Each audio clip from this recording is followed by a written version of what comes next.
Good day and good evening, and welcome to Dailies Hangout stream with me, Caetsu Chaiji. We're basically going to be going through the daily roulettes as we usually do. We skip MSQ and Guild Hest. We also skip Mentor and Frontline, but we do most of them. And then we go on to do P12, N, and Thalea. And I will be playing healer. With that, hey Rust, hey Gazel, hey BSR, hey Liv, and hey Catdamon. I hope you're all doing very well. So, I just want to, before we start on all the roulette stuff, I just want to start by saying, remember that there was a patch today. Not like a huge list of things to highlight in the patch, but there are things. Hey Ham, hope you're doing well. The first thing that was added in the patch that some of you may be interested in is that the weekly cap for comedy tombstones has been doubled. So if you want to get your weekly cap of this, you might have to work a little harder. Before this, you would be able to get your weekly cap by doing an expert roulette daily 5 days in a week. You're done. Now you need more than that, like significantly more than that. I believe usually when we've gone through the dailies of these streams, I tend to finish the stream with around 260 of those tomes. So you would have to do what we do on one of these streams, like 3.5 times, and then you would be in the goal. And also many other ways to there are other ways to collect these tombstones. Notably, a way that a lot of people recommend is if you simply do like hunt trains, specifically the Endwalker hunt trains. It has to be Endwalker hunt trains. They give, as one of the rewards for every hunt mark you kill, some tombstones. I believe the A ranks give 10, the S ranks give 30, and then the double S ranks give 50. But if you just go on a few trains, like a full train can take, like, depending on the speed of the train, can take like less than half an hour, and then you've gotten 120, and a bunch of other stuff. Naturally, just spamming expert roulette might be close to faster than that. Yeah, 30 S ranks. That is possible. I actually, for a video coming out in the future, I actually sat down and calculated that. If you wanted to, and everything panned out perfectly, it might be possible to endlessly grind hunt marks. Now, the key word here is perfectly, which nothing in this world is, so mathematician checking in. Hypothetically, it's possible, but realistically, probably not. But that is the first thing that was changed with today's patch. The second thing that was changed with today's patch is that the current rate tier on Savage, no longer has a weekly lockout.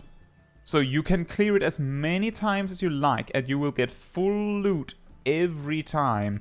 Assuming you can clear it, of course. I mean, it's the key requirement to actually get the loot is you actually have to beat the boss. Because there's no weekly requirement, there's also no requirement to do them in a specific order. You can spam P12S all day if you can and you want to. You can. And then they also give you could just do a P12S 30 times. That is also an option, Matthew. Just do this 30 times. Or any of these 30 times. Hey, Kensley11, and also Matthew, actually. I hope you're doing well. But that is another thing that was changed. A third thing I would like to highlight that was not changed, I'm mainly highlighting this because it's a little funny, is the reason why we do P12N every week just once is simply because it has a weekly logout on a thing. Like, it has one. Now, the thing that the weekly logout is attached to is not super relevant, honestly. So just to explain what that is, when you kill P12 normal, there are the 2 chests with loot in them. Those don't have any weekly lockout. You can win all of the items if you want, and you can spam it as much as you like. There's also the chest with a minion in it. That one also has no weekly lockout, so you can farm that to your heart's content. But when you kill P12N the first time in a week, you get one of these. One.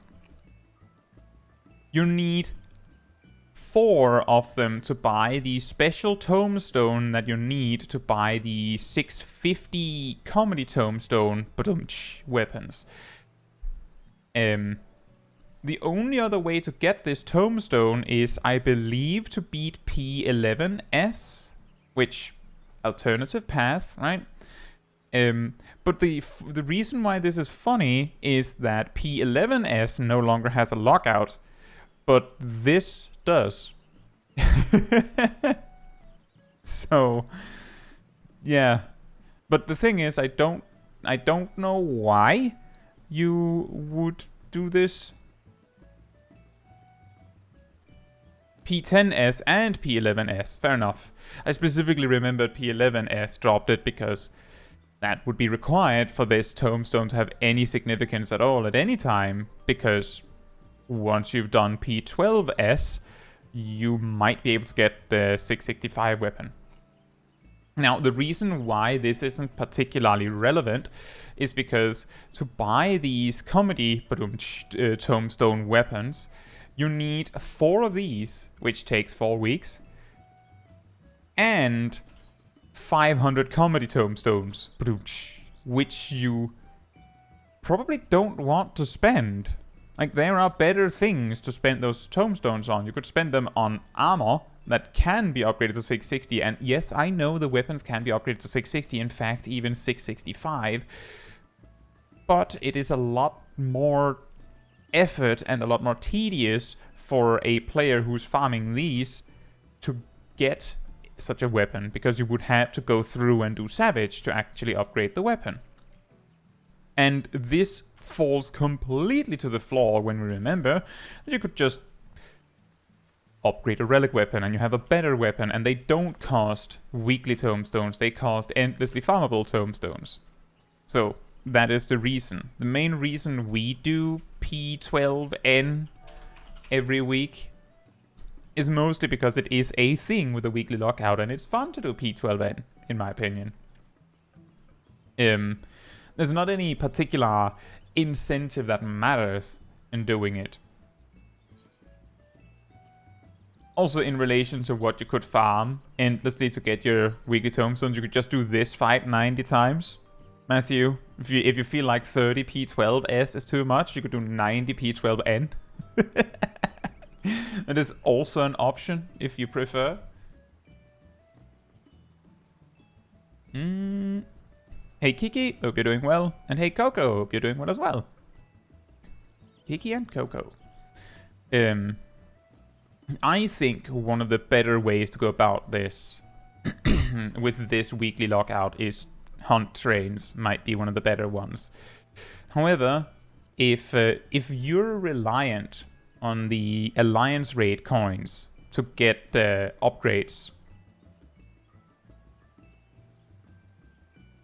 if you're reliant on Alliance raid coins to get your gear upgrades to get 660 gear, then if you're behind on the coins from these two, remember that those are endlessly farmable, so like they don't give that many per hour, but if you have to do it anyway. Nope, that is also true, Matthew. They updated so that Chloe, the one line, I don't think my book is, nope, that is outdated. The book has this, if you get one line, you get to choose, you can choose 50. Oh yeah, right, there's 2 Matthews now. Matthew Schultz, sorry. If you get one line correctly, like a full line on the book, then before you could choose 50 causality tombstones. I'm pretty sure it's causality, or was it? You know what? Let me just go and grab one, and we can have a better look. Is it comedy? Because now that I think about it, I'm pretty sure that the causality ones were from... I'm pretty sure they were 500 and also 2 lines.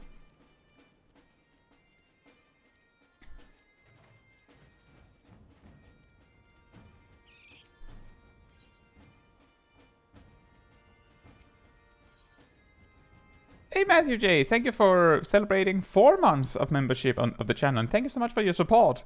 Another month.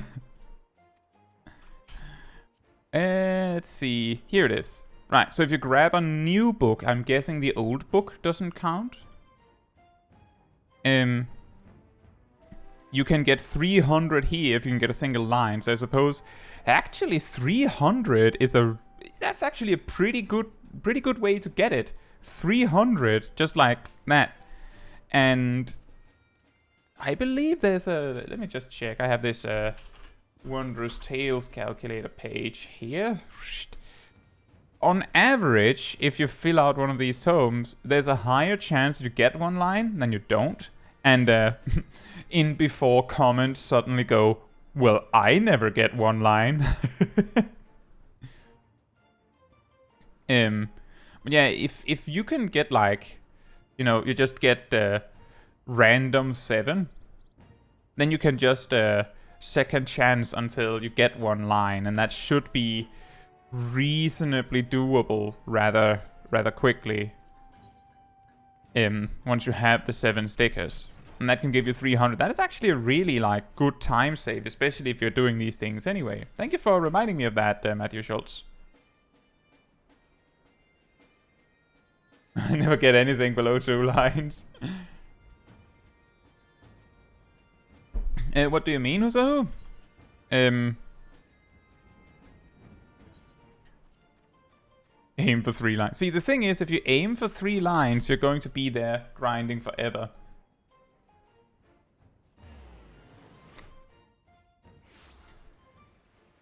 Yeah, that sounds about right, Kiki. That's a classic.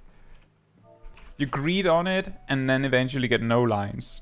You get that perfect setup where if this 1 sticker lands right here, I get 3 lines.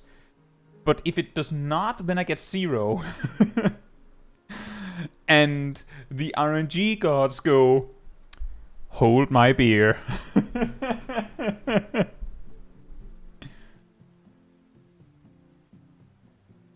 Hey, Traverse.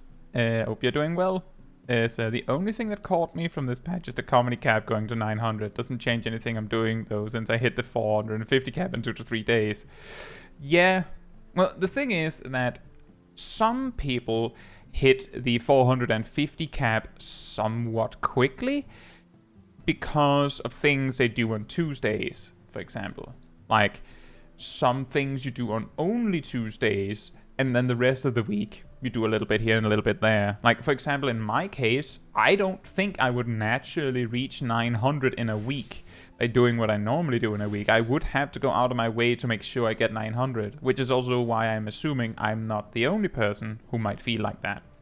Which is why I'm going over some ways you can do it. As, example, Matthew Schultz mentioned Wondrous Tales. I say you can do hunt trains. You could do any of the current Savage raid tier 30 times. Any one of them works. Also, hey Bob, hope you're doing well. Right, with that said, that is pretty much what happened with the patch that matters for existing players. Now, I believe one other thing that happened with the patch is that there's something with like a beta test of the Xbox version release, something like that. But if we're all already playing, then there's a reasonable chance that most of us are like, sure, good for them. Anyway. Ham says it might also be important to mention that some roulettes only give comedy if you do them with a high-level job. That is true. You have to, like, all roulettes, actually, if I recall correctly. I can't actually check on this character on account of not having any low-level jobs, but all roulettes if they give comedy tombstones, but ching at all, then you have to do it at a max level to get them. Like, leveling roulette gives comedy tombstones instead. Blue mage. Well, the thing is, I suppose it would look like this, because I'm not level 90. That is true, Ymir. And also, hey Ymir, hope you're doing well. Thank you for the suggestion. I actually expected it to show the max level thing, because Blue Mage is technically max level. As Lethero says, all roulettes give comedy with a level 90 job. Well, not this one. That's why I said if they give.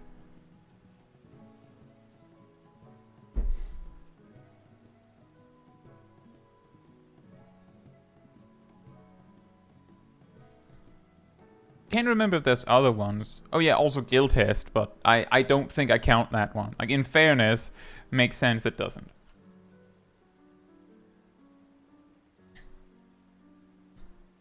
Bob says, just did Mount Gold with a gunbreaker that pulled literally everything before the last boss. We wiped in less than 30 seconds. Is that a thing worth doing with a group of random players?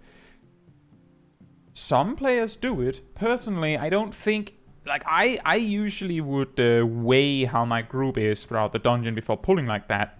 But it is perfectly possible. I don't know how like, a gunbreaker would have to be pretty good to do it. If you're a warrior, on the other hand, a warrior can solo that pull synced. So, possible. Right. Sure you can, Ymir. Are you on the way?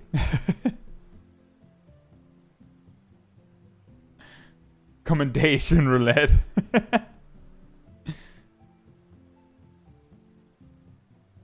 Well, Traverse, if you do all of your daily roulettes every day, then you will probably get your weekly cap within 3 or 4 days.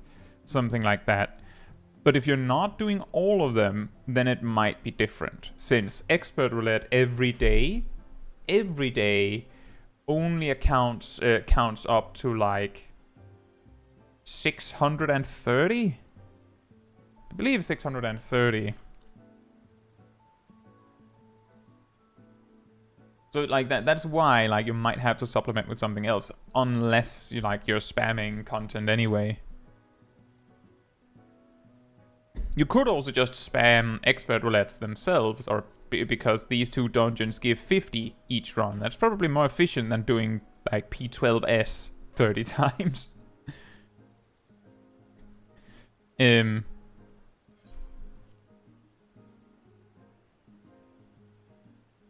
Right, so if you want to join for expert roulette, come on over to me. Ymir specifically asked, can I join? So I'll just invite them in advance. They very much really wanted to come.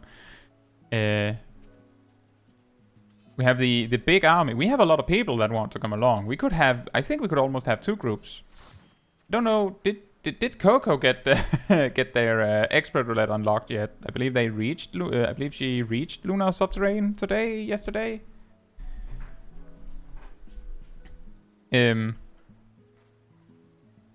Does this work? We have to mix up the groups for each roulette.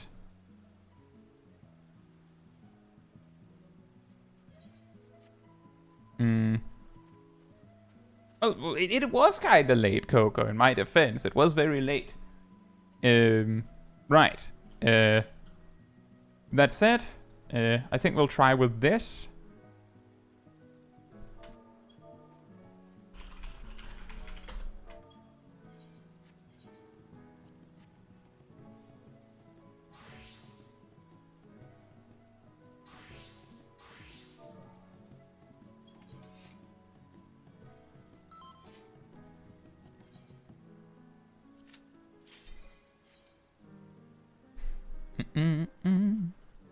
Yeah, as usual, I'll try my best with each roulette we do to like mix it up so that I don't just keep bringing the same 3 people if there's a lot of people that want to come along. But unfortunately, I can't bring everyone. If only I could.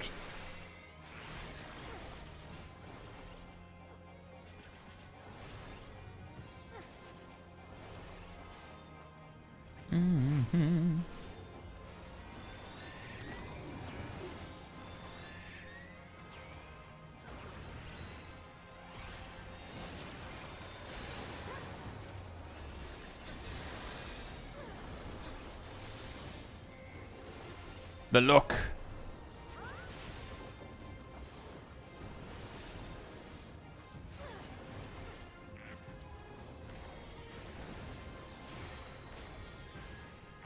Did you know, blue mages, that the look, I believe that attack has an enmity multiplier of times 11? I'm pretty sure it was times 11. They might have nerfed or changed that. But it was insanely high. And also insanely necessary because Mighty Guard reduced your damage output so much. Hi Ardell, hope you're doing well.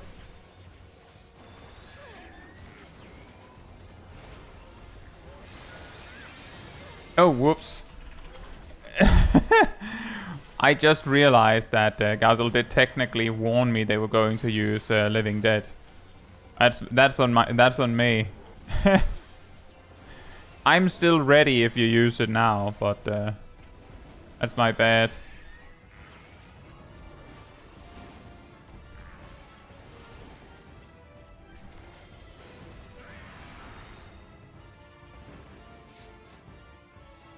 And Gazel did warn me, there was a sound effect and everything.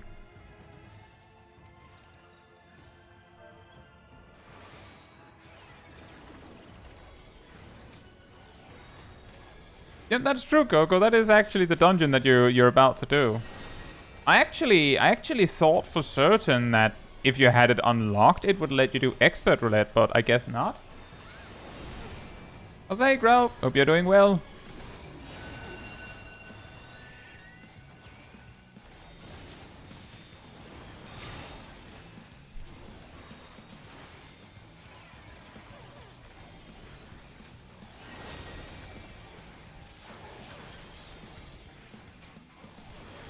Well, I did get my just desserts by using my cooldowns. Gazel said they didn't use any mitigation because they were waiting for Living Dead, which makes perfectly good sense. So it just became my problem.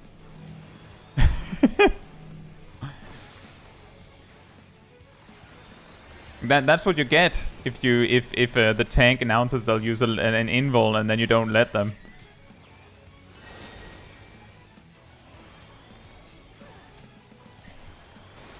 You'll join for Thalea. Well, there's still a little ways to go for that.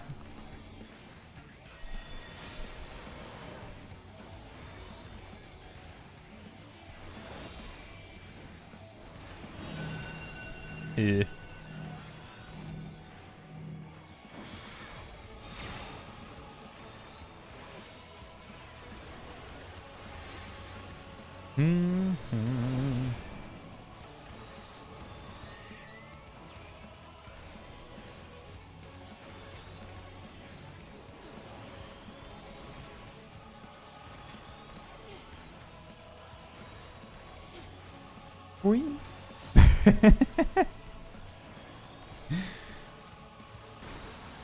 It's the jump weave.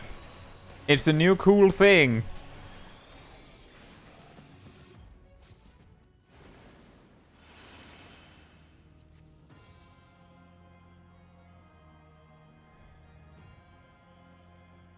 But I do wonder about that. Because we do have a... I feel like we have, including Coco, but we do have a bunch of people that have been following the channel and been like gradually doing, like progressing through the MSQ over time, that have been like participating in these daily roulette or daily hangout streams. And as they start to get to like closer and closer to the grand finale, I wonder if there is that like, oh, that's why we go to this dungeon, or oh, that's why we're here. Revelation. I think not. There's also the equally possible opportunity that it's just like, oh, I kinda figured. Or that it's just not surprising at all.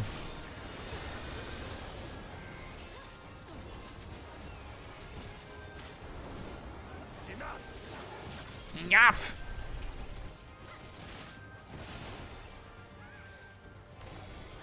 You're doing roulettes for your black mage. They knew we were elsewhere. Cowards. Everyone just say yes. Yes, Coco, there's a whole city in the hole.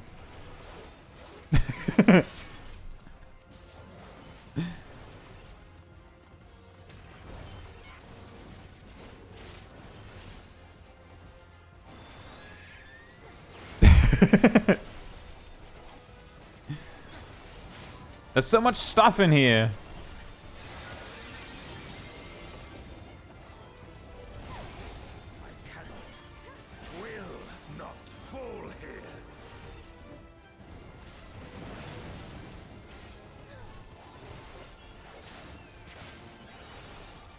I'm just messing with you, Coco. If you rewind the stream like 2 or 3 minutes, you'll see how we landed in the town.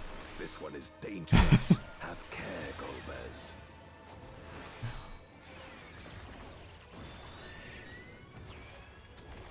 We of course just walked through the entrance to the town, right, everyone?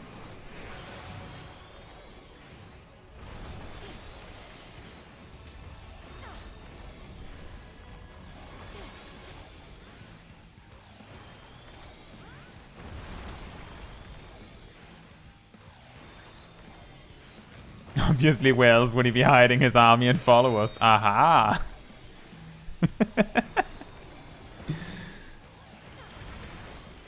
Whoa! Whoa! Wow! Whoa! Ah, perfect. Almost perfect. Whee!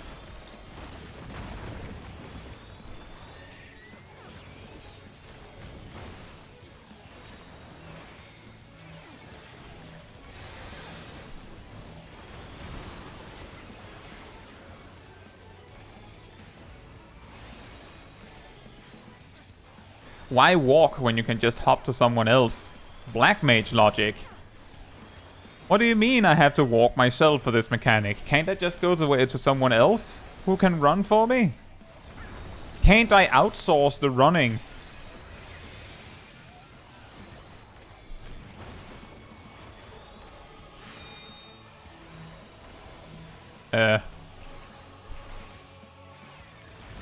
Think this is fine? I hope. Ooh. Yeah. Ah, perfect. This boss really likes me, I'm pretty sure. Just places the mechanic exactly so that I don't have to move very much.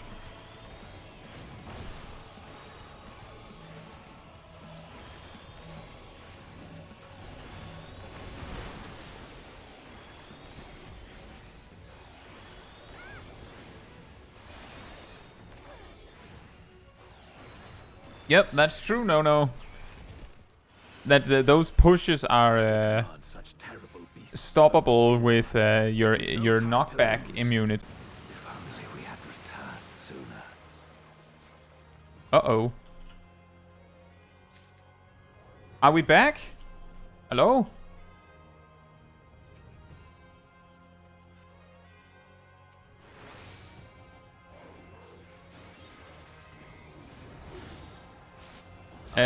Are we back? Are we good?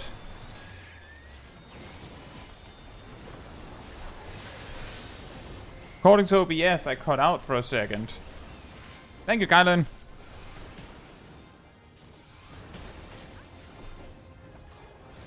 I cannot, will not. Yes. That particular boss fight is also how I discovered that Holmgang no longer, if it ever did, for a long time, gives knockback immunity. There was a really long time ago there was this discovery, apparently, that Holmgang gives you immunity. Yeah, I have seen it, Gazel, thank you. That Holmgang gives immunity to knockback. But at some point they removed this, and the reason why it can be a little difficult to determine exactly when they removed it is that it was not actually in the tooltip originally. Like it was just like a hidden effect that it had for some reason. So when it eventually got removed for real, it didn't say anywhere that they removed it. So it can have been a bug that that it gave knockback immunity for like a year, and then suddenly it didn't anymore.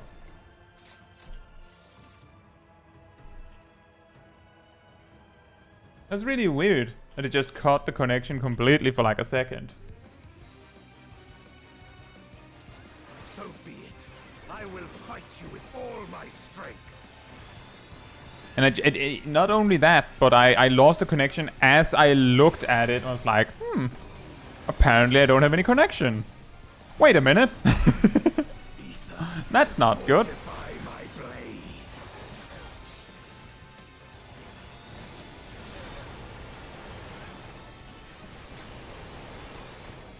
No worries, Kylan. Good luck in Obon with a group like that. Power, light or dark, it matters not.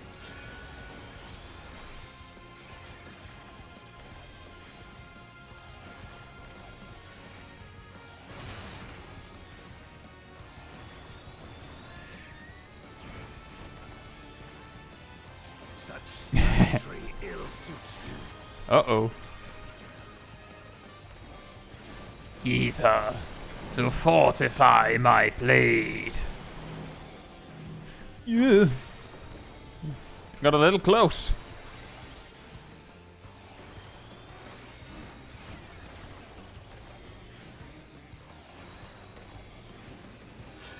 What do you do if your group stays in the quicksand? Well, if I'm a healer and my entire group decides to stay in the quicksand, then we all wipe anyway. So maybe that's just for the best. Just wipe up and give it another go.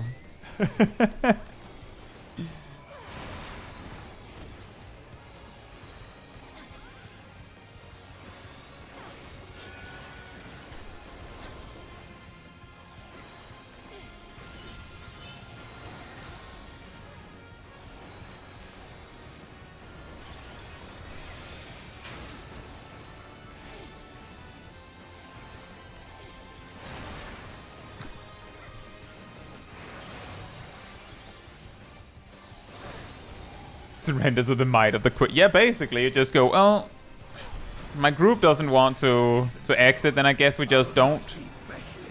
I guess we die here.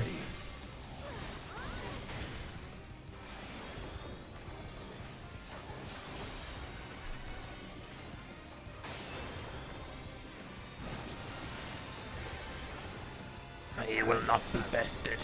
Not this day. How about this evening? It's evening where I am. The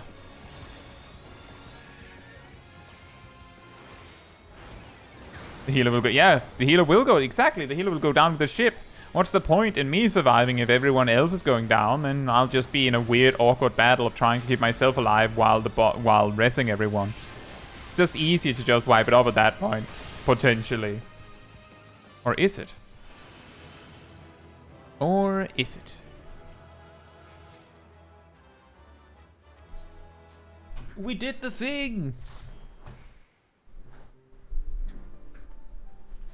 Right then. That's annoying. I'll end up spending the rest of the stream awkwardly glancing at my connection now.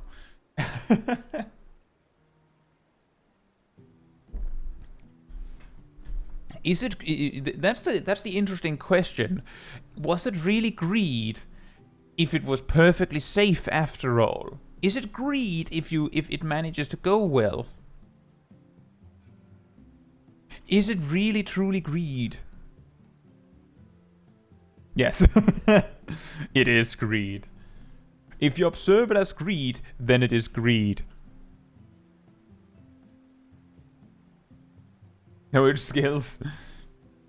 I have had some weird connection problems. Not like complete cutoffs, but like weird random lag spikes sometimes in the past few weeks. So that's why I'm like not just assuming that it was a one-time thing with this one, but it's still annoying. It's really annoying. Anyway. Greed is in the eye of the beholder. As long as it was close enough. Right. If you would like to come along for level 90 dungeons, come on over to me.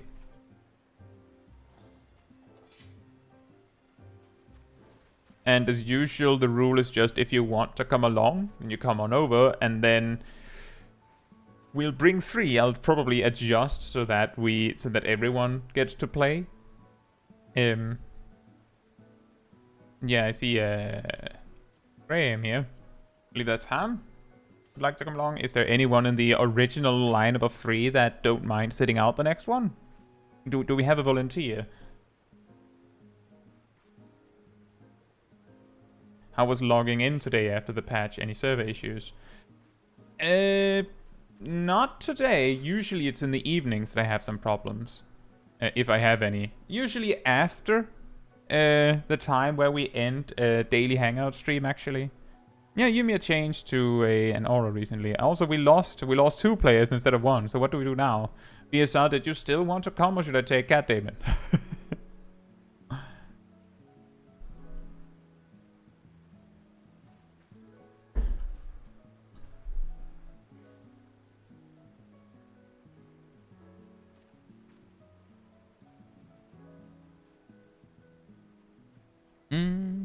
Oh, Rust is here.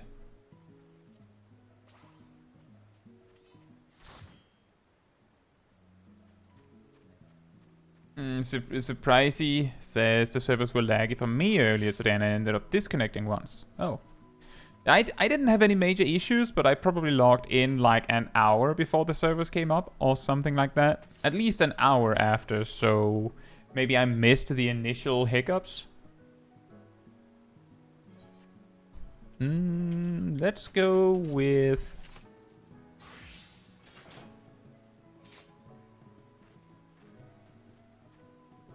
Let's go with Scholar. Oh yeah, we have a full small dragon squad. We actually have 3 with the same horns. Hey Eric, hope you're doing well.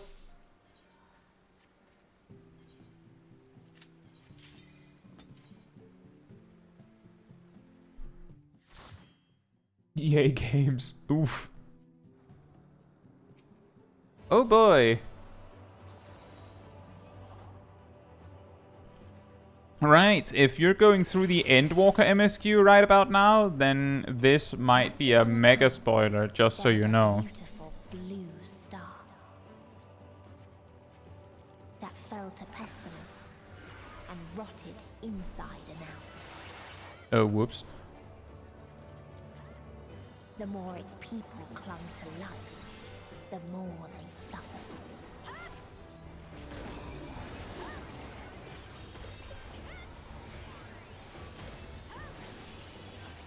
Exactly, the spoiler bird. Spoiler bird! Flap.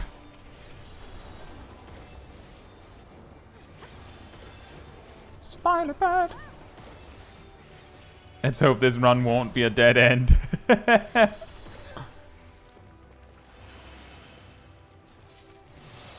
Prove that it is not just worse Sage. Well, it's a preference thing. I like both. They're good in different ways. They are not the same.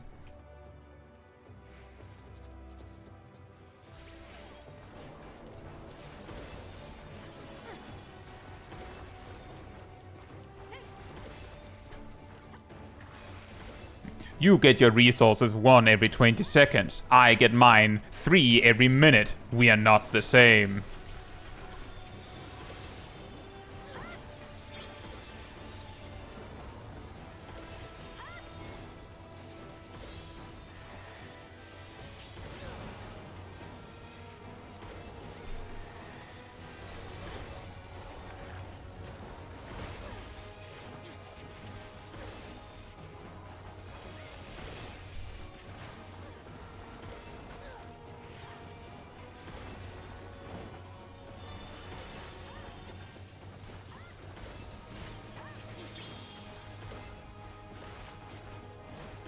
You are fine.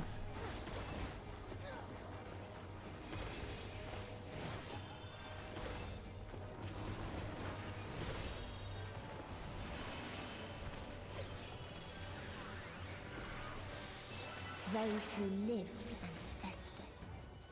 Those who died and decayed.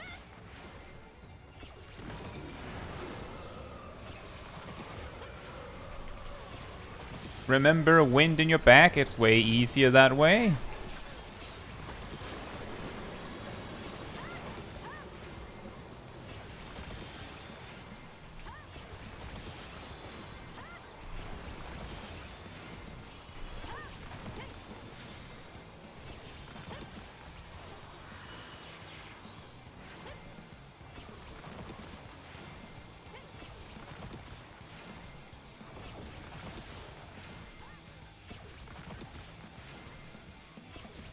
This one is easier when you stack up closer together.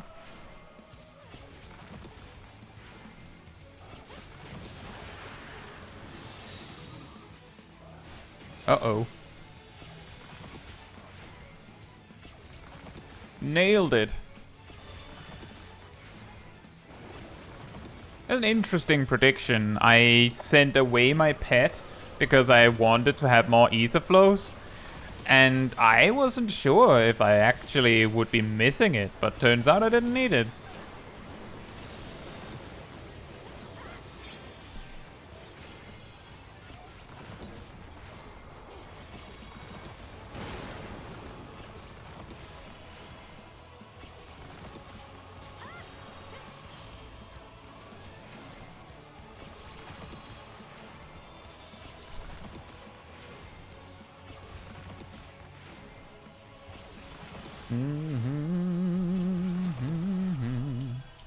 Very nice. And the very last of them wished they had never been born at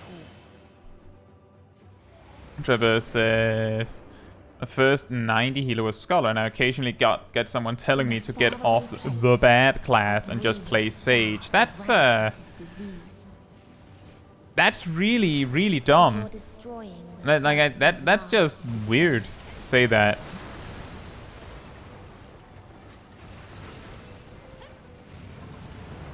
It's the same. Whoops, I didn't mean to use that. It's the same weirdness when people are like, just play warrior. A weird take I've seen a lot recently as well is people complaining if their healer is a white mage. Which is also really strange. Like, it's always easy to be mad that someone else is playing a job you don't like playing with as much, because you're playing the job you want to play. Weirdly, you're totally allowed to do that, right? Why can't they play the job they want to play? Is it a big problem? Is it that bad? Yureen says, why are they complaining about white mage? Because warriors find it annoying that they have to plan their bloodletting around holy stuns, which is really silly, because the holy stuns would just mean that you're taking less damage than you predicted, which would make it even easier for warrior. If you didn't need white mage's healing anyway, then white mage giving you 7 seconds of complete stun, that should be a net gain for you, right? Is it a big deal that you then lose most of your bloodletting if you use that the quote-unquote wrong time? There's also the Dark Knights that find it annoying, because if the stun happens at just the wrong time, then you can't break TBN. But again, is it that bad?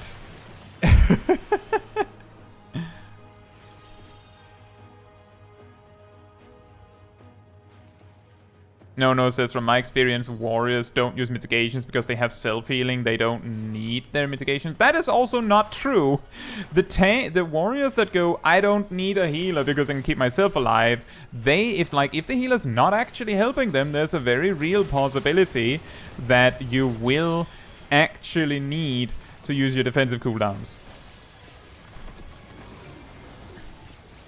Exactly, Eric. That is actually a very, very real possibility, that what people are actually mad about is that they can't just play the exact same way with anyone.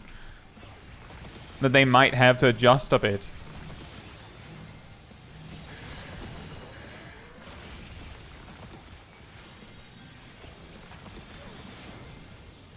Yeah, it is a weird kind of classic that sometimes you see a warrior that uses no defensive cooldowns, except sometimes they'll use like one bloodwetting.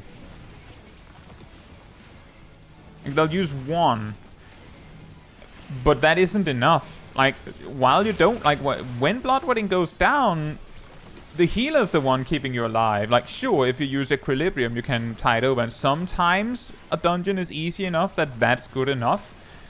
That you can just, you know, use Thrill of Battle and Equilibrium, but that won't be available every time, necessarily. And that might not be enough every time.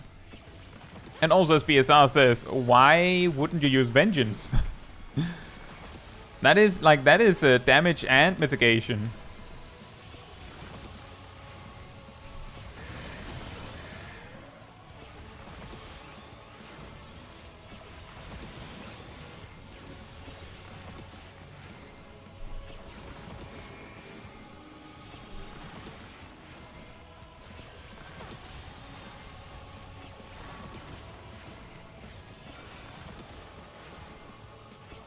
And that's a good example, Wool.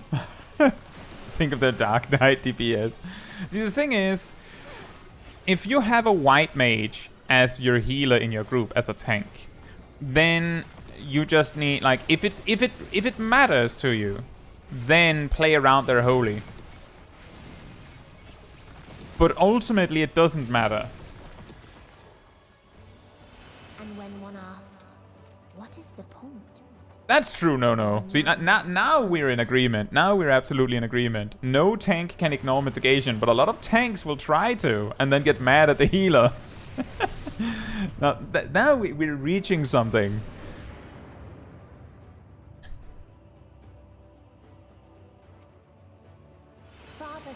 Right, this is actually also what I was talking about. I think I was talking about it on the last stream, or maybe like it was a stream last week.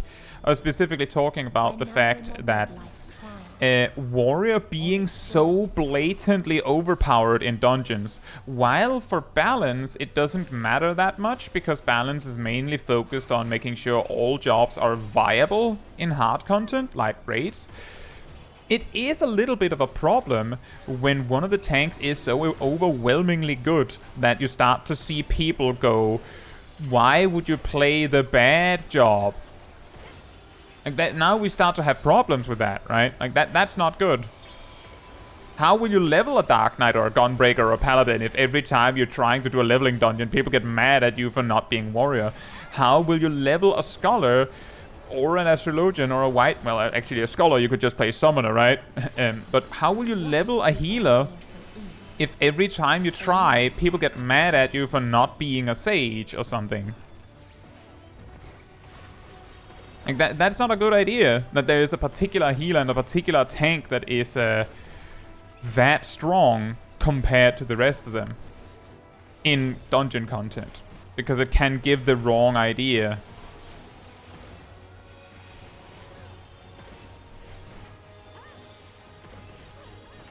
Oh wow, I didn't even realize that my X-Cock had immediately been yoinked.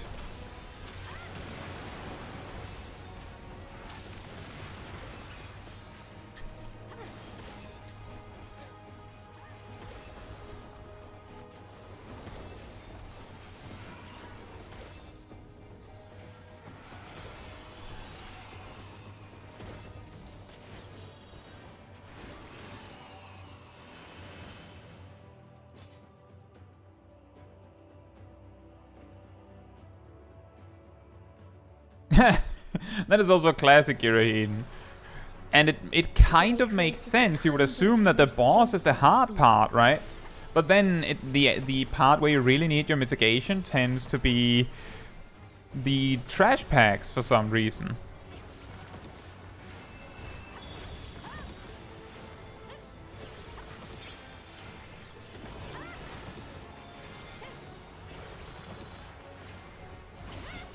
Wolf says if Dark Knight and Gunbreaker are bad, then why are they doing great clear times in endgame? That's because that's single target in a raid encounter, and the situation where people are complaining about any tank really is in a dungeon context. Like that's the reason. Oops.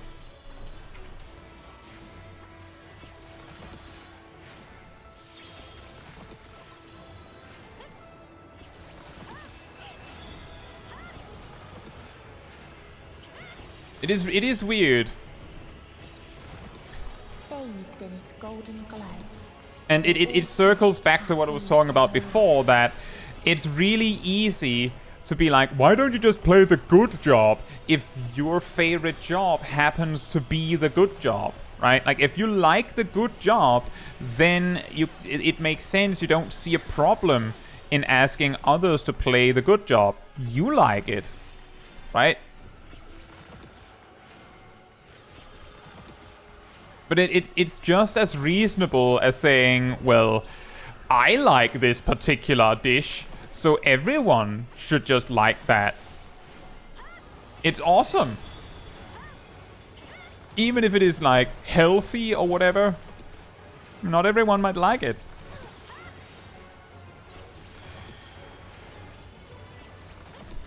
But it's very easy to say everyone should just do X if you like to do X.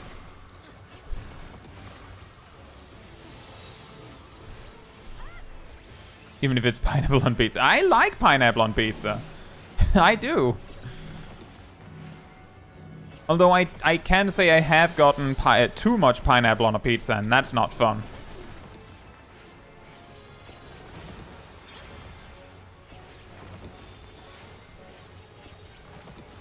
Exactly, Traverse.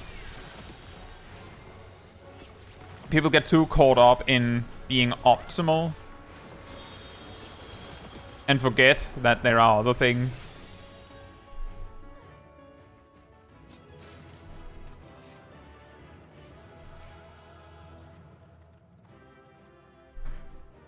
But it is quite excellent that if just in case there are any warriors in the chat who's like, well, I don't want a healer because I don't need one. The simple solution to that is do a pre-made. Now you've solved that problem. Now we're that far, right?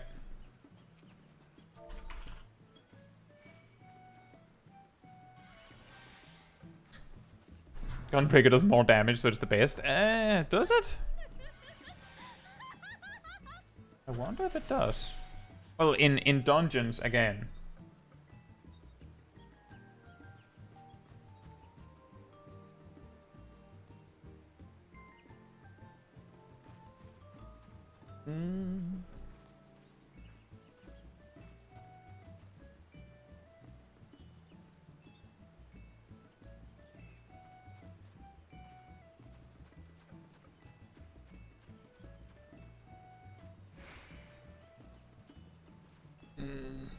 Gunbreaker does louder damage. I remember, like, I think I saw it like over 2 years ago. It might have even been back in Shadowbringers, but I remember seeing this clip someone posted on YouTube, I think, where they were complaining about how loud their neighbors were.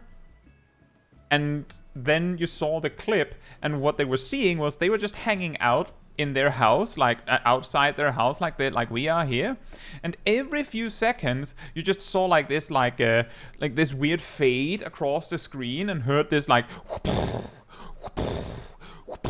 sound, and as they turned their camera, you could see a Gunbreaker just going to town on a striking dummy. And every time they did any of the attacks with an explosion, let me just try and do this. Yeah, exactly. I don't know if you saw that, but there was this like blur across the screen. That one.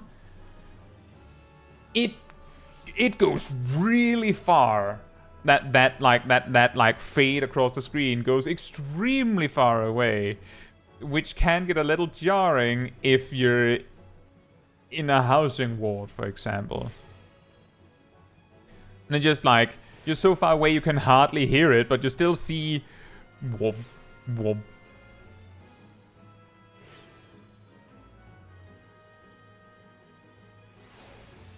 And it can come from off screen. The reason why you might not see this is the cure is do this and this and this. Problem solved. But it was still pretty funny.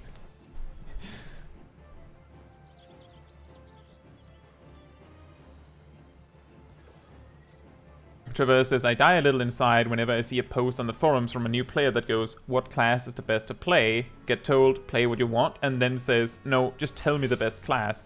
And the thing is, I get them, because that is actually not unusual to see. That, like, you're trying to start on a new game, so you go into the game and you go, what is best to play? And people just respond with, just play what you like, it doesn't matter. But the thing is, depending on the game, that answer can be true for some parts of it. Like, for example, if you started on World of Warcraft and you went to the forums and said,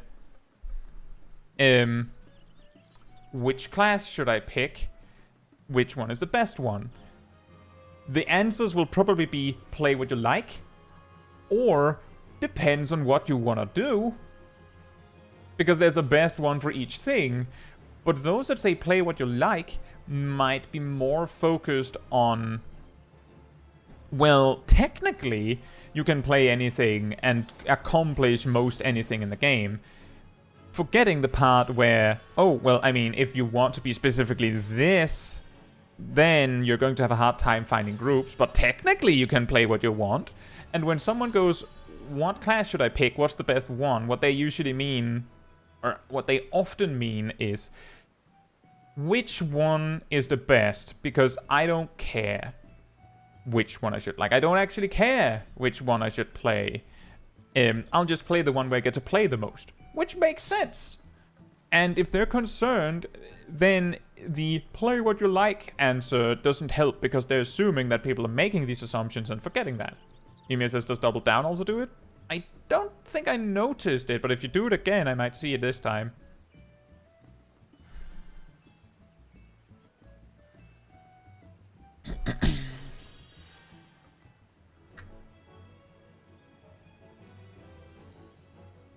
It seems like it doesn't really have that. It doesn't have the same, like, effect. They probably toned it down for newer action specifically for that.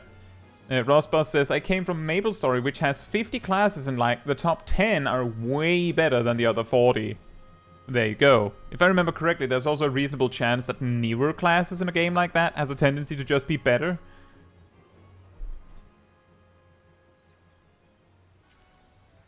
Is Basil Goose attacking?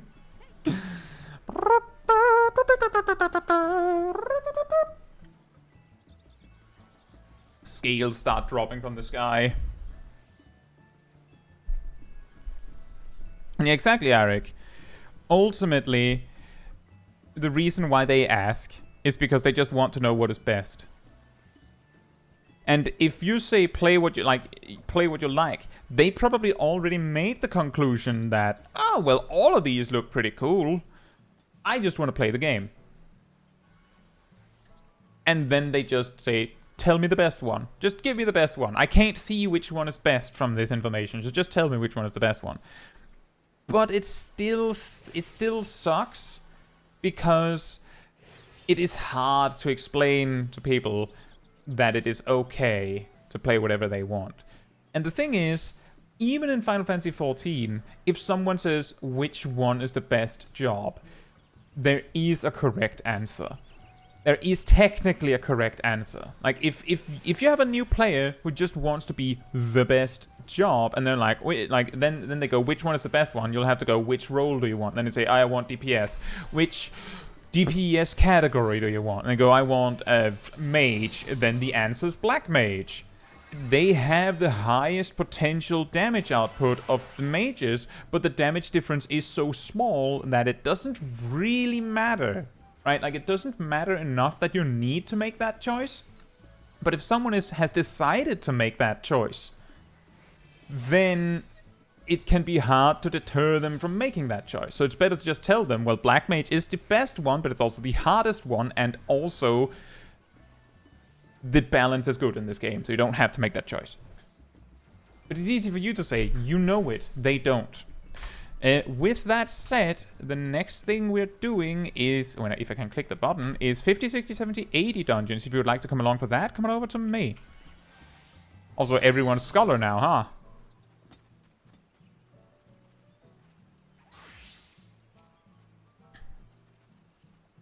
I think we have a full group switch.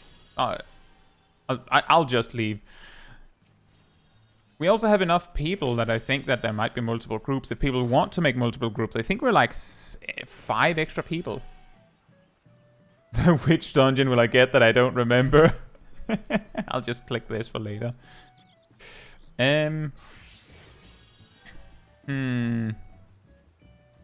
Let's go with White Mage.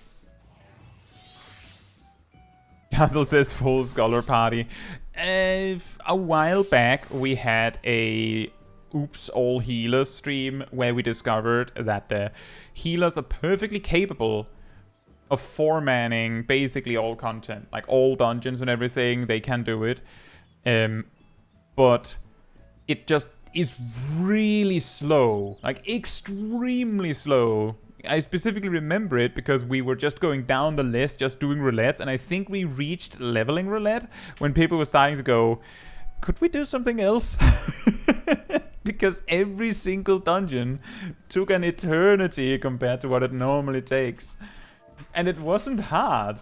Like, it wasn't like when we do on the solo challenge stream where it's like, oh yeah, this boss fight takes like 15 minutes, but if you make a mistake, you could just die like that.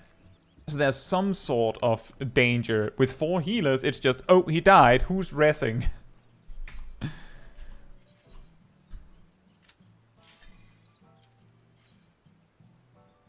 Pick TPS, get Snowcloak again. Speaking of which, I'm guessing Snowcloak. Fair enough, the burn then. 4 summoners. Yeah, that was fun. Unfortunately, we didn't beat it.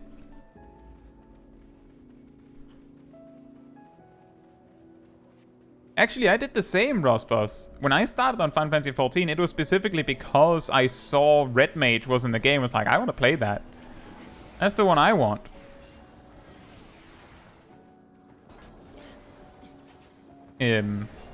Since then, I've played basically all of the jobs, and Red Mage might not be one of those that I've played the most, but it's still fun.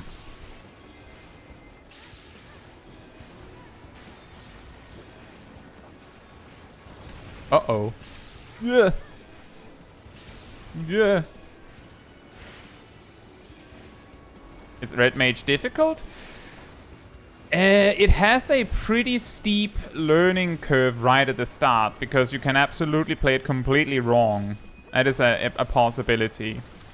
Once you've gotten over that initial hump, the job is reasonably easy to work with, but it has a huge amount of space for growth. Like, there's a lot of things you can master with this job, so like, there's a lot to work with. But it's not the hardest job in the game, let's say that.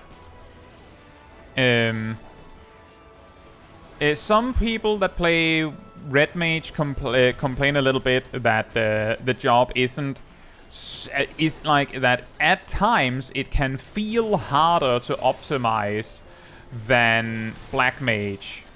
It can feel that way, but it just doesn't get rewarded as much for the difficulty difference. Hey Enchantress, hope you're doing well. I hope you enjoy your knitting.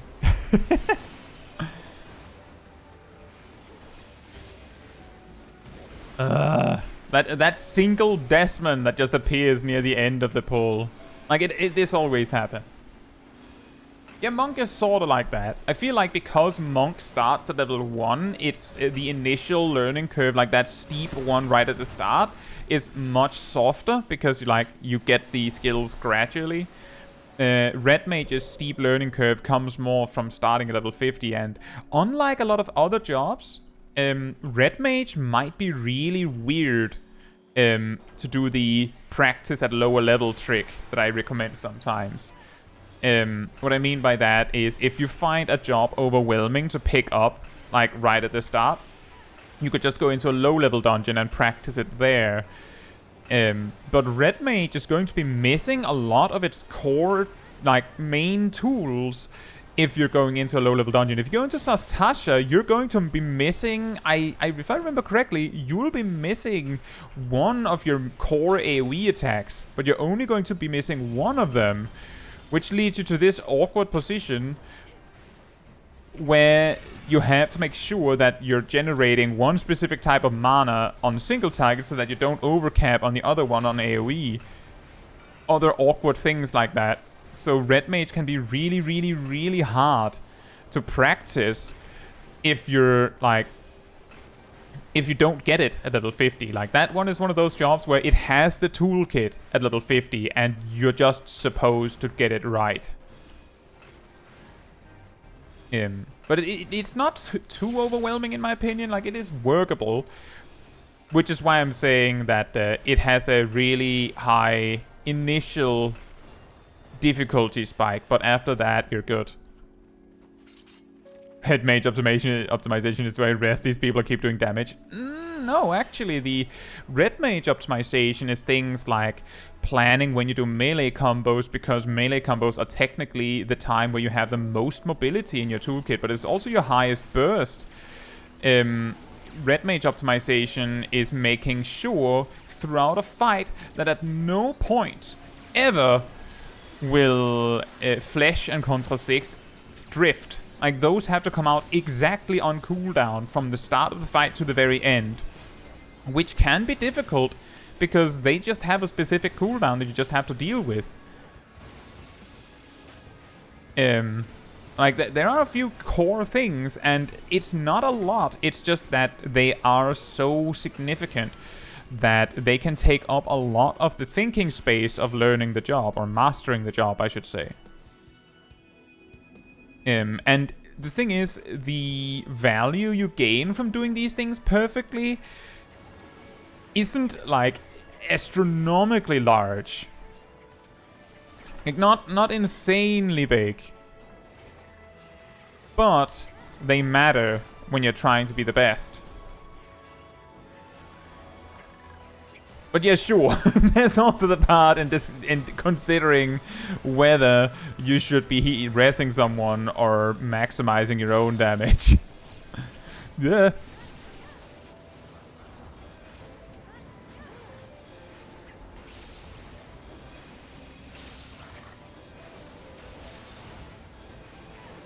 We have a Weaver in chat, that's true, 11.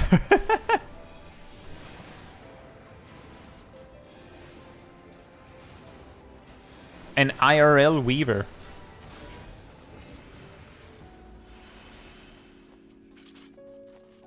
Yeah, that's what just happened, Traverse. I was like, I can probably cast Holy, and then the mob didn't stop casting. And I don't know if it was because I was out of range or if it was immune to stun. It was really difficult to tell with all the numbers on the screen.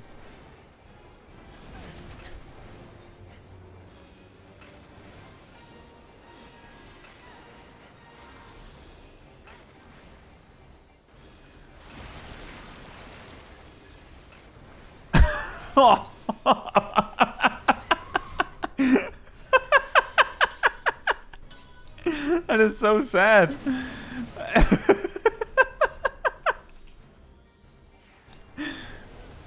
I don't think Gazel could believe it. He just stood there in the blob like, really? Right in front of my ley lines?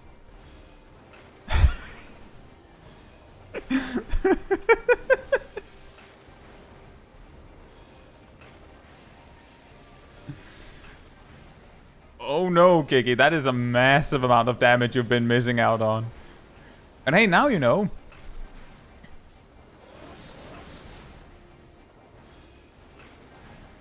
Now you know.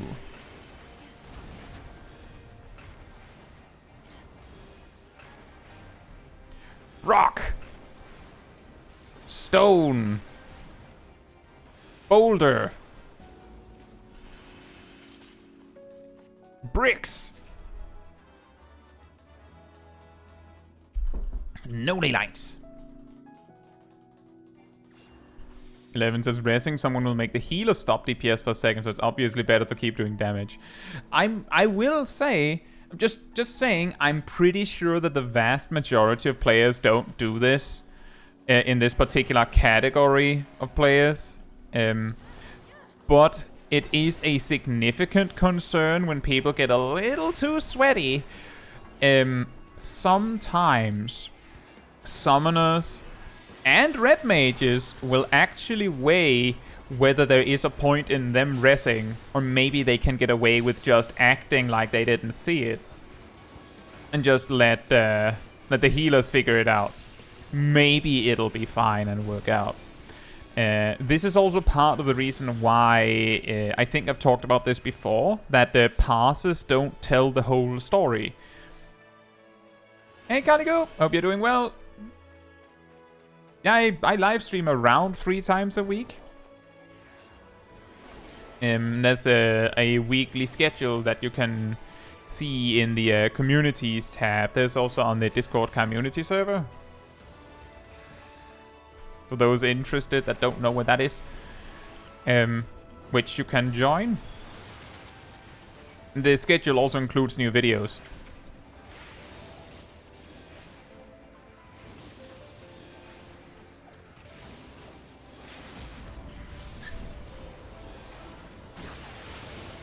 I mean, I'm gonna be real with you. While our discussion a little bit ago was, it seems like warriors would dislike white mages because of all the stuns, meaning that they don't get to maximize the value of their raw intuition. From what I can see, I like having Rust warrior tanking as white mage. I'm just like, Rust is at half HP. I mean, that sounds like I don't have to do anything. Just use raw intuition in a little bit when my stun is over. I feel like this works. Hey Tay, hope you're doing well. As I don't think I greeted you, Say, but I hope you're doing well as well. It's just I often forget that when people enter the chat with a question or a statement. I usually just respond to it instead. White mages for Dark Knight.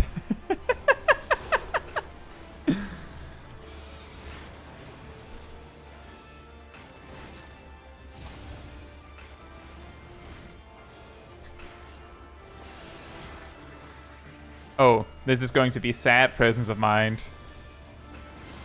Sad presence of mind. Give me a target. You have a target?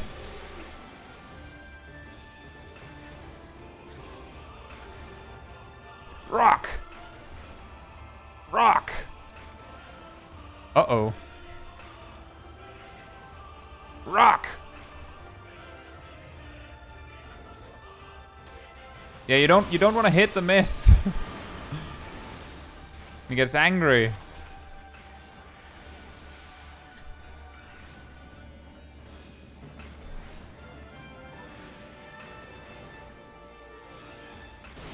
Ah!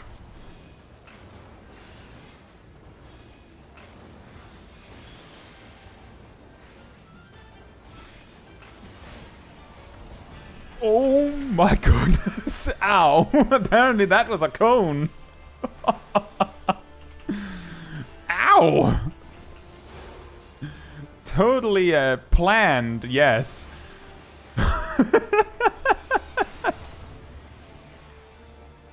We go down to below 5% HP. Spicy snow cone, yeah. Oh, wow. Suddenly damage. Scholar Quest started Marauder skill, so that's the warrior healer.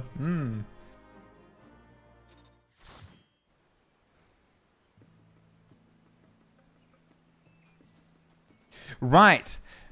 And Sage uses like technology, and Gunbreaker uses technology because Gunblade, so they are a match. And then I guess Paladin and Astrologian or something. I don't know. I would have thought White Mage and Paladin was the perfect match, but guess not.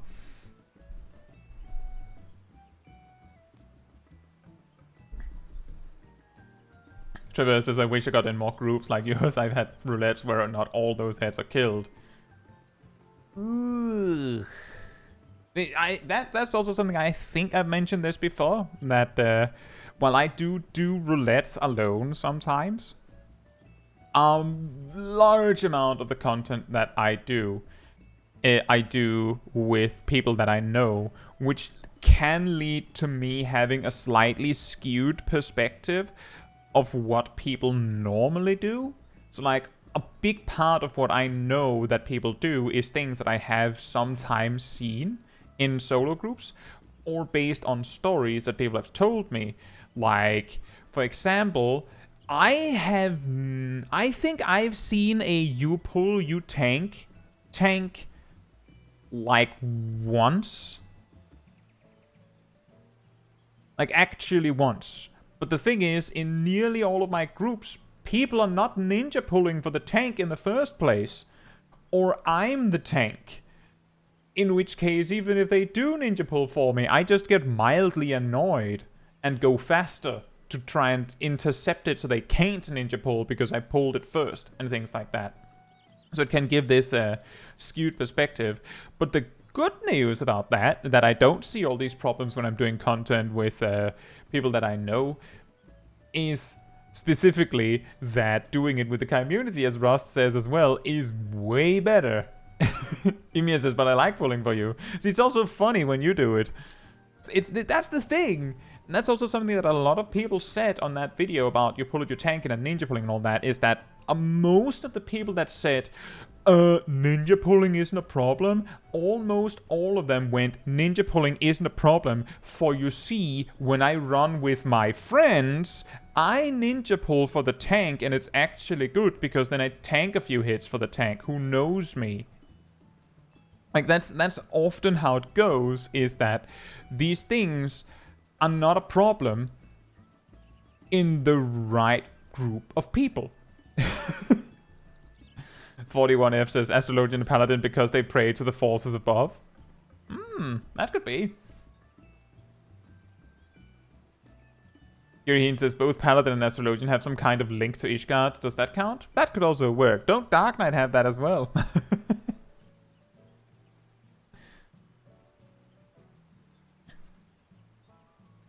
41F says, in my roulettes, if I'm doing DPS, it's either always wall-to-wall or the healer's the ninja puller. I'll say if I have a random tank that isn't pulling like 2 packs at a time, there is a chance that I will accidentally ninja pull on the first pull in the dungeon because I don't even realize that the tank is that far behind me. I'll just like autopilot into the second pack and go, oh. And then I'll just not ninja pull for the rest of the dungeon, but sometimes I'll be like, you could pull more, you know? Just mention it. You could pull more. I can take it. Like, I'll heal you through it. Just pull more. I insist. Ymir says, why is it called ninja pulling? I actually don't know, but I do know that it is a term that has... it either originated in World of Warcraft or also appeared in World of Warcraft. And ninja pulling and ninja looting didn't really have anything in common. It's just both things where people are being douchebags, basically. Ninja looting is when you need on an item that everyone agreed upon to greed on. Like, you're stealing it. You're yoinking it. Growl says ninja as they're supposed to be unexpected. See, that makes sense with ninja looting because usually it happens because they do it unexpectedly. The counteraction to ninja looting, by the way, is if you want something, you need on it. If it's something that everyone wants, then everyone needs on it. Then there's no ninja looter. Just don't greed on... Like, if everyone should have equal chance to get an item, then everyone needs on it. It's that easy. Ymir says, ask if you can't need on it.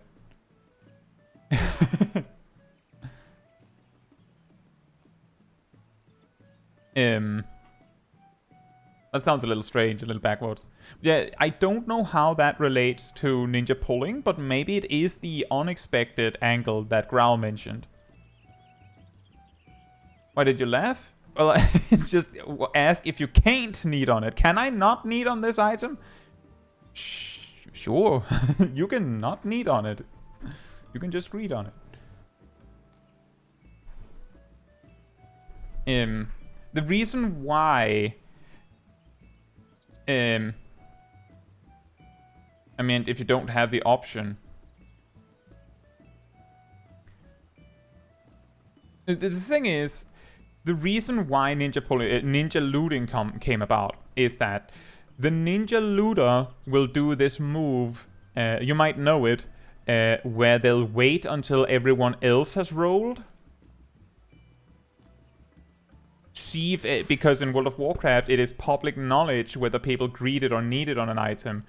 So that you can just see that everyone else clicked greed, and then if no one clicked need, then you're 100% guaranteed that you get it. So even if they realize, hey, he was trying to yoink the item, it's not he was trying to yoink the item, it is he yoinked the item, he just took it, there's a 100% chance they get it. And some items that drop in dungeons can be extremely valuable in World of Warcraft.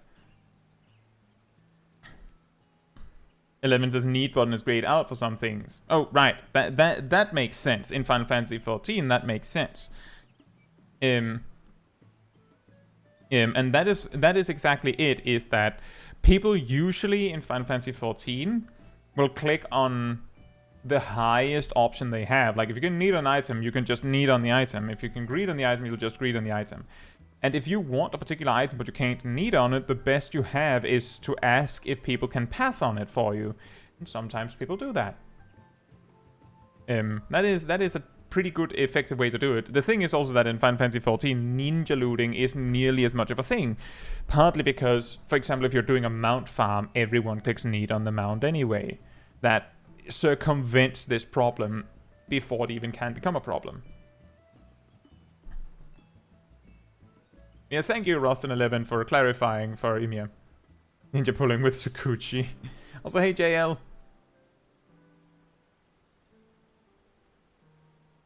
Yeah, Ardell says, I realized that the meteors in the second boss of Anti-Tower, Ziggy, are not called Stardust anymore, so the reference has been lost. Oh.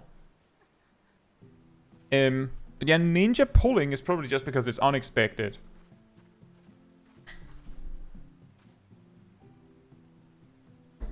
And it's often more of a problem. In Final Fantasy XIV, actual hard content, you're usually 8 players. So it's extremely obvious if someone ninja pulls. And it's often extremely obvious who it was. In World of Warcraft, there was a time where raids were 40 man. If one of the 8 hunters in your raid just decided that they're done with waiting and getting explained tactics and just shoot the boss, it's going to be hard to track down which one it was. So like that's the kind of stuff that can cause that. Anyway, I guess enough about that. Cathon flamethrower. Yeah, that can also happen, no, because of big AoEs. Yazel says, even in alliance raids, it's still pretty obvious who ninja pulls. See, that is also because often, if you have, like, people waiting for cutscenes, it's like, most of the people waiting are standing, like, a significant distance away from the boss. Like, they're standing so far away that they couldn't even randomly attack the boss from that distance if they wanted to. So usually the person ninja pulling is the guy running forward and smacking the boss. But this usually doesn't turn into a problem because you're going to kill the boss anyway. Whereas if someone ninja pulls in a hard encounter, you're probably going to wipe. Yes, if I start on Mudra and it's going to time out, I'm ninja pulling. See, I have gotten this reflex where if I'm waiting for someone, but then I see that the dancer has used standard step and I see their buff counter tick down, or I see the ninja started a jutsu and it's starting to tick down. If I'm the tank, I'll just attack. I'll just go, well, I have to, their buff, you know, they need me to pull now. I'll just pull. But I usually don't do that in an alliance raid. But in like a dungeon, I'll pull because I have a feeling that the ninja or the dancer is going to pull if I don't. And it's just easier if I just get it over with. Right then, so next up is leveling. If you would like to join me for leveling roulette, come on over to me. I waited a bit because I got the impression that because there were so few people in my garden here that people were in another roulette. Astrologian plays it. Yeah, that's also a good one. You just see the earthly star and go, I think we're pulling in 20 seconds. Right.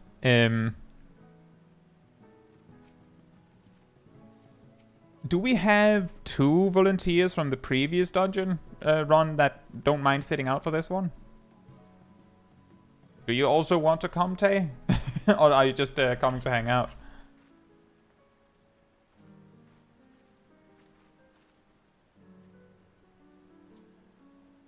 Thank you. It's going to be great when we get to the 8-man content, then I don't have to kick people out.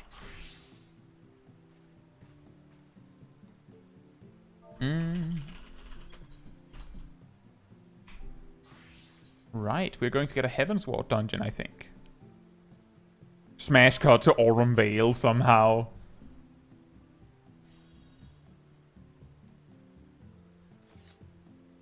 Hey Robert, hope you're doing well. I feel like it's been a long time. I'm doing very well, so I hope you're doing well as well.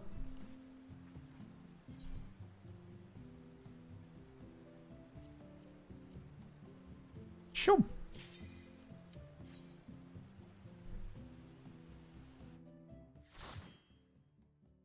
The funniest thing with Earthly Star as opposed to ninjutsu and standard step is that standard step and ninjutsu, technically the user can just let it count out, like just time out and just let it drop. Like they can cancel, but I'm pretty sure that Earthly Star you can't actually cancel. Like that one is just go, like your only option is to pop it. That's the only choice you have.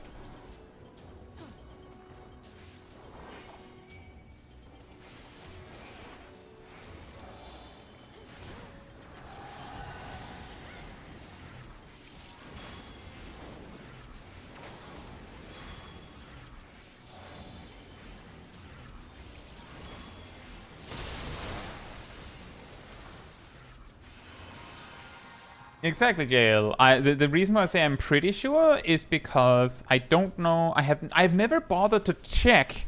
I'm almost 100% certain though that if you right-click the buff from Earthly Star, it'll just disappear. But I've never bothered to check that if you can even right-click it. I'm pretty sure that you can't remove it. I'm pretty sure that you can't remove it at all. So it has to count out, meaning that once you've placed it, the boss is going to get pulled whether you want to or not.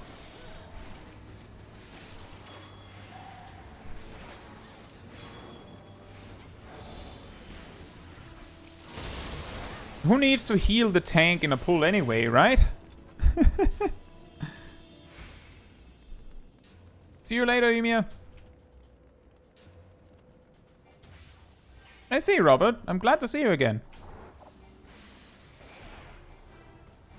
This predicts violence in your future. Up next.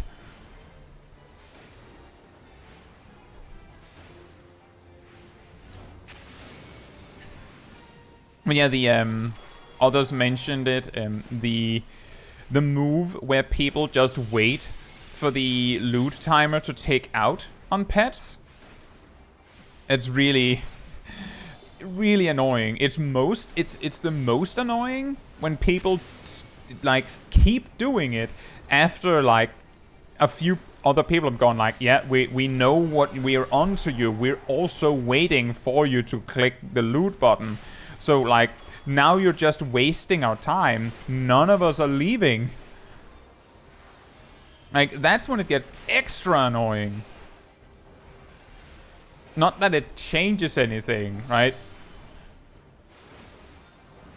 Like, it was already annoying, but it's like, at that point, where people have already made it clear that we're not leaving, then the waiting it out trick stops working. Like, everyone who was going to leave has already left. Why are you still doing this?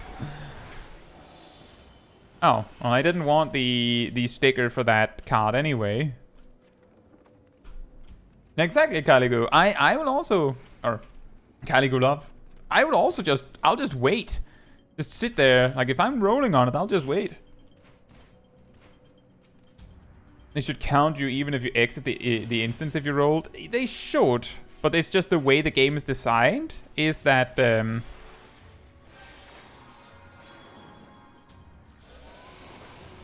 hello?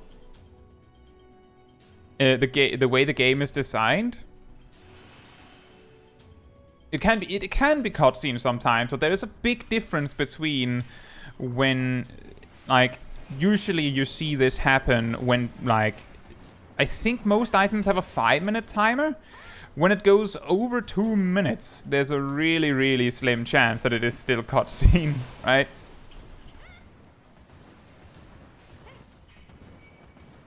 Like, it's incredibly unlikely. And also, as Fufuf says, if it is cutscene, you can see they're still in the cutscene.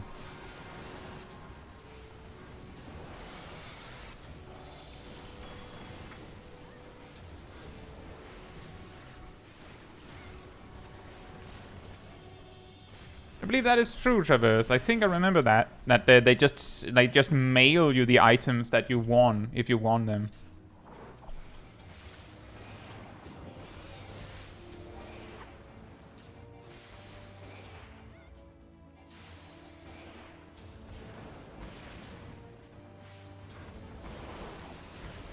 Just sit there and put a Kai video on. Aha! The big brain strat. Learn something new. Or learn something you already knew.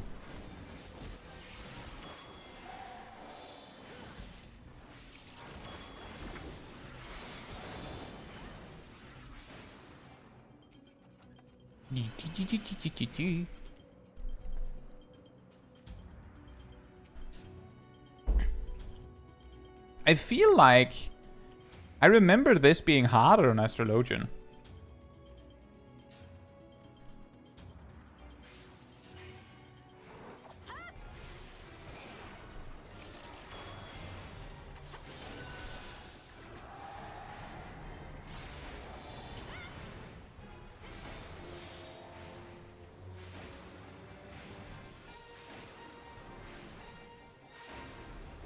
Fortune is just good today.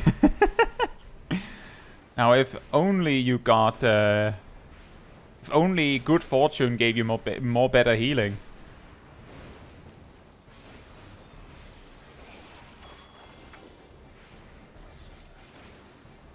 That's good to hear, Travis.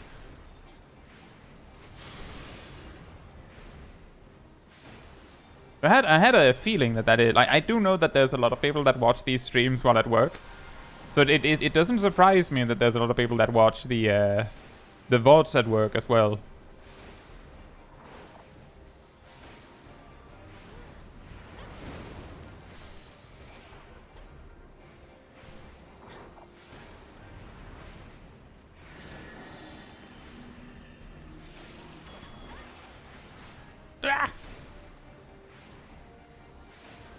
If I'm making too many jokes, it's because they raised the cap for comedy.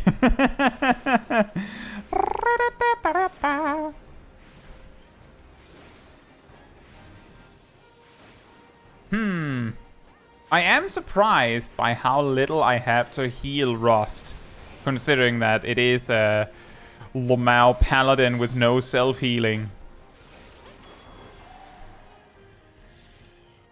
Like, I don't know where you're getting all that HP from. No says I'm playing one MMO while watching you play another. Which one are you playing right now?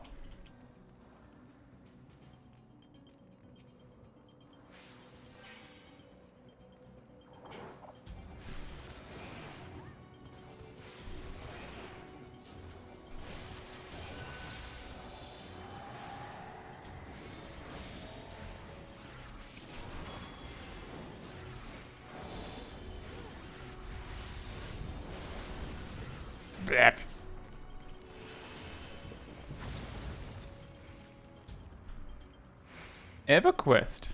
I feel like I heard that that EverQuest has a little bit of the same thing as RuneScape, where there is this thing with playing multiple accounts at once. So how many times are you playing EverQuest? I guess is my question. Oh yeah, so I'm playing EverQuest 4. I don't think there's an EverQuest 4. No, you misunderstand.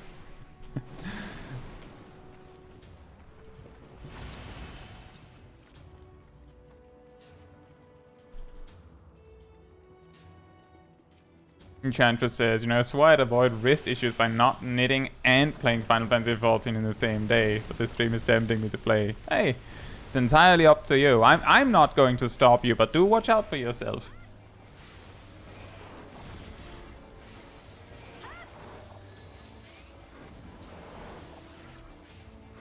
Private server that is endorsed by the company that bans boxing. Ah, okay, yeah, that does make sense. That there would be a server specifically dedicated to saying no multi-boxing.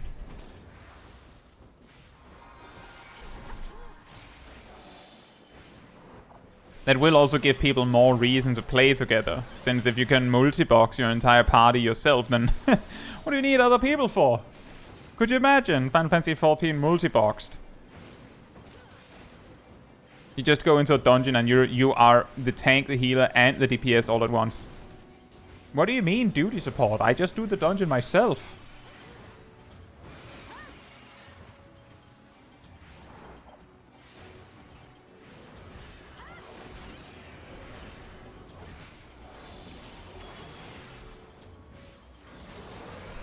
That's just Blue Mage.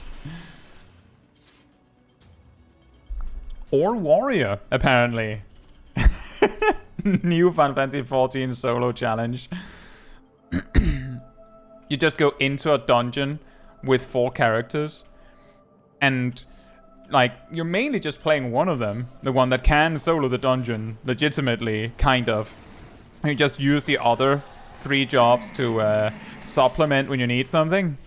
Oh, I think I need a heal right now. Grab the healer real quick. Does that count as a solo? I guess I don't think it would count as a solo run. I don't think it would. But that depends on your definition, I guess.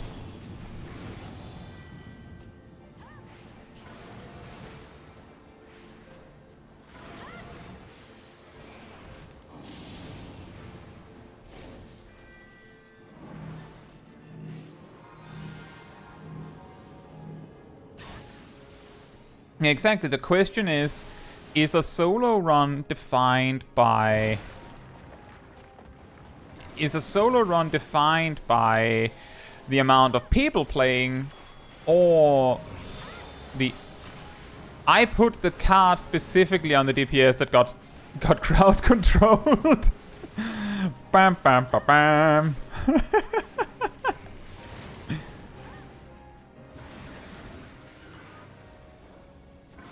Yeah, the question is whether it's how many people are playing or how many characters are playing, I guess.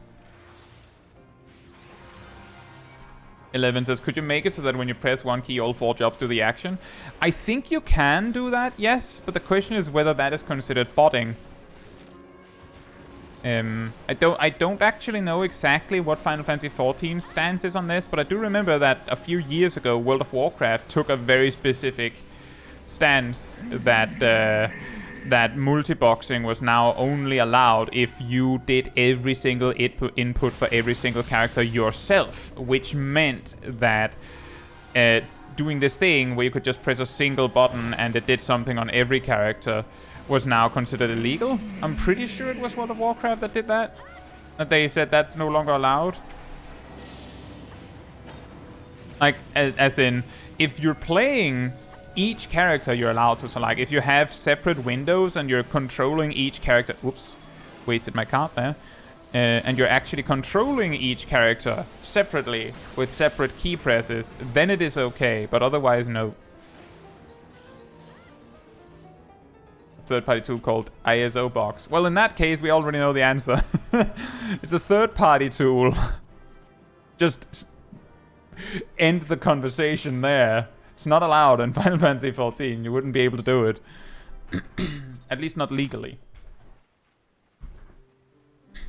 And Lithero says, I really wanted to play Astrologian to have a pure healer, but it's getting a rework soon. Should I still try it? Counterpoint. If you don't try it now, you will never get to try the type of Astrologian we have right now. Second counterpoint, we've had jobs that weren't slated for a rework that got major changes with the start of Endwalker.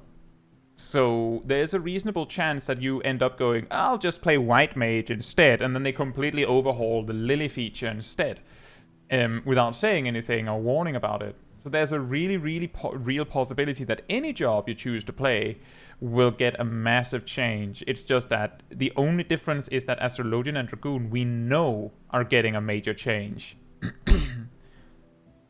So I would say try it. If you think Astrologian looks interesting, play it. So what if it gets reworked in a few months? Or in several months, I guess. But so what? You'll just learn that one.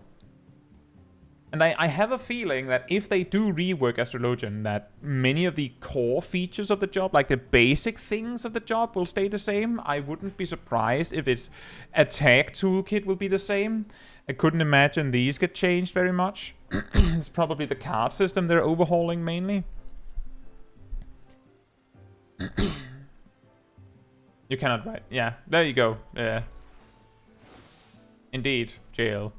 I agree. But yeah, I would say try it, Lithero. Nothing bad that could happen from trying it. The thing is, if they make Astrologian easier with the rework, then if you try Astrologian now, then you'll be in a better position to try, like to learn new Astrologian when they rework it. So if you think Astrologian is fun, then you'll just get good at new Astrologian. Top Down Forever says, I'm a newish player that came from Lost Ark. I would love to play an archer class, but a lot of veteran friends say that Bard is in a very bad spot right now. Is it true? All jobs in Final Fantasy XIV are viable to the point that they can clear all content. So there is nothing to worry about in that department. And in regards to ranged physical jobs, Bard is basically within like a hair's difference between Machinist, which is quote-unquote the stronger one, but I'm pretty sure that Machinist isn't the most popular one. So if you want to play Bard, go for it. One thing I do want to mention though, Top Down Forever, is that Bard, I have heard some players say that they don't feel like Bard is an archer as much as it's it is. Some players that specifically focus on wanting to be an archer complain that they don't feel like it's enough of an archer.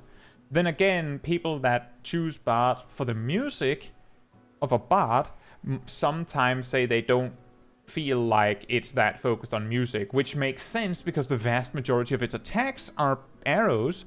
It's just that many of those attacks are, you know, arrows with music notes around it, right? I think an important thing you'll have to ask yourself before going for Bard, if you specifically want to play it for an archer class, is can you accept that it is going to be an archer featuring music? I think that's the important thing you have to ask yourself. Not so much whether it's viable, because it is. It is viable. No concern there.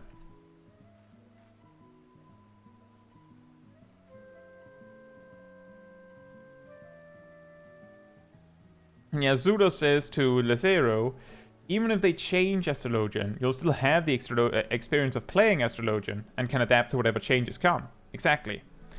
And also, even if they change it, the only way to try Astrologian as it exists right now is to try it right now. I wish I got to try some of the Stormblood or Heavensward incarnations of the jobs. Like, I wish I played Final Fantasy XIV during Heavensward, because I would have loved to experience parry-focused Dark Knight but I missed it. And right now, you have the opportunity to try Endwalker Astrologian, knowing that Dawn Trail Astrologian will be drastically different.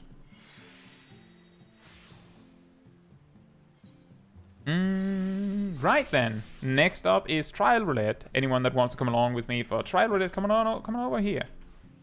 Come on down.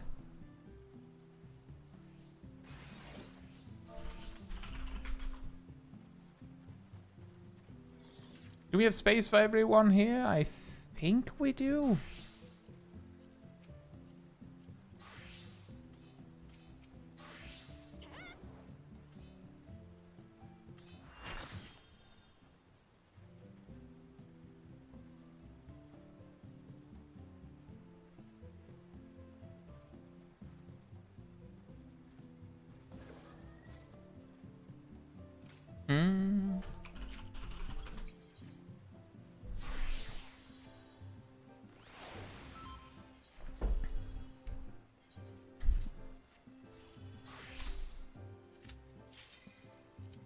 We are getting Susano. I'm guessing Susano.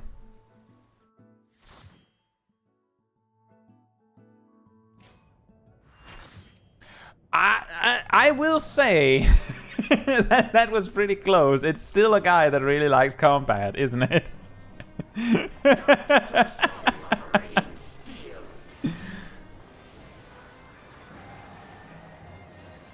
I feel like I almost nailed it.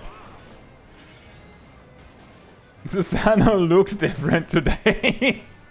He lost a few pounds. Or did he? Because I do believe Susano is just bones underneath the armor. Uh-oh.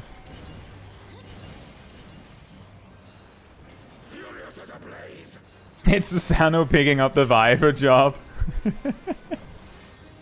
Yeah, look.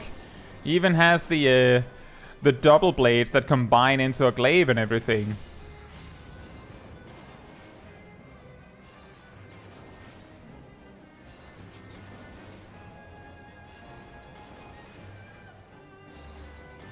Spin! Ring! That is a weird shape.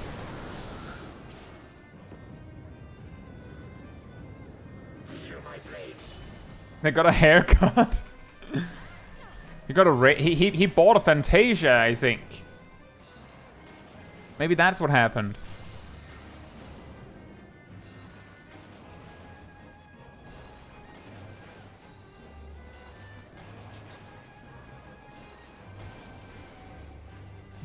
Clunk.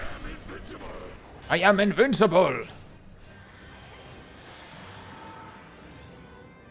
Uh-oh. Perfect.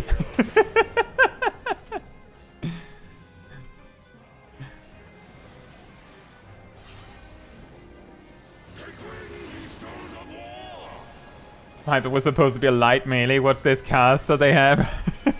Yeah, he sure has a lot of cast times. Maybe they decided to go with that instead of Mudras. And the Viper just stands there casting for a second instead.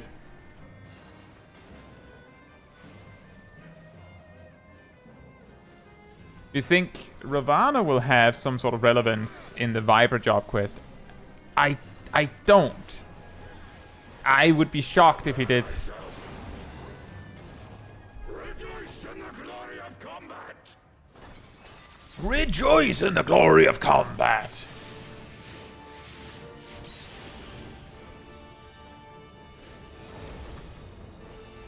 Unyielding as the earth!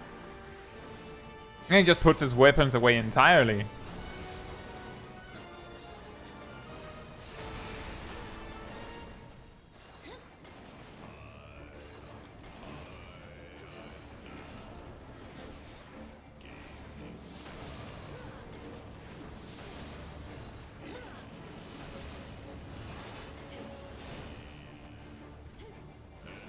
Orbs! Look! It's orbs! Orb! Orb, orb, orb, orb, orb, orb. Ah! Ow. Orb get! These ones don't make you do more damage.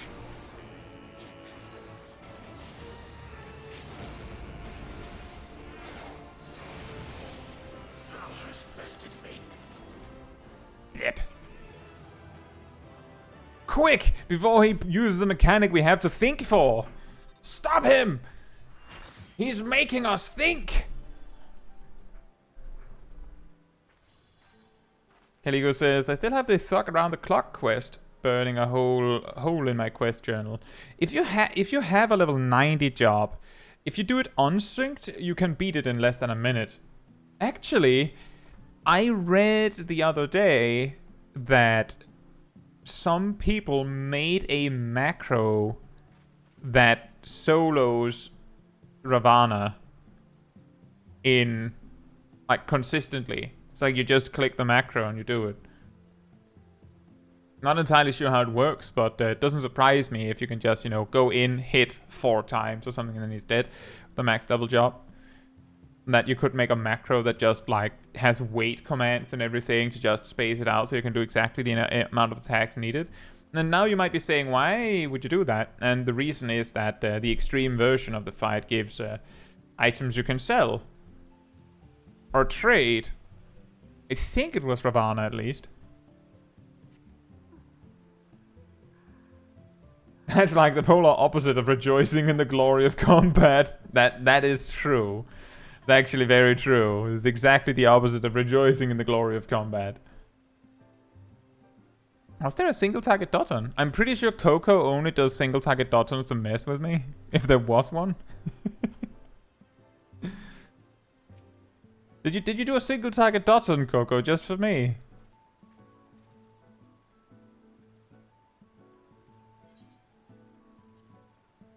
Many yes. Right, next up is normal raids. I'm assuming everyone here wants to go. It's okay. Zipper and Aradel are hanging out. Yeah, but I'm assuming everyone here wants to come along. If you don't, then that's a different story. But I'm just assuming everyone wants to come.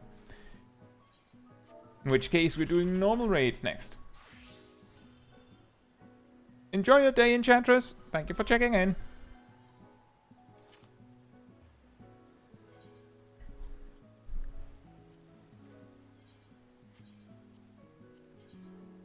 Oh, nice. 1 sticker. And a card and a card.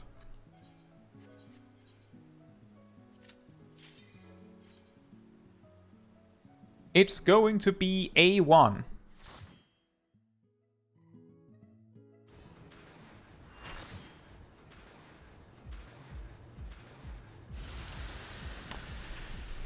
There you go.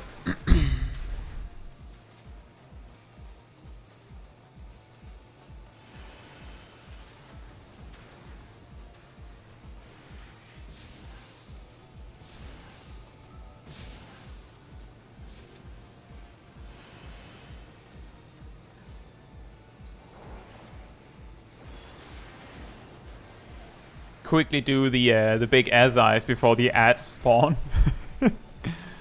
Just nuke him!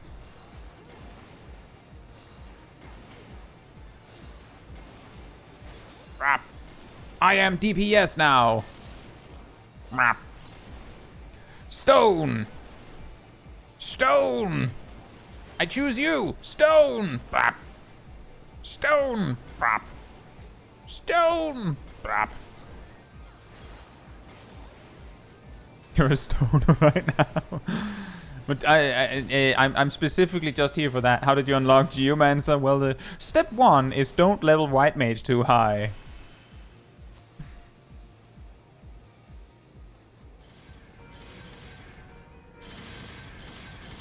It's a bit of a shame that White Mage hardly has any water magic anymore, isn't it?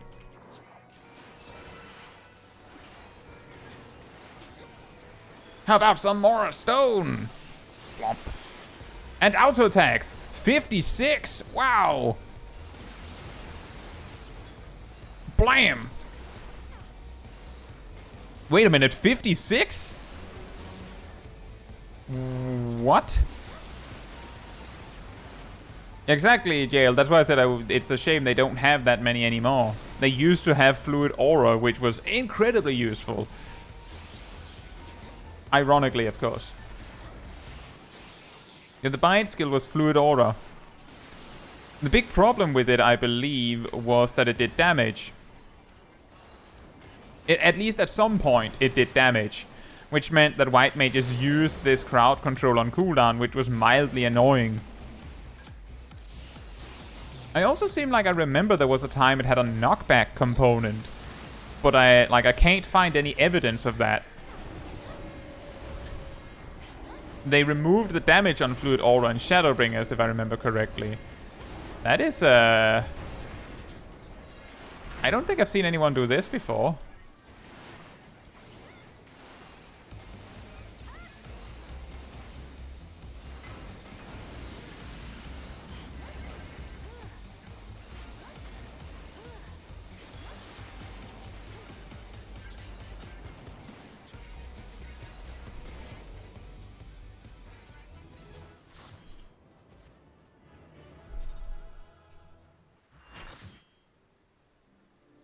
Yeah, White Mage has like one water spell, and that's Aqua Veil, and it doesn't even have any water potency or anything. The closest you get to water magic is you might be able to argue, maybe you could go, I don't know, maybe the healing spells are water or something. It doesn't look like it, doesn't it? Does it? I believe the mechanic on Fists of the Father is if the two bosses come close to each other, they boost each other's damage. It's just that it usually doesn't end up being a problem. Lilies might be a reference to water lilies. That could be. Right. So next we're doing alliance raids.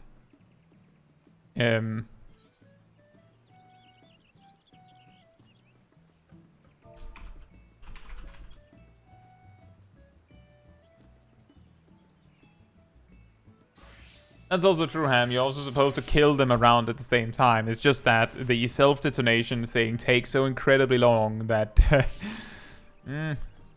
I have actually wiped to the self-detonation. But only like once.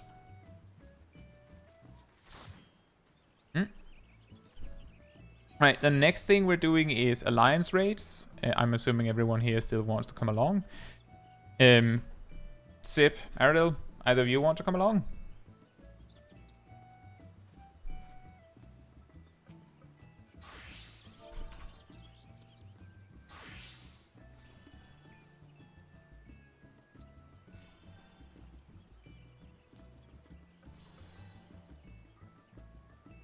Only once.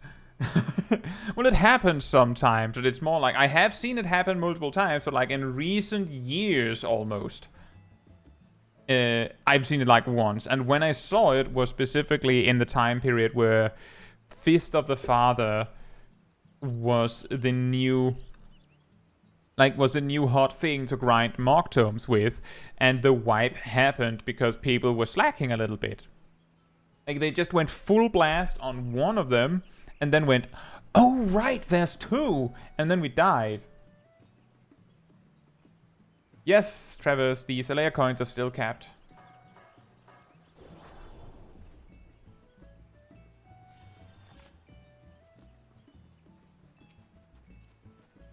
Which is quite funny.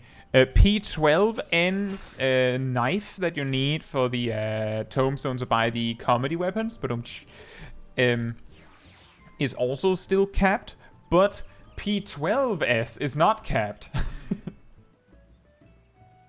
Cruise Chase is also one that wipes groups surprisingly often.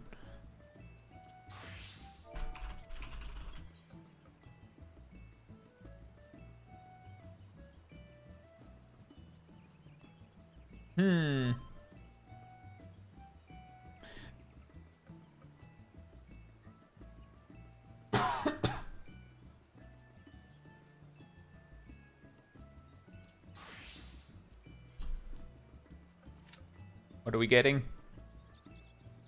What do we get? Is it going to be Crystal Tower again? I'm going to do like a massive shot in the dark and say it'll be like Void Ark.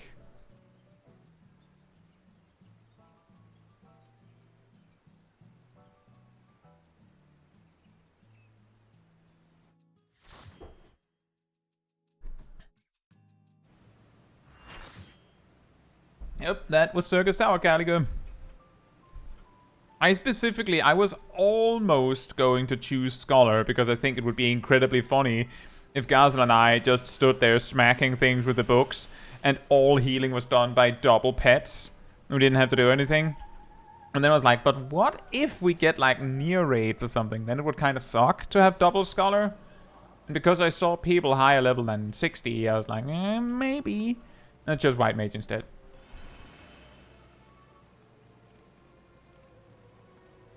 Crystal Tower. It is funny how it stayed this way, right? Enjoy a day 11. Like the changes to the Alliance raid roulette has helped with the it's always Crystal Tower problem, but it's not done that much, has it? Like it wasn't exactly the grand solution that people were hoping for.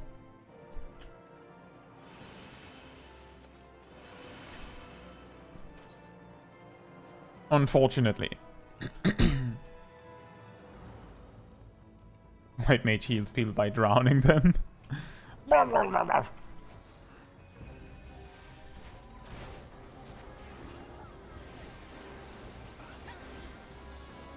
That's what we call a sad Doton.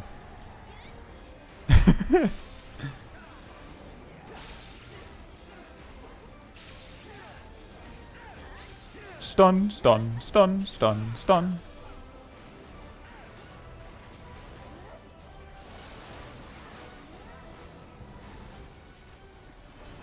Yes, exactly, Spazzy. There are still tons of people that are leveling jobs that are below level 60, and people that just don't have the higher rates anyway.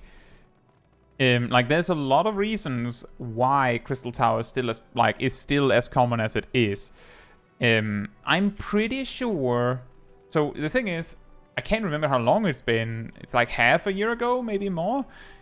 I made a video where I specifically lamented that Alliance Raid Roulette might as well be Crystal Tower Roulette. And one of the solutions that I mentioned as a solution to the item level cheesing problem was to force players to use better gear or something, like by having like a variable item level requirement. But I'm 90% sure that I served that one with, but that wouldn't solve the problem. Because it's only a small percentage of the people that are causing Crystal Tower to happen, specifically, that are doing it by item level cheesing. Like, there's an equally high possibility that every item level cheeser just lands in groups with low level players.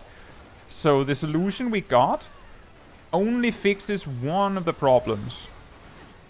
And we need more. Welcome back, Emir.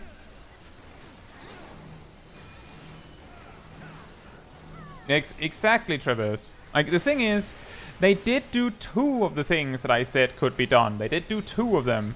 The problem is that they might not have chosen the optimal 2, in my opinion.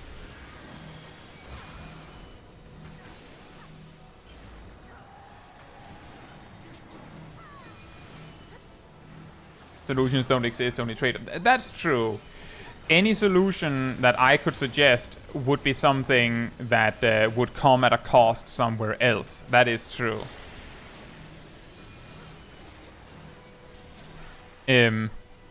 My best suggestion in this regard is that it isn't enough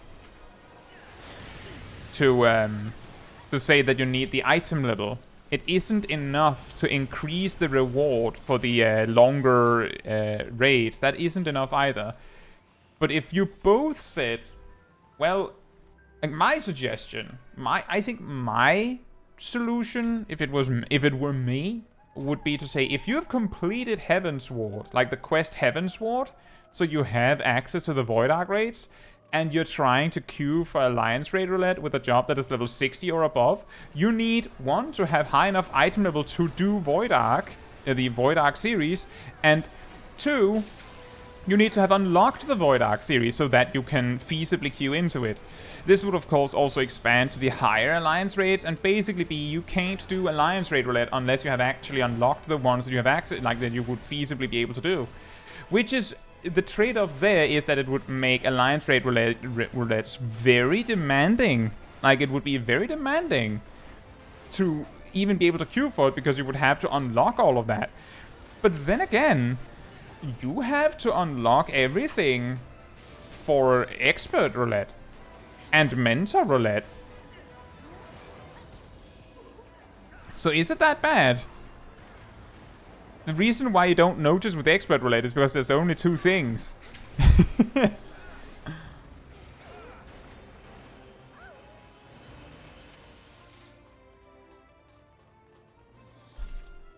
I don't think it's a good idea to put Crystal Tower in the MSQ Roulette.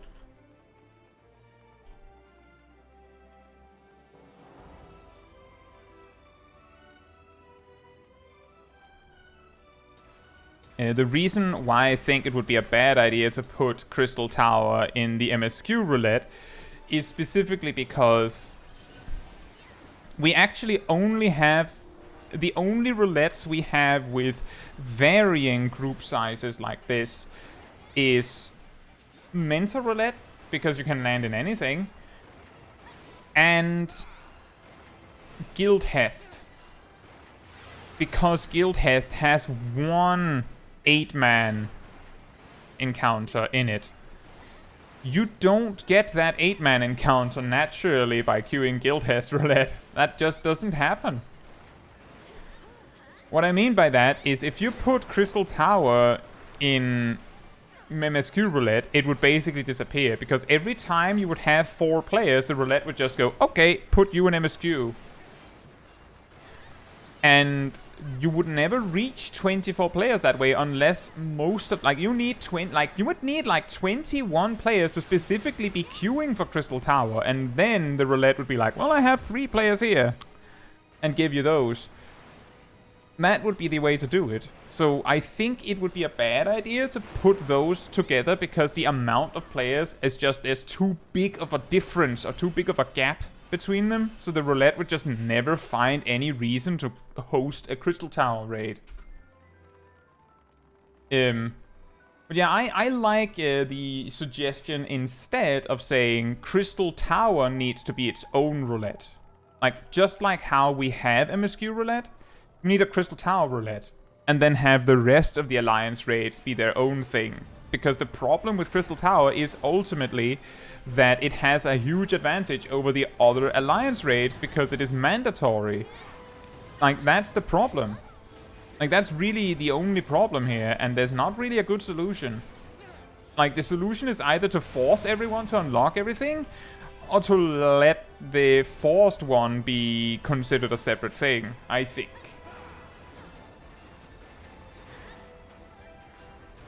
Do you think that having the option to opt out of Crystal Tower would be too much of a detriment to the Alliance Roulette queue? I think it might be dangerous to have an opt-out option, because if people just don't like a particular encounter and too many people choose to opt out of a specific MSQ relevant encounter, then it can make it really hard for new players to actually progress eventually.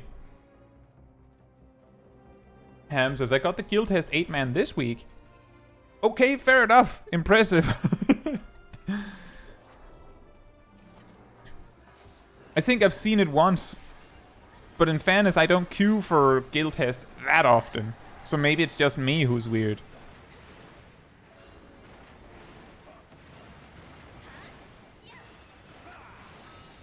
Watch all other Alliance raids end up being mandatory for Dawn Trails. That would be pretty funny. If the ultimate solution they come up with is, oh no, we're not making all of the Alliance raids mandatory to queue for Alliance Raid Roulette. We're just making all Alliance raids mandatory to be able to progress the current expansion. that would be really funny.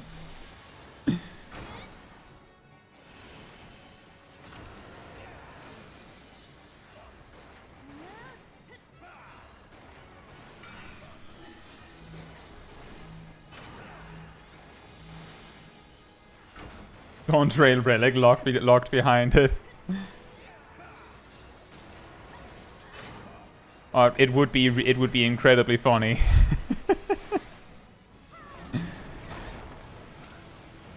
Even funnier, like they don't say anything, they don't announce anything. It's just when we finally get to Dawn Trail, it's just you try to pick up the first quest, and the game is just like, oh, have you not done the Void Ark series? And can't continue. And then you go to the second quest and like, have you not done Evilise? And you have to come back later. And then you get to the third quest and like, so the Neo raids. And then you go, okay, finally I can get to play the main quest, right? Fifth quest, Myths of the Realm, anyone? They just put it there. That, like, again, that would be incredibly funny. But then again, extremely frustrating, wouldn't it?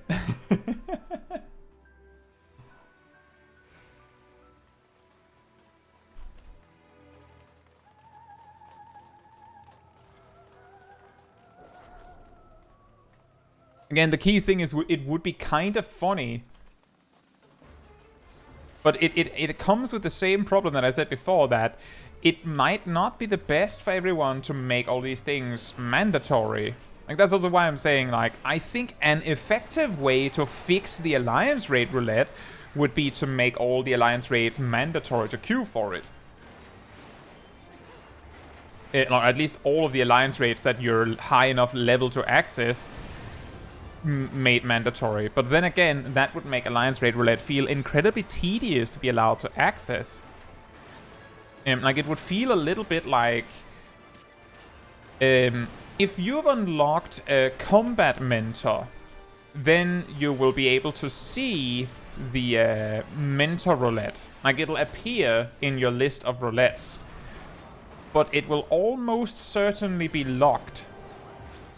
And what it'll show you is a list of duty names, and if you're not close enough to see what duty it is, it'll just, you know, show question marks, a little bit how the Mock Tome event is doing now sometimes.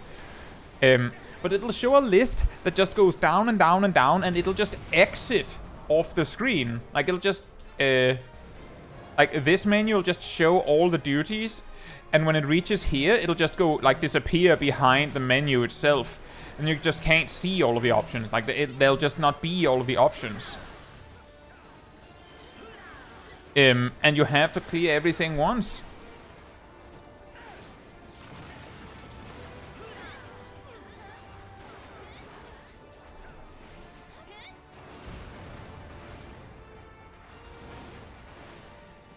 On-trail MSQ progression requires completion of, and we shall call it Eureka quest line. Oh yeah, quest number 6. You have to clear all of Eureka. Quest number 7. Have you heard of Bosha?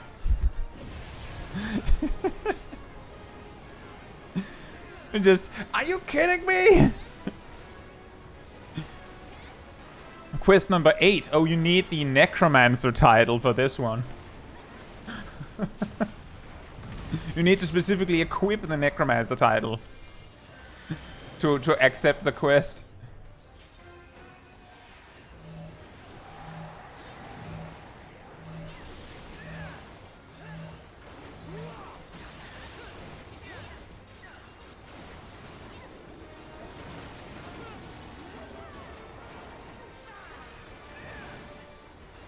There's that legendary fish you should bring as well. There's just months where like 99% of the player base can't finish the MSQ because they're waiting for that stupid fish to come around. Hi, solo Palace of the Dead stream when? Actually, one of my first streams, or among my first streams, was a Palace of the Dead solo stream. I just didn't finish it because I died on like floor 178, I think. Something like that. Then I just decided to do something else.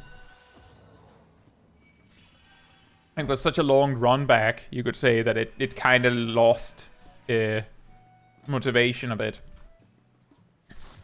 But it was quite funny. If I remember correctly, the way that stream, like that run ended was that I was like, I ran like 5 floors without stepping in a single trap.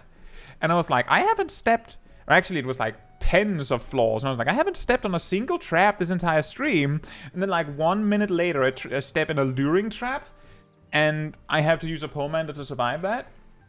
And shortly after, I step in another luring trap and have to use a polemanter to survive that. And like a few minutes later, I step in another luring trap and have to use a polemanter to survive that. And then I'm like, if I step in another trap that requires a polemanter from me, then I'm dead because I don't have any more than that. Like, I don't have anything.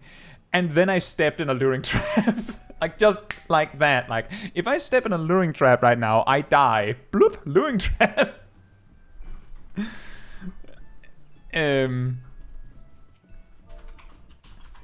Like, it was perfect.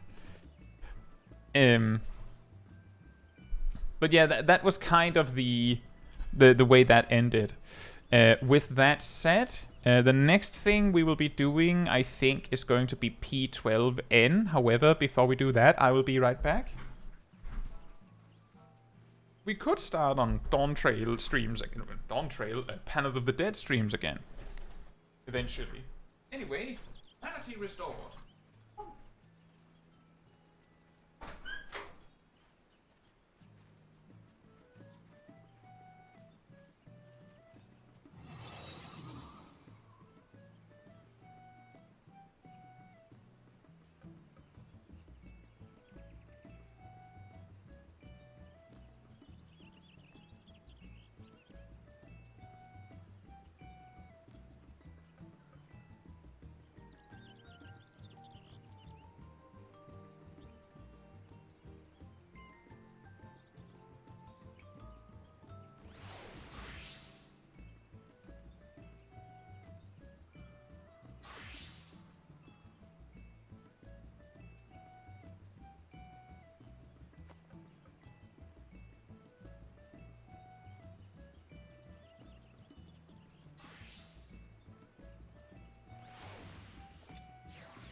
Alright, I'm back.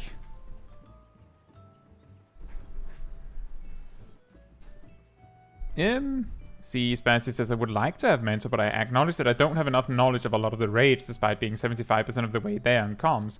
See, the thing is, you don't have to know everything about Final Fantasy XIV to be a good mentor. You don't even have to be good at everything to be a good mentor. You don't have to be good at a lot of things to be a good mentor. The things you need to be a good mentor. Also, see you Ham and see you Rust. What you need to be a good mentor is wanting to teach, like to help other people, and having like an idea of how to teach other people, like things you can teach. A bad mentor is one who's actively not helping anyone, or outright giving bad advice. In fact, a good mentor will just admit it if they don't know something. Like, To give an example, if you queue Mentor Roulette and you land in, I don't know, Shiva Extreme, and you don't know or don't remember the tactics for Shiva Extreme, that's fine. The key thing here is that the Sprouts who queued in, they might know tactics if they looked it up, but they might also not. They at least knew that it was coming, because they queued for Shiva Extreme. You, on the other hand, put it a little bit on the spot. You just kind of have to deal with it. What you can do as a mentor is use your experience as a player to go, well, I know how to learn a mechanic. If there's a mechanic we don't get, like we pull, we wipe, and then you go, okay, let me look up what we're supposed to do here. That's a good mentor. A good teacher is an eternal student. Yeah, indeed. See, exactly, Shiro, and also hey, Shiro. That is often what I do, is I queue into something. If it's an easy, like if it's not extreme or savage content, then if someone says, oh, first time, is there anything I need to know? I will usually say, with my mentor crown, by the way, I will usually say, let's give it a try and see what happens. And the reason why I do that is because if we wipe, then we have something to go for. Like, what was the reason we wiped? Let's focus on that. And if we don't wipe, then it would have been a waste for me to sit down and go, alright, so the first thing the boss is going to do, but most of the things a boss does are things that you can probably figure out eventually. Like, a lot of the things you can learn by just looking at the boss. And if you can't, then there's a possibility that it's because you're lacking in learning by doing. And one of the most effective ways to learn, to understand a boss by seeing it, is by going in blind to casual content. Like, the most effective way to learn that, oh, every time a dragon casts Akmorn or something, every time they do some sort of stack marker, it hits once and then 3 more times. Usually you do that by seeing it. But if every time you've met a dragon, you've looked up a guide and gone, okay, hits 4 times, then you might not put 2 and 2 together because you saw the guide first. That's also true, Burn, that mentors can also reach out to the novice network. The first thing the boss is going to do is a raid wide guarantee. Sometimes it's a tank buster. Speaking of tank busters and raid wides, the next thing we're doing is P12N. If you'd like to join me for that, come on over to me.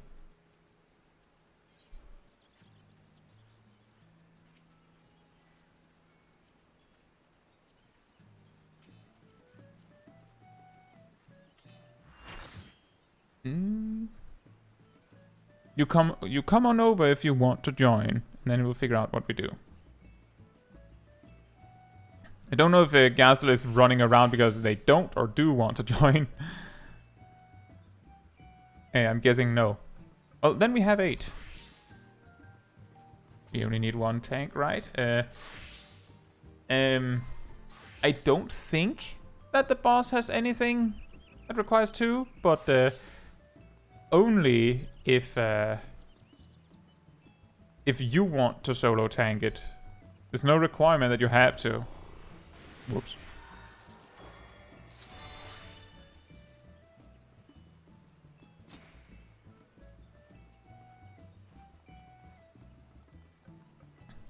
That is also a good idea, Darth. Like, if there's a particular mechanic that you know every time I do this, the first timers die. Like, it never fails, they always die.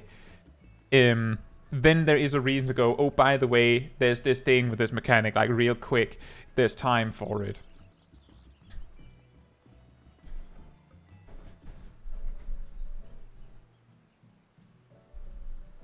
Did I do a ready check?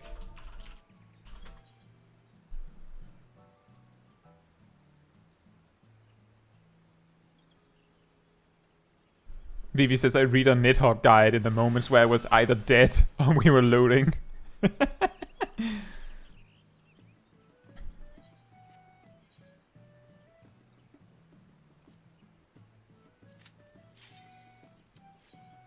Just like, I'm just imagining like you like just face plant into the floor and then you like just sneak up a book, just read while you're lying down.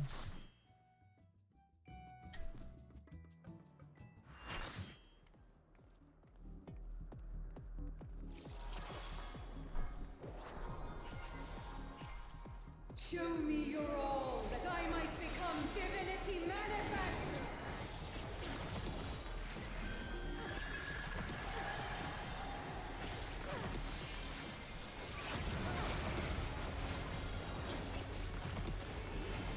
Enjoy, Yurine. You cannot escape my eternal gaze.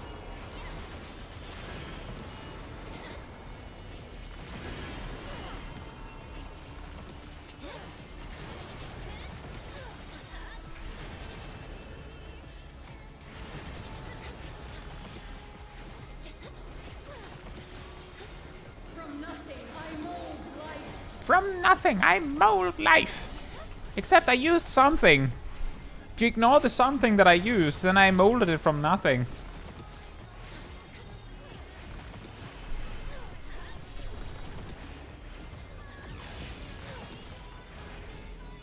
You cannot escape my eternal gaze.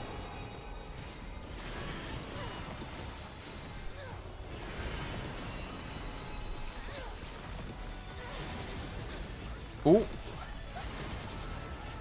Slightly off center there.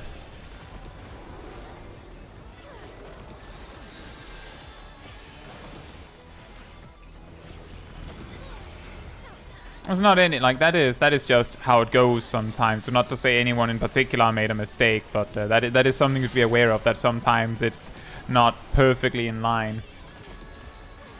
Sure, this is fine. You know, I think what happened there, Traverse, is that I had forgotten exactly when she removes the floor. It was like, I can probably make this, and then I couldn't make it. But hey, it was worth it for the funnies.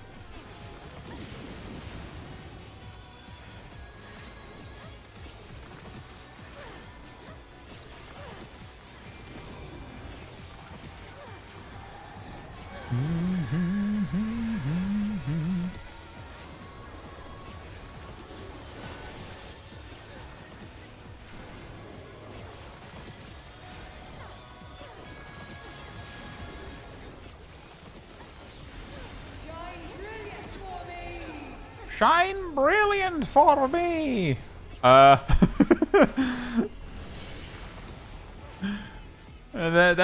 not how that works. I'll block it.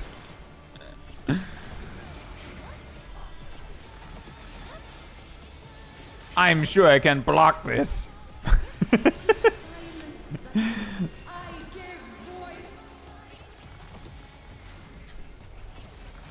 Who is it that says that? Is that Freezer? I can block this. Oh, I didn't mean to use that.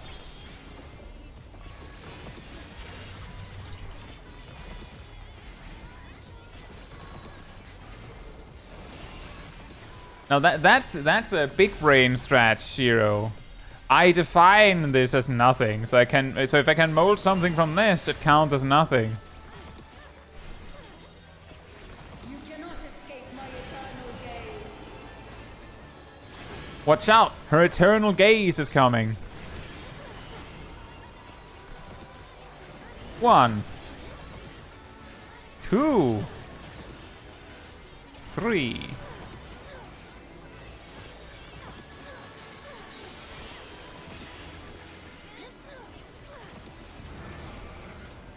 Coco says, how? Well, I saw you step back into the right side. I don't know how long you were there on your screen. But it's a little weird.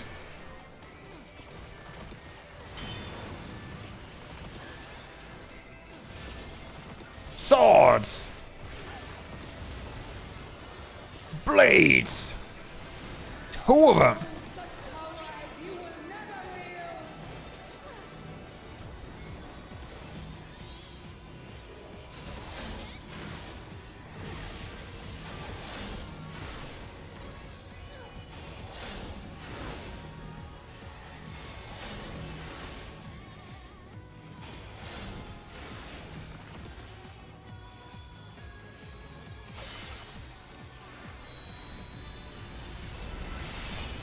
Are you serious? I didn't expect deployment tactics to reach all the way over there.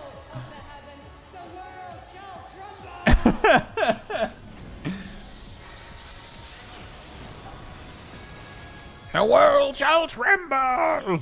Such a singularly resolute soul. These chains are forged from the fabric of creation. What is the fabric of creation, Athena? What is that? Shine brilliant for me. Oh, okay. Is that? Uh-oh.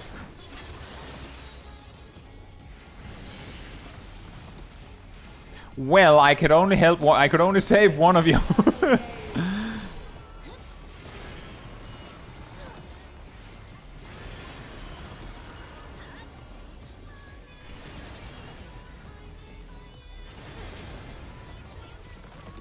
Thank you, Ireland. I'm glad to hear that. Today, my theory shall be proven as fact. Today, my theory shall be proven as fact? Today, my theory shall be proven as sus.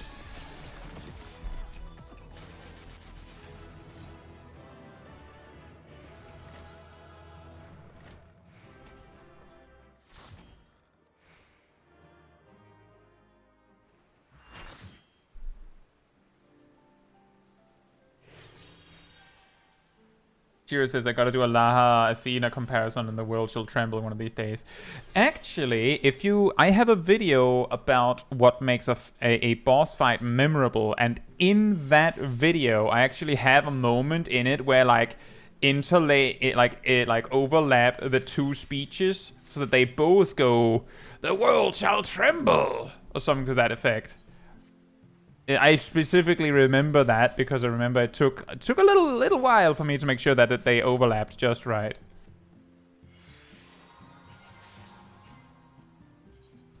Dart says, if your theory doesn't already have a massive number of facts supporting it, you aren't a scientist? Well, I think what she means is this specific thing today, that theory will be fact itself.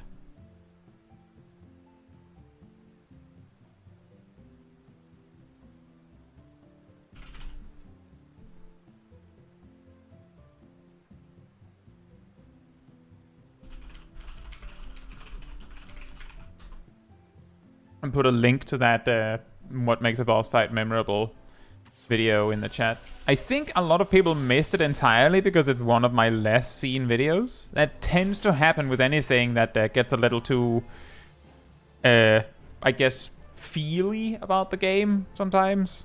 Like, oh, there's this story thing.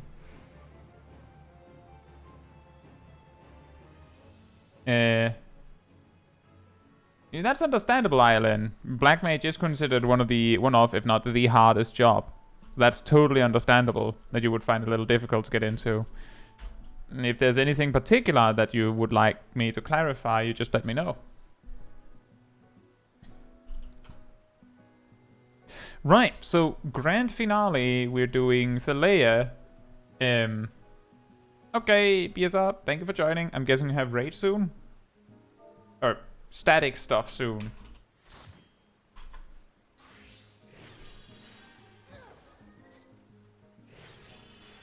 I'm guessing the rest wants to join. Usually Gazel does not want to join for this, but maybe Sid wants to join since we have one space open. Criterion Knight, fair enough. Good luck. Says for me the one thing that factors into how memorable a fight is how long I lay on the floor.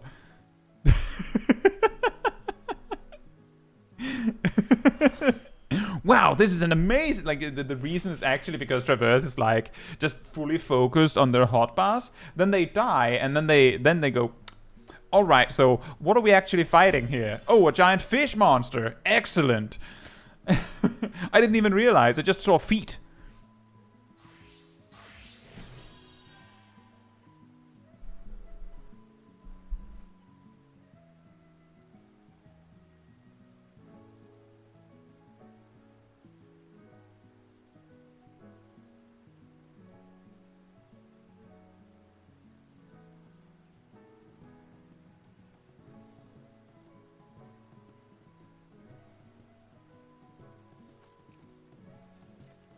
spent more time dead than alive that run. Time to actually learn this fight. Never guess what voice line is after the Ultima line. Yeah, exactly. That is also true. They left that as a little joke. Well, ILN, in relation to hotbars, you generally want all your actions on your hotbars. You can see I have everything here. And this is the same hotbar as you'll see in my videos, so it's like, it's not a big shock, I don't think.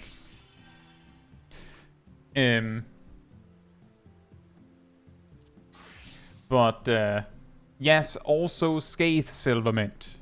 Also Scathe. I do recommend having everything. There's always a use for an action.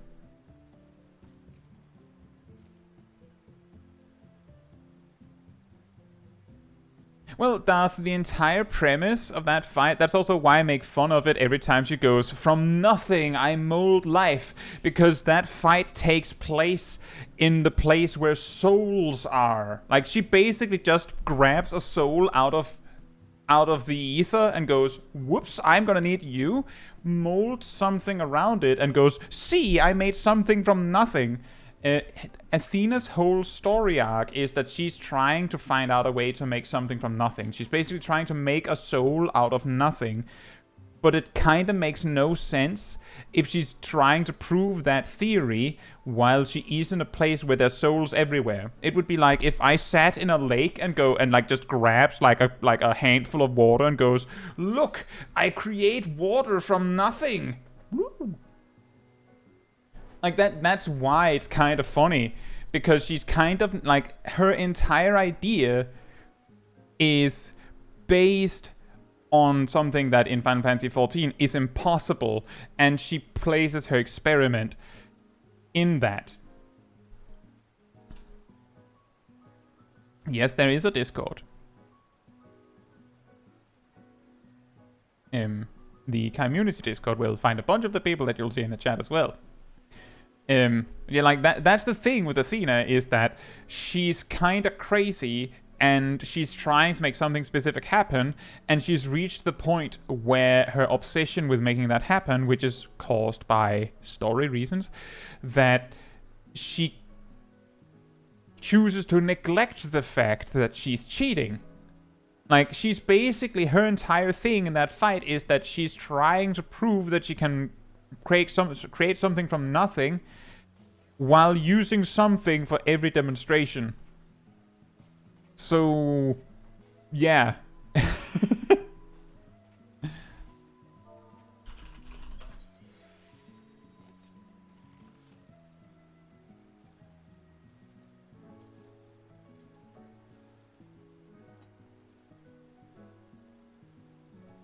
Win by any means isn't cheating, it's tactics. Well, it's tactics until the person you're trying to fight knows that you're cheating.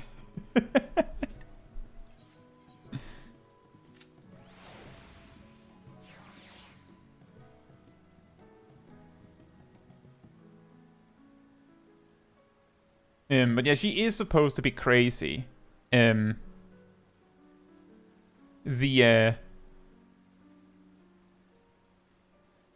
What's it called? The crystal.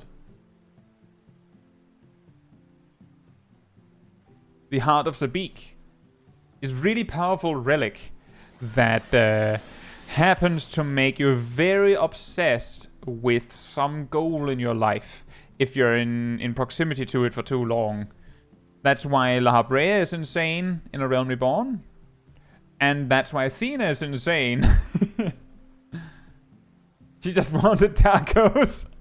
That's actually the real reason why she's trying to mold something from nothing. She's just like, I need tacos at all times of the day, even when I don't have anything to make it from.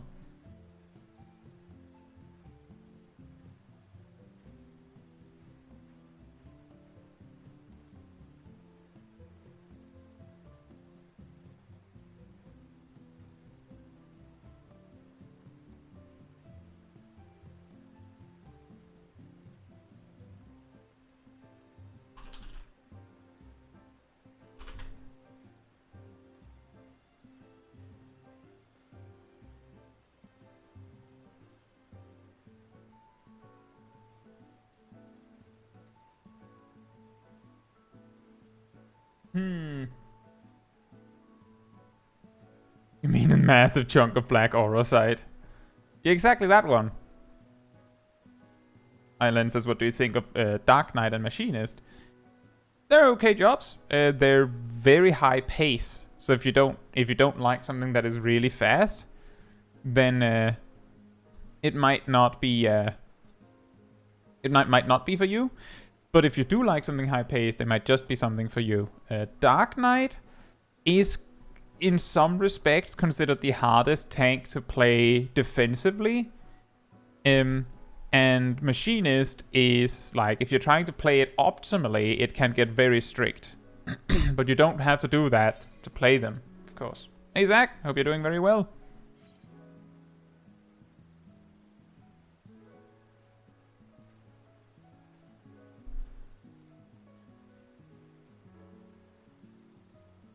Well, Darth, what exactly is the right way to use the word theory in a scientific context? Just so I understand your perspective.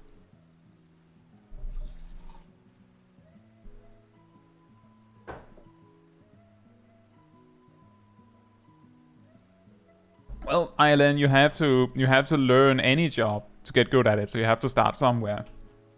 Any job you think looks cool or inspiring is good enough. Like, it's just about whether you want to put in the time. All jobs are good. When you say team player, that one is a harder one to quantify, because if you want to be a team player as in a supportive player, then, well, some jobs have no support options. Like Black Mage doesn't really have any major support options in its toolkit whatsoever. Machinist has a little bit. And Dark Knight is of course a tank, so just by existing you're kind of supporting, right? Come, mortals. Make your way through our watery sanctum.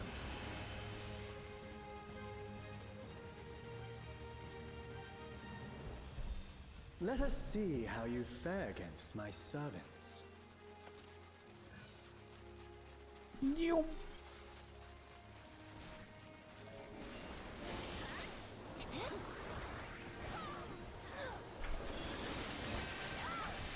Black Mage and Samurai supporting the team by making the fight shorter. Ah, yes. The ultimate support move. Kill things.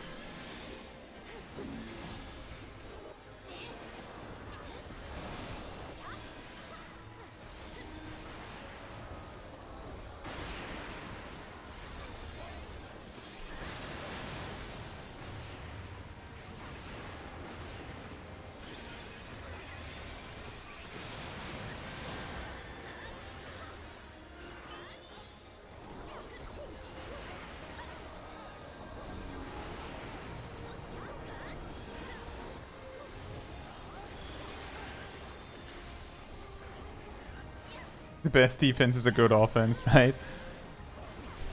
Darth, I have to ask, are you perhaps confusing the word theory with theorem? Because those things are not the same. Only to be expected. Are you sure it's not theorem you're thinking of? Because I'm pretty sure that's what you're describing right now. To welcome you personally. I'm pretty sure.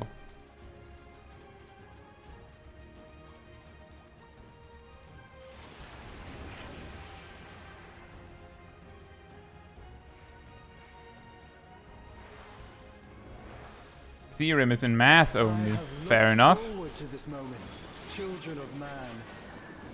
The scholar shall measure your depth of knowledge. That explains that, because I come from math. I'm a mathematician. That would of course explain why I'm like, well, that sounds like a theorem, because that's what it's called in math, I guess.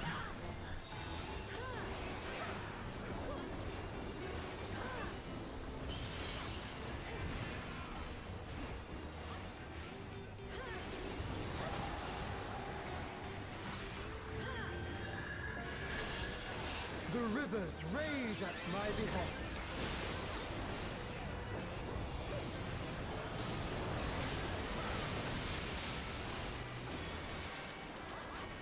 Not all knowledge is wisdom.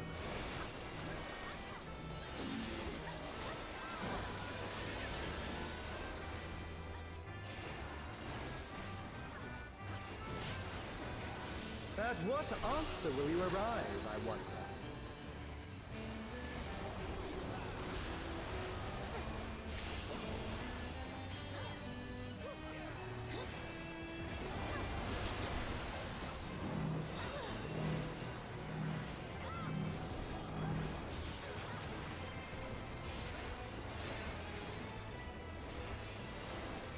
Of ignorance be cleansed.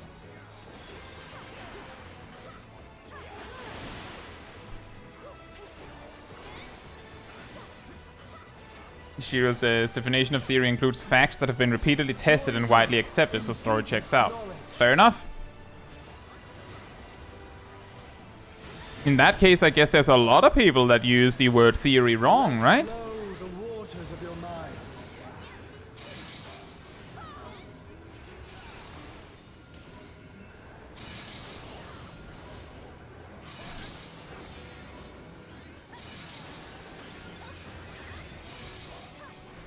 Seek new perspectives, and you shall find new paths.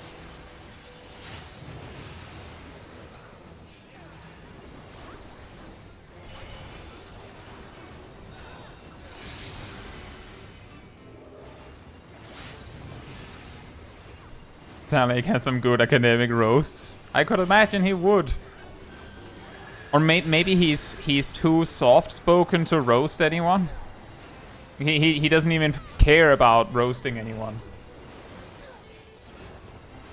Small wonder the others have exalted so.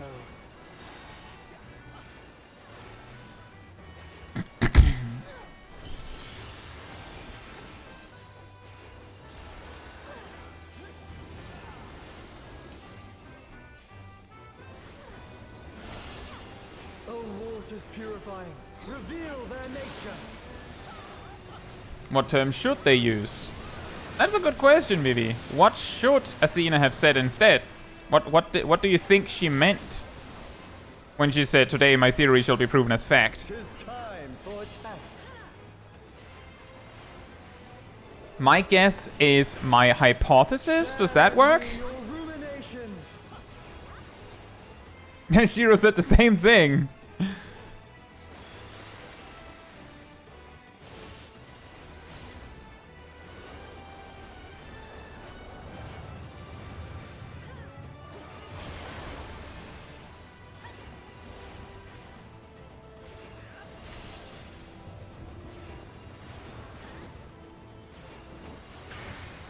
Not all answers can be obtained through might.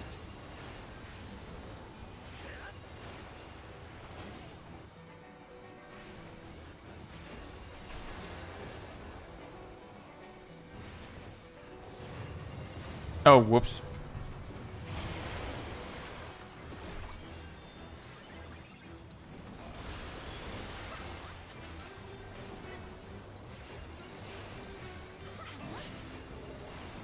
Kiki says I Wisdom of have to man. like listen to stream because I think these are Endwalker spoilers. No, yeah, you could say that.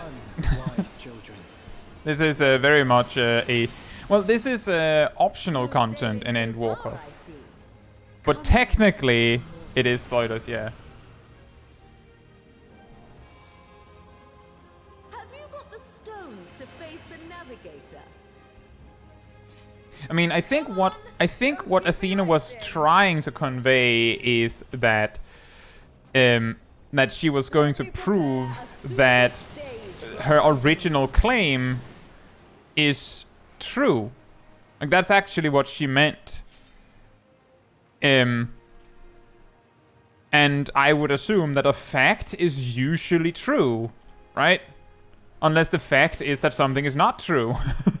But then again, the fact itself is true that the thing is not true, right? That it's true that this is not true. So the fact itself is true. So maybe that's what she means. Teach you the ways of navigation.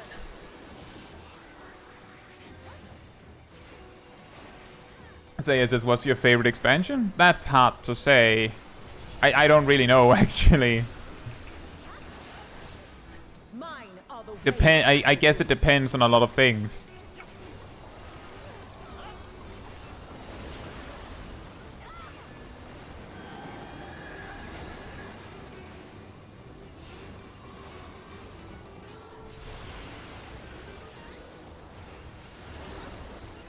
Content-wise, not story-wise. Can you contend with she who I don't know. I've talked about this before on streams, but like I like the content we have right now. Personally, I do enjoy it. But I might have liked content from Stormblood or Shadowbringers, which I also played more. But, and this is also something Bondi has a tendency to specifically chime in on and completely forget every time that I say, is that there's a reasonable chance that we have a little bit of a rose-tinted glasses situation where we remember it being way better than it actually was. And it's incredible that every time these kinds of conversations come up, Bondi happens to be in the chat. Specifically. white caps?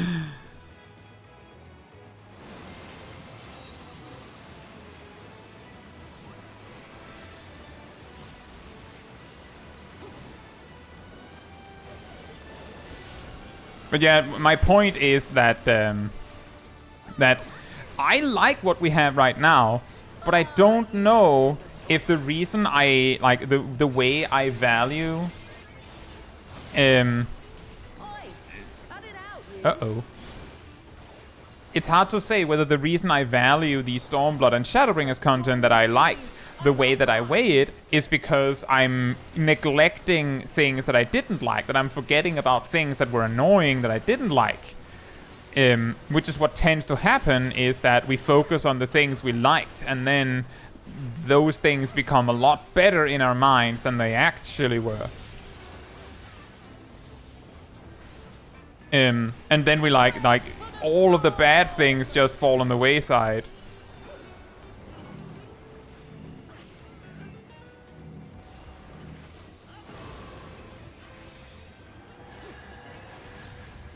I trust you don't mind if they play too. Come, Pericos, Thalios. Join us in the I can clearly see your glasses are clear. And yeah, that is true, they are polarized.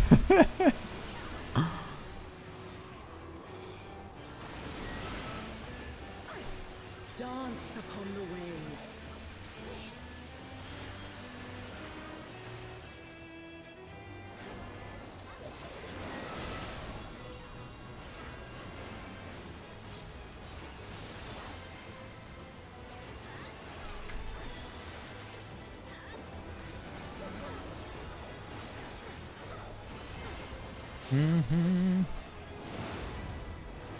That's the way, my clever serpents.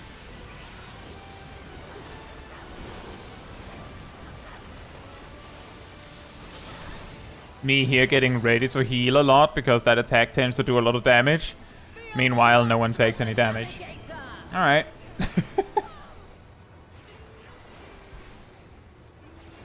Go on, my pets. Don't be shy.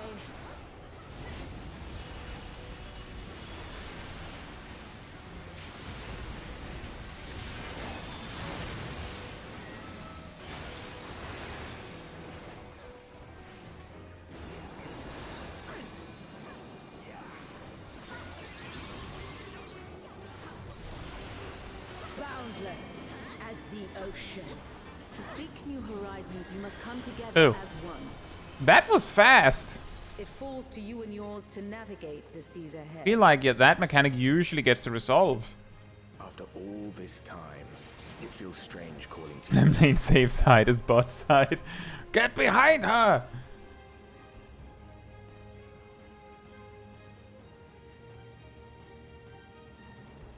Thank you for making it this far. Not long now till our journey together. Darth, I think what started you on it was that usually when you do the fight, you hear it once and you're like, that's not right. And then you just move on, right? But here, the boss said it, I said it, everyone said it, and repeated it, and then you started going, that's not right. That's not right, though. It's totally fair. As I said, I'm just straight up mathematician, right? So it didn't occur to me that obviously in science, where we're dealing with real things, we're not in, like, there's of course no business in proving something, because either something is the case or it's not. So the only thing you can do is demonstrate that, no, that's not how things work. So either it does or it doesn't, I guess. Which is a little confusing in logic and all that.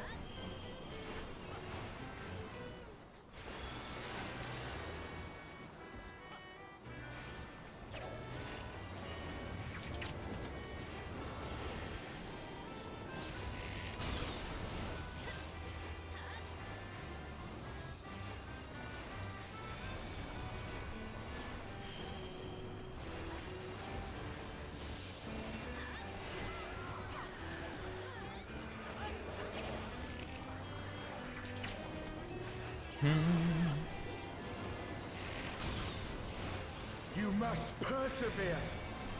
Oh man, that's a long ways away when you want to slide cast it. Just all the way over Narnia. Alright, sprint to the center. Hey, Oat Blue. Thank you so much. I hope you're also having a good week.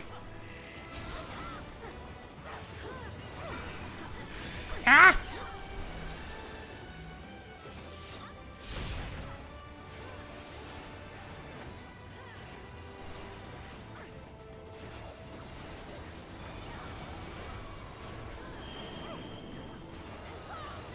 Yeah, you know, I get it, Darth. I can't come up with one right now, but there are also like some times where some weird quote irks me, and usually like you can get past it because it's like, well, they've already finished saying the thing, so I can just move on now. It's fine. But you can get caught up in it if you think on it too hard. It's totally fine.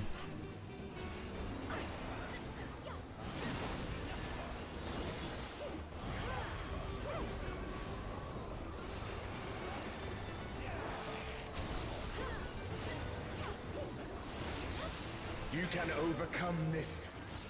I know you can. Arise!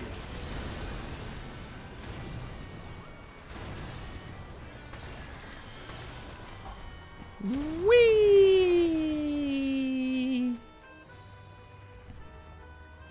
Blap. Your prayers have given us strength.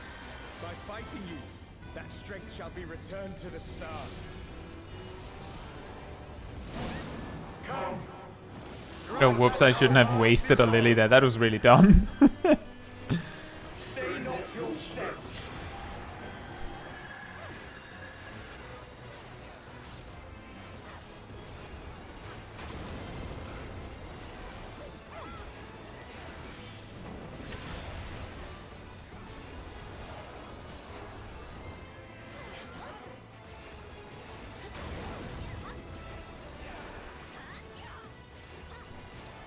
Those who hesitate are lost. Oh, man.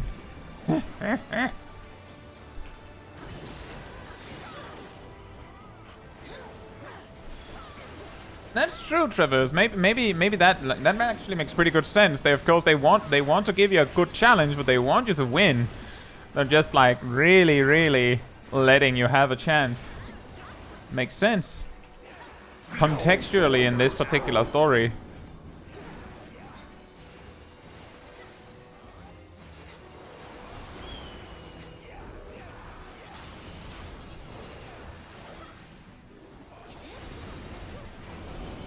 Oh boy.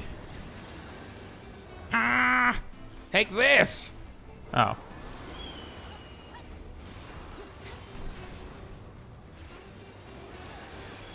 glad that it was you who came to us.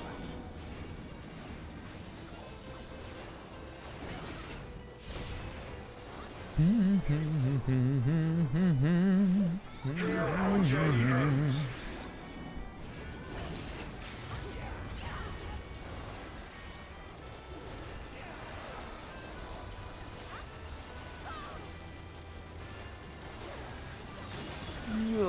Oops, I got hit a lot there. Ow.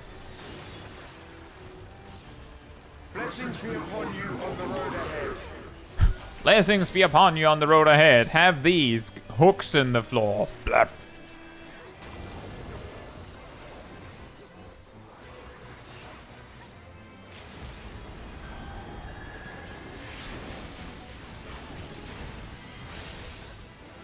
May the wind ever be at your back.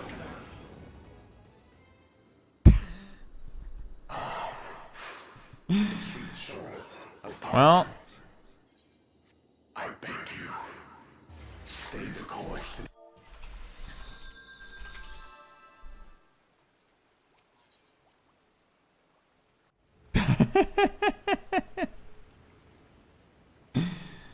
yeah. Yep, that was a rescue from Sip. It's okay though. He always does that. It's just like most of the time he fails and then just falls alone. You're back.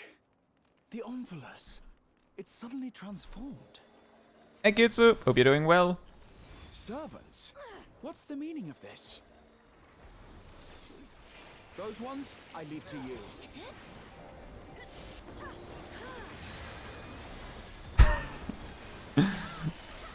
Oh, now that's really good, Shiro. I think maybe that's actually what they're going for. They're just memeing on everyone. Shiro says, you know, there's probably someone angry at the boss for a completely different profession. Like Ocean's Python pole is completely BS. You're not supposed to be able to yank them out or something like that. Hey, wait a minute. Like they just It seems we're being summoned. consistently like just random things where they just do something that is exactly weird enough that you need to be very specialized to go, wait a minute, that's wrong. And it's just only wrong enough that you notice it, and if you bring it up for other people, they'll just be like, oh, you're just being silly.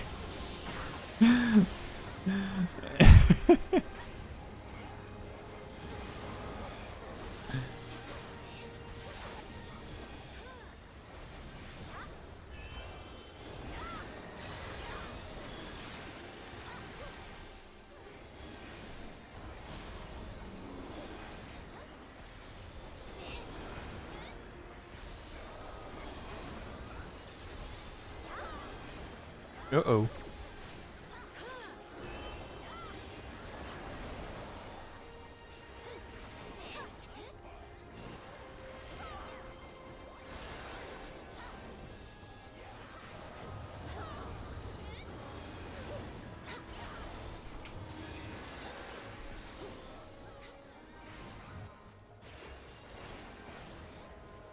How does the arena completely shatter then? You're on a thin slab of... How does the arena not... How does the arena not completely shatter then? You're on a thin slab of rock.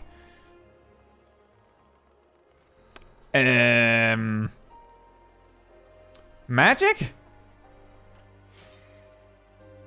I don't know. I got nothing. I really don't know. Like I'm going to vote magic on that one.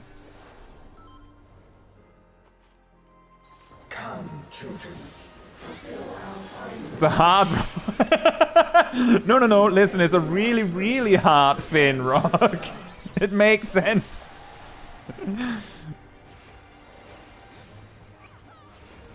This god is not the god of breaking rocks. Hey, 113,000. Nice. It's pretty good.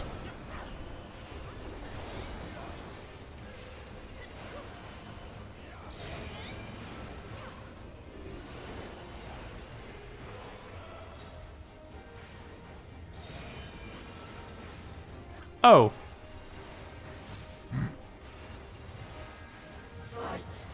Well, it's a pretty easy position, I'm pretty sure. And left. And right. Oh, you almost had me, Yugia.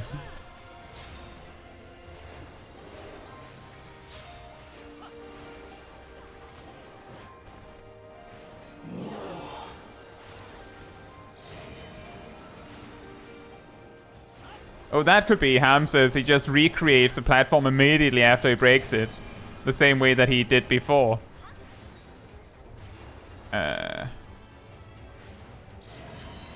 Something, a wizard did it.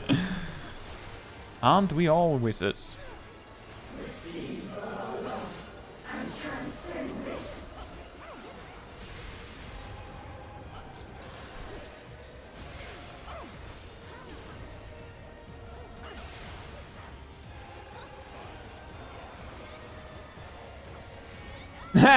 Yeah, actually what happens is Jail says it's just somewhere in the area. Beauregard is just there waiting and just instantly recreates it.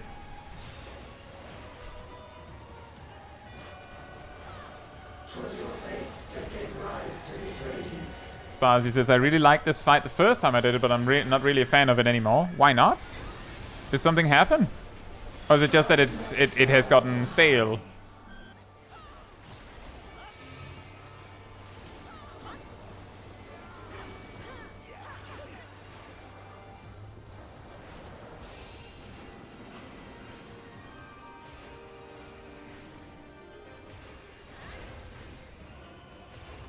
Need to make it over there.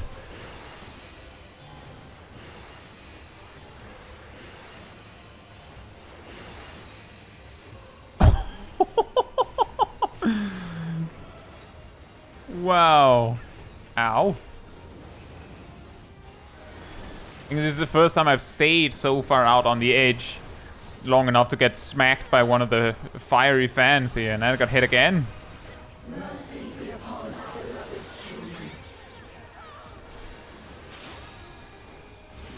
Feels really long. Yeah, that's fair. I get it.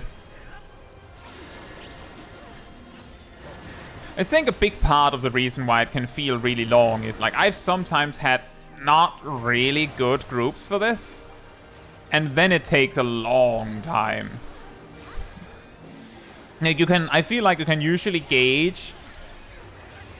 It's a bit late for that, but you can usually gauge how well it's going by how much HP the boss has left by the time that they like loop back to the first mechanic, like the one with the 3 dashes.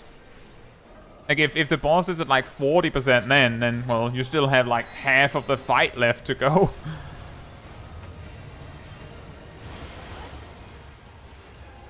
Oh.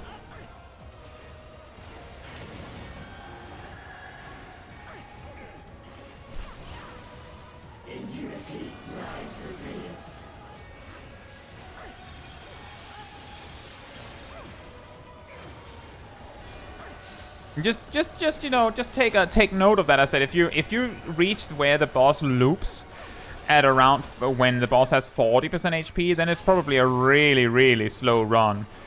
Boss has passed 40% now. Not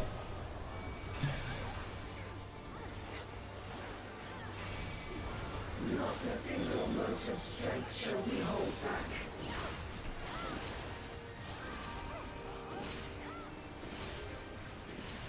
Ow.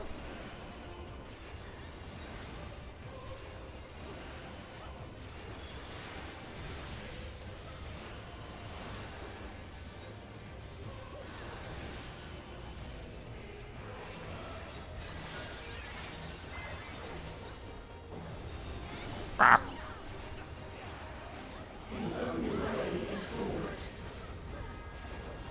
But I guess it's probably for the best that the fight is a little long, because while it does drag on a little bit too far at times, there are like the Aglaya final boss is really sad because he doesn't even get to do his signature mechanic because it goes too fast.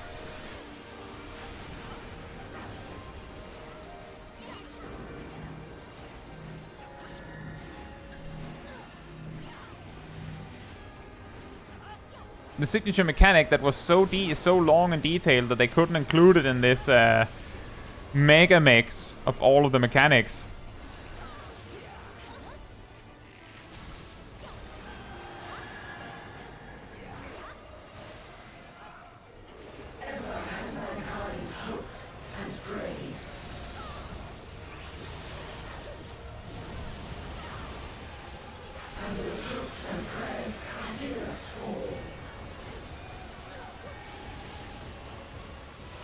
And moment when the boss mechanic has so many hits that it eats all of your liturgy of the bell before the final hit lands.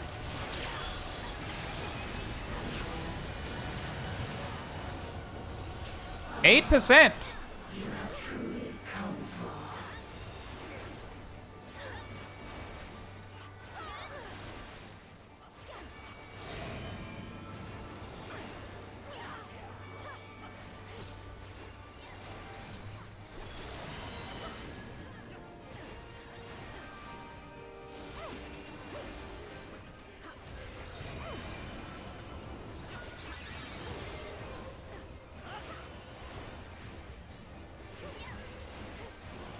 No!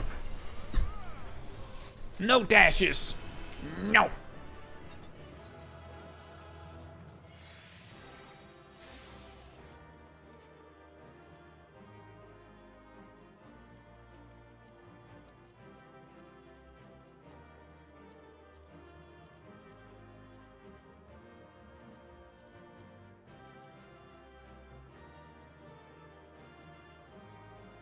Traverses, I still need to learn the trick on that dash attack from the boss. Yeah, the thing is that the trick isn't that complicated. So if I explain it to you, you'll be like, I know.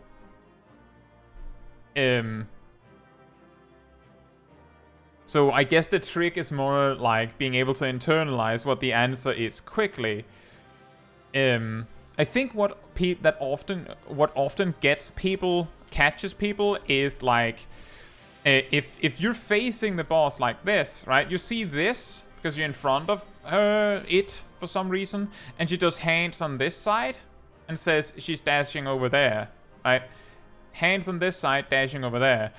Then all you have to do is turn to go that way and go, well, she said hands over here, right?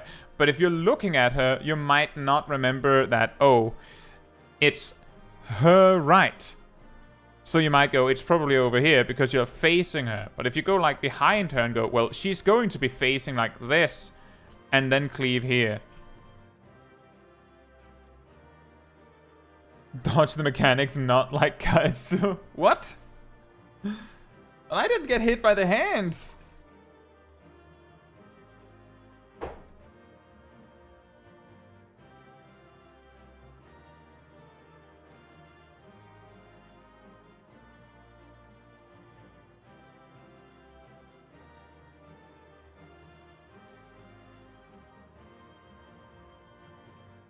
It's basically a matter of trying to figure out in your head, like, what you see is like, often you'll face it like this. Maybe you're facing it like this if you're like a melee DPS and you're like positionals, right?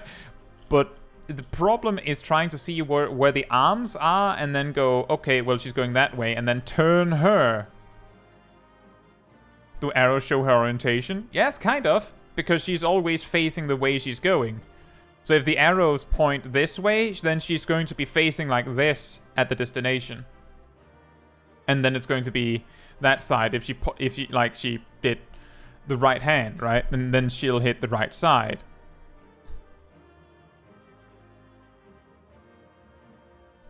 And often it's not the first cleave that gets people, to my knowledge. It's usually the second or the third, because the first one, she's usually like going forward in either direction. So it's just turn her 45 degrees or so. So it's usually fine. You just go whatever she's pointing at. But the second one, she's often going in a completely different direction. But the thing is, it's still her left or her right. That's what it's about. It's her left or her right. That's all you need to think about, honestly. There's also the part that it could be circle, which is of course a donut AoE, as Darth mentioned.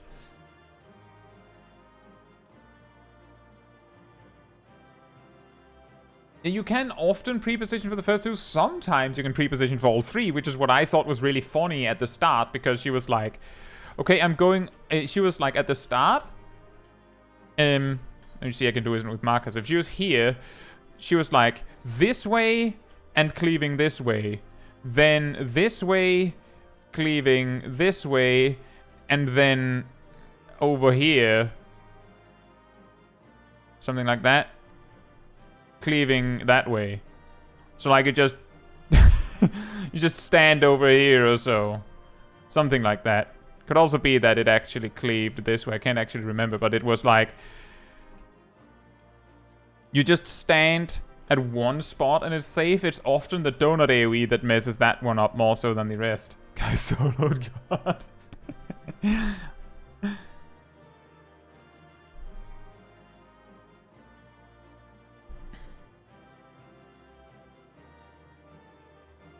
I mean, yeah, often the safe spot for all of the attacks are completely pointless for melee DPS because they have to chase and tanks. But yeah, the hard part is turning the boss in your head. I'm not saying that it's lol easy. I'm pretty sure when I did this for the first time, which I did on stream, you can find the stream of me doing this for the first time on the channel. I'm pretty sure that I either, one, just got completely decimated by the mechanic, and the only reason I survived was because of like spam healing myself or something. Or I think I was just following Aradel or something like that. I feel like Aradel was in the group and had already done it earlier that same day. So it's like, well, they know where they're going. I'll just go along there. I'll just follow them. And that didn't work all the time either.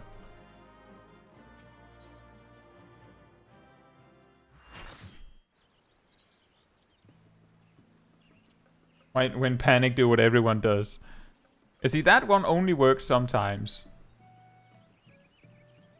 What I meant by that, Aradel, is that sometimes I didn't move fast enough.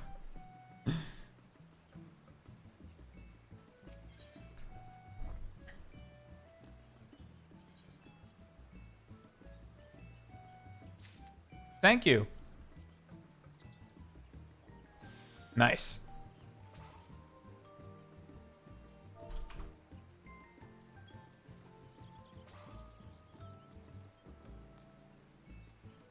How many people can they fit on that bench?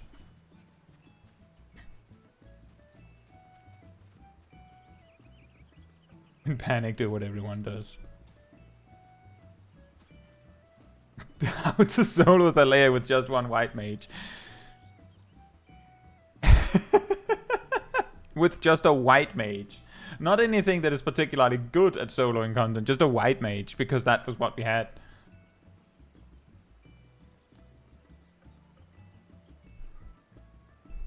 What's the house address?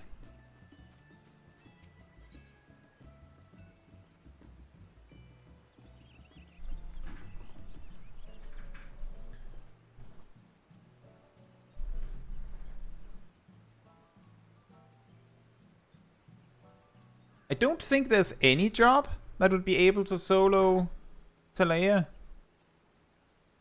I don't even think that Warrior would be able to solo Aglaya. To be perfectly honest, I'm pretty confident that that isn't possible.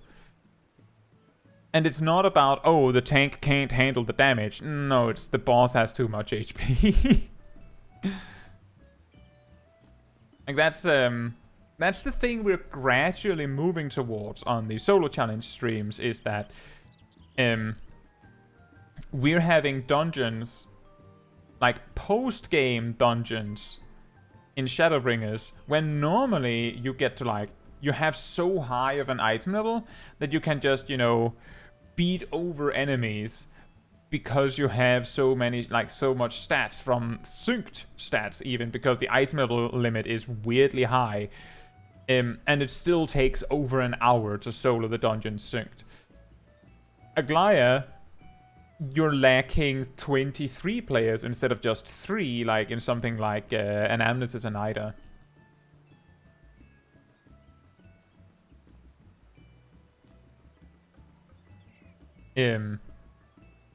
Because you would be lacking, like you wouldn't be able to do it because you would run out of time.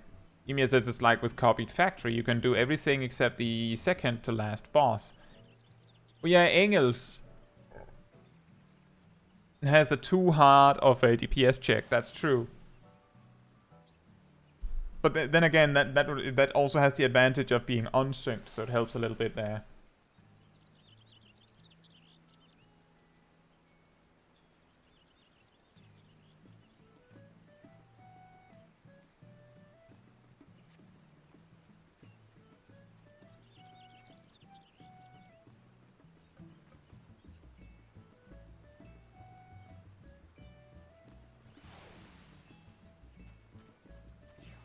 I can't remember. Did we actually beat it with Zip and there's Greensville? Can you solo last boss in Copied Factory? Also not that. I'm pretty sure that both Engels and... what's the last boss called? I'm pretty sure both of them has a DPS check that is not... is too tight for 3 warriors.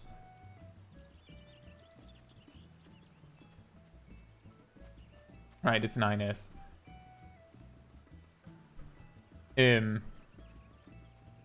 But then again, I think we tried that during the second raid tier. So maybe now with more gear it might be possible, I don't know. We could try again, although it's really tedious, like it's really time consuming to do such a run. And I don't even know if 3 players is enough.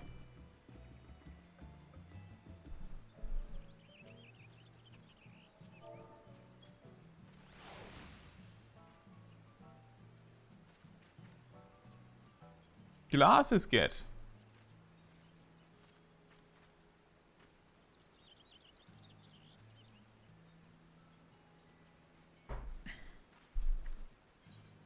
Cat Damon says the way you phrased everything except the second to last boss made it sound like the last boss was possible. Oh yeah, I see what you mean. It's like when we say O12S, phase 1 is not soloable, but phase 2 is.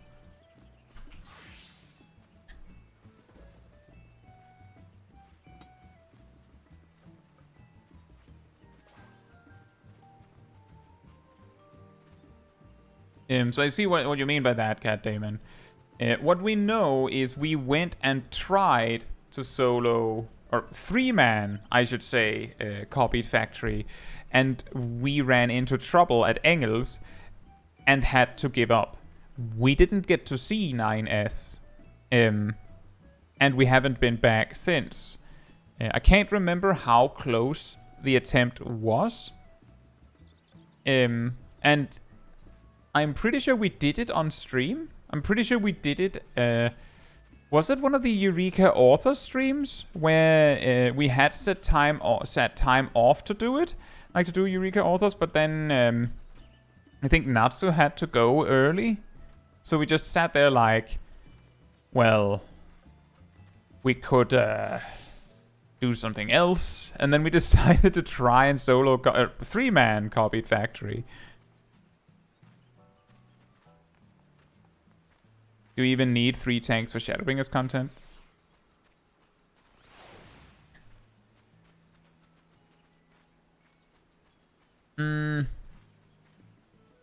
Hard to say, Viek. It's the main reason why we brought warriors is because if you bring a DPS to an alliance raid, those tend to do a lot of unavoidable damage simply because you have that many players there. You should be able to receive the healing. So if you bring a DPS, you would probably need a healer to keep the DPS alive. And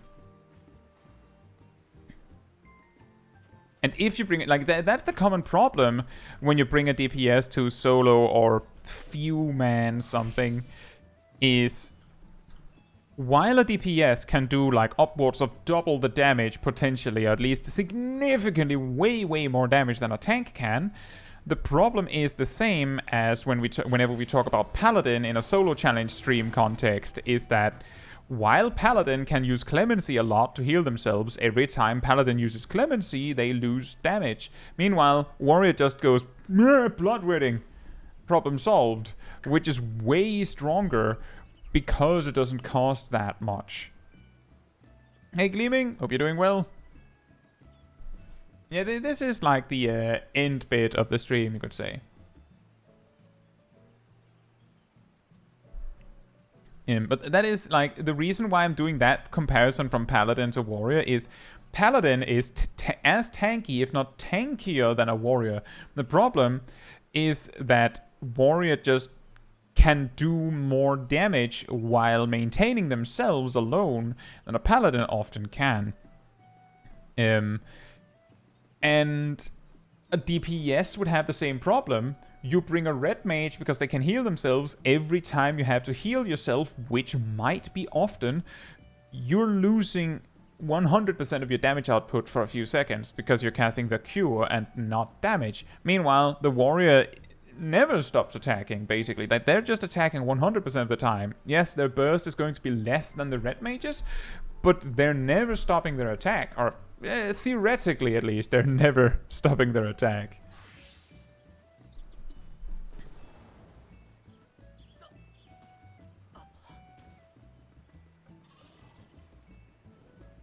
Tanks could heal a DPS, that might work. That is true.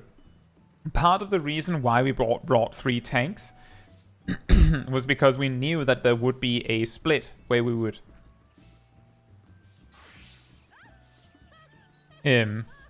need to like split the mobs up, and we didn't know how much damage those like packs would do. So it was better to bring 3 tanks rather than change anything. And the thing is, the phase where the DPS checks are, in all the cases in the first near raid, is there's 3 mobs that have to die, and you don't want to stack them together because then they become nearly invulnerable. So you need to split them. So logically, you would want a tank for each of them. Under the assumption that a DPS can't tank it, but we didn't know that. Like, we didn't test that. We bring a melee, so they have Bloodbath and Second Wind, it should be okay. That is worth trying. Use the sweep emote. How about they do this?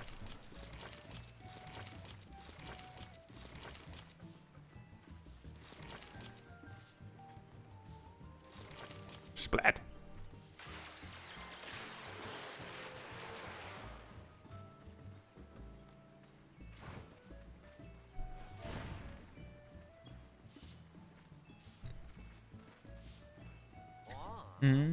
We've entered Caetsu down phase, is what happened.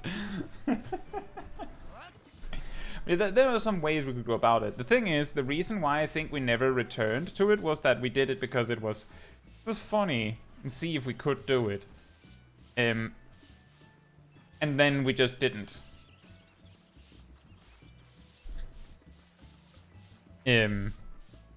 If I remember correctly, what happened is that we went to Eureka Authors, did like 1 set of 10, and then something came up for player 4. So instead of going again with 3 players, which we already felt was kind of pointless, given that we've demonstrated incredible skill in Eureka Authors, like absolutely immaculate skill in Eureka Authors, we concluded that we probably couldn't 3-man it either.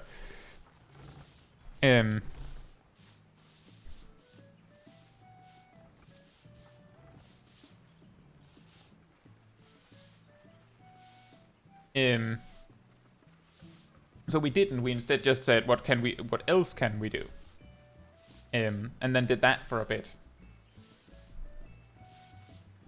Solo small bosses. Well,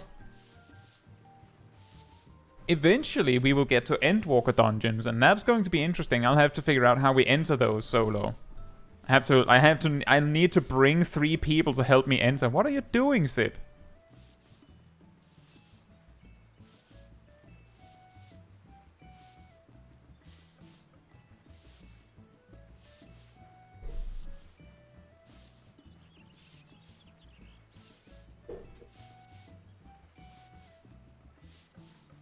And the reason for that is that you can't use the unrestricted party option for current content. Or current expansion content. I'm pretty sure some people would say that this isn't current content. So we would... the only way we would be able to enter for a solo stream is that I grab 3 people... and enter Tower of Zod, for example, with those 3 people, and once we're inside, they all leave, and then I do the dungeon alone. I'm pretty sure, as long as you specific queue, it does not give you the punishment for leaving. It's only a problem if you queue in a roulette and then leave. And the reason why it does that, even though you are in a pre-made, is specifically because if you could leave a roulette in a pre-made with no punishment, then you could just go, I want to do leveling roulette, but I specifically want to land in Sastasha for some reason. So you make your pre-made, you queue, and you land in Stone Vigil. You just leave and queue again until you get Sastasha. Like, you could just do that. So by making it so that you always get punished if you entered through random means, they can make sure that you can't abuse this system. Leveling Ifrit reroll.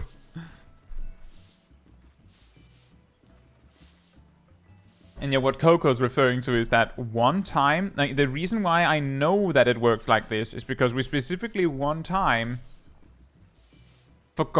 I forgot to turn on limited leveling roulette, so we landed in, oh, I can't even remember what we landed in. But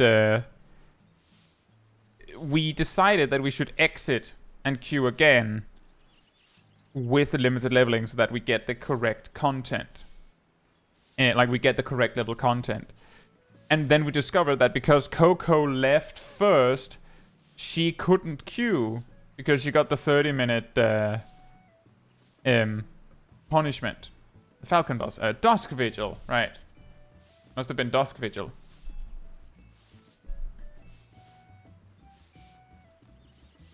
So yeah, if you queue with a pre-made and you for leveling roulette, and you forgot to toggle on limited leveling roulette, and you land in a dungeon you didn't want, do not leave.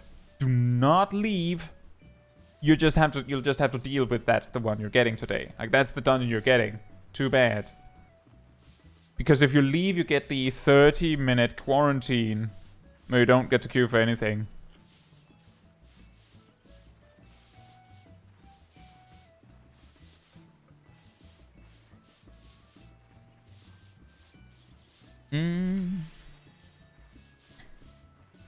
Exactly, Jail. It's faster to just do the dungeon, and then you can, like, specifically queue for the dungeon you actually wanted after if you really wanted a specific one. Which is probably for the best. Like, that's the reason why why there is this 30-minute punishment, is that most of the content you would queue into randomly can be done in 30 minutes or less. There are very few exceptions to that.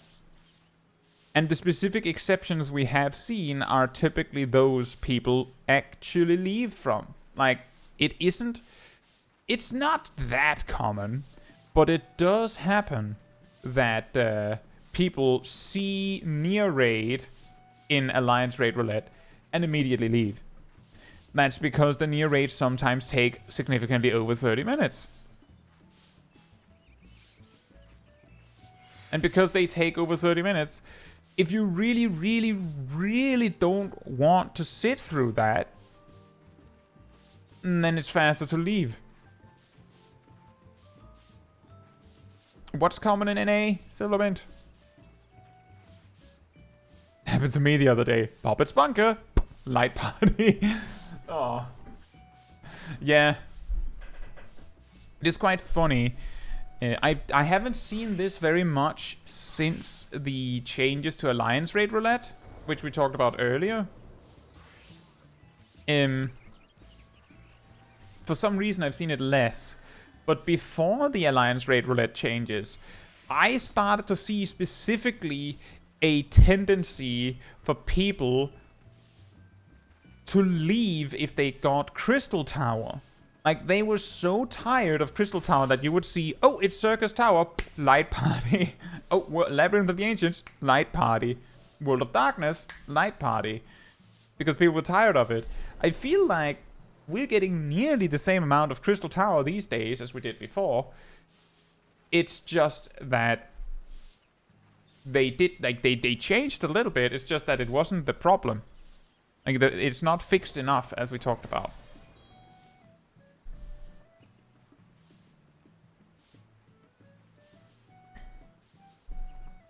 Yeah, that is also true, JL. The counterbalance is that, okay, you leave, now you have a 30-minute quarantine, and guess what? You didn't get a clear for that, so you have to queue again.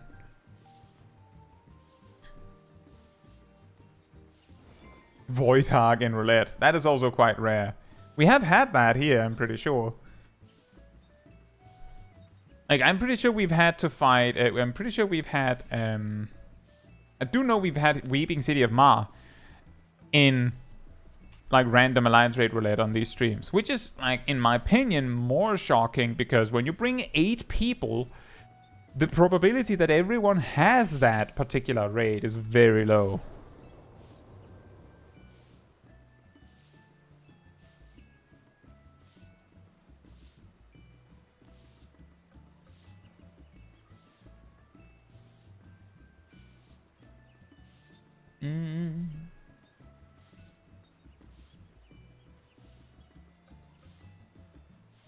Exactly, I said kind of the same thing, Darth, that the primary, like, complete solutions to the problem would be... One solution is take Crystal Tower Alliance raids out of the Alliance Raid Roulette and put them in their own roulette. That is one way. That way, only technically optional Alliance raids are in the Alliance Raid Roulette, and the obligatory, mandatory one is in a separate roulette. Another solution would be to make it so that you have to unlock Alliance Raid Roulettes to do the Alliance Raid Roulette. Like, you'd have to unlock all of them. If you had to have every single Alliance Raid Roulette unlocked to be able to queue for Alliance Raid Roulette, then that would also mean that only max level players could queue for Alliance Raid Roulette, which maybe isn't that great either. But I think the best, like, medium, like, meet in the middle situation we could have is, and this is also what I said earlier, if you're level 60 or above and you have completed the Heavensward quest, so you could feasibly unlock the Shadows of Ma Alliance Raid series, then Alliance Raid Roulette is locked for you if you're level 60 or above until you have unlocked those Alliance Raids. And you can only queue for it with a job at level 60 or above if your item level is high enough to get them. Which is what we have right now, specifically that item level part. Like, that's the one thing that we have about that. And that, of course, also applies to level 70, level 80, level 90. The only thing what this would do is that it wouldn't change the fact that Crystal Tower would be the most common pull from the Alliance Raid Roulette pool, because it's still the lowest level one. Like, that's how it's going to be. But it would at least mean that there's a greater chance that the high level ones would exist, instead of it just being, well, there's like, for every person that should have the item level to get Shadows of Ma, they just might not have the Alliance Raid. And that is actually the biggest problem I have with the current solution. Is that the solution we had before, you could cheese it by just unequipping gear until you only qualified for Crystal Tower raids. You can't do that anymore. But now you can cheese it by not unlocking the Alliance raids in the first place. Like, if you don't want to be able to land in Shadow of Ma, then your best solution is to never do them. Ever. Like, just never unlock them. Which is even worse, because it means that you know that players will optimize the fun out of games. We talk about this somewhat regularly. There will be, and there are, players that go, well, if it is technically optimal for me to not have access to the Shadow of Ma Alliance Raid series, then I will just never unlock them. Like, literally making it optimal, quote-unquote optimal, to not do content. That's not good. And that's why I think the mistake in the current solution is that they didn't also say, and you have to unlock the appropriate Alliance raids. Like, it's not enough to just put the item level criteria, in my opinion.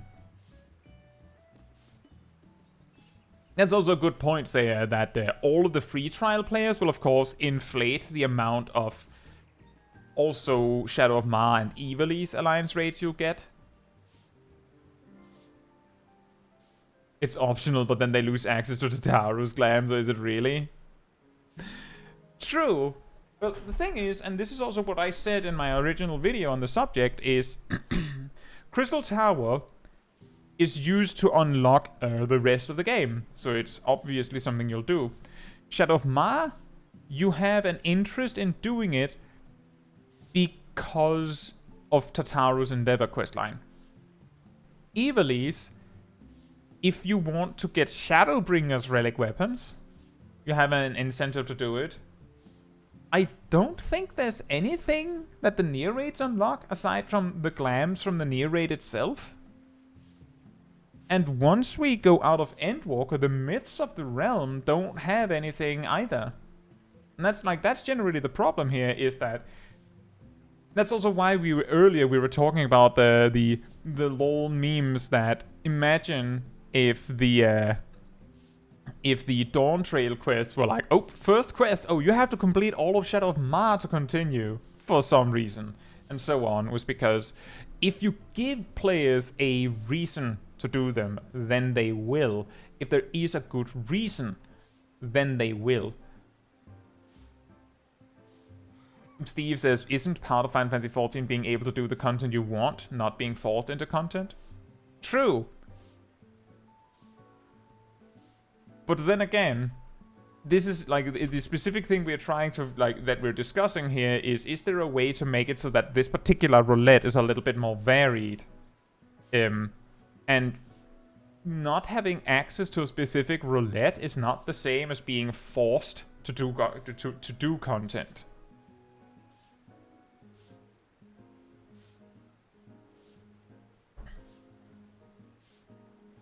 Dart says there is that quest for stuff after you complete the near raids, but it got annoying, so I have no idea what it is. It gives you nothing. There is nothing at the end of that tunnel, Dart. It's just story.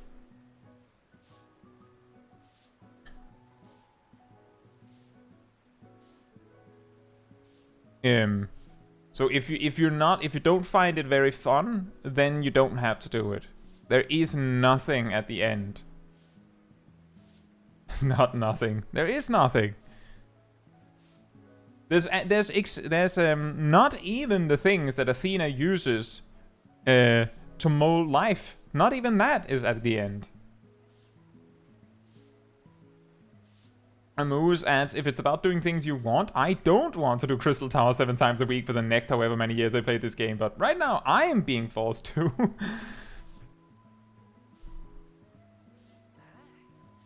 Yeah, that's also like that's kind of the same thing with so many other things. I mentioned in that video, as I said, that weirdly people don't complain about normal raid roulette, even though, at least in my experience, normal raid roulette is like 80% Alexander. And there's of course a statistic that I just pulled out of nowhere, right? But it's almost always Alexander. I find it like a little boring that it's always Alexander, but I don't hear any like big complaints. And another one we could take a look at is 5, 6, 7, 8. The reason why we have dungeons that people completely forget about is because all of the optional dungeons from a given expansion, you don't have to unlock them. So they are much less likely to appear in the roulette they're intended for. You could even argue that there's a reasonable chance, however unlikely, there's a chance that Dusk Vigil shows up less in leveling roulette than most other leveling dungeons, again, because it's optional. However, I say it's very unlikely because I'm pretty sure there's an ether current locked behind it.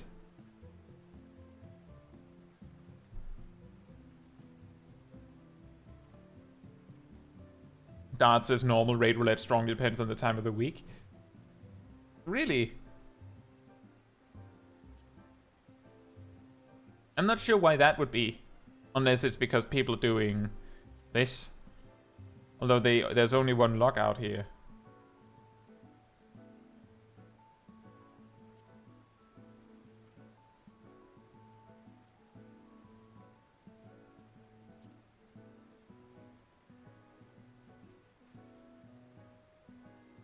Yeah, exactly, JL. Dungeons, optional dungeons.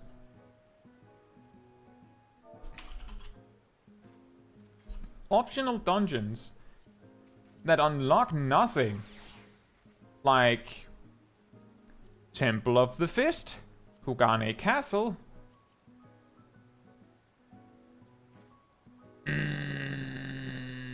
Holdrigger Isle Hard. You know, dungeons that don't unlock anything. Academia Nida is a good one as well. All that lore you're not getting. Meanwhile, smash cut to the average completionist enjoyer. You just see them just mashing through the dialogue. I'm joking, but could you imagine? Because most of the people that have done have unlocked all that, they don't even know why they're here. It's just, I don't know. I don't even know who we're fighting.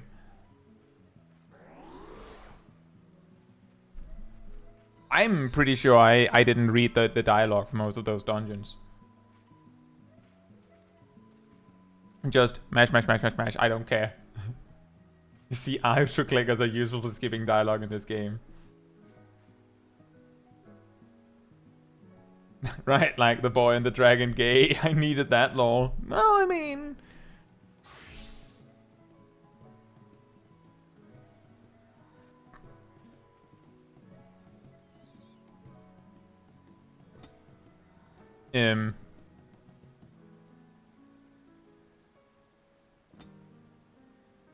It is funny sometimes with completionists that sometimes you get optimization, like people that are too focused on optimization and people that are too focused on filling the bar are both the types of players where they can get it to an extreme where it gets really funny. The ones that are optimizing too hard can reach points where they're like, well, as I said before, it is not optimal for me to do the Shadow of Ma Alliance Raid series, so I'll just not do it. Like, I'll just choose to not complete everything in the game, even if I wanted to, because it's not optimal. While the completionist in the other end, like on the other end, that just want to fill all the bars, they'll do that, but they might do that and hate it. Like, they'll do it despite not wanting to. Like, the optimizer will not do it despite wanting to, and the completionist will do it despite not wanting to.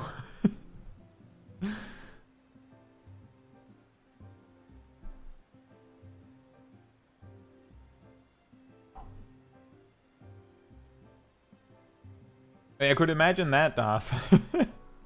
that sounds problematic.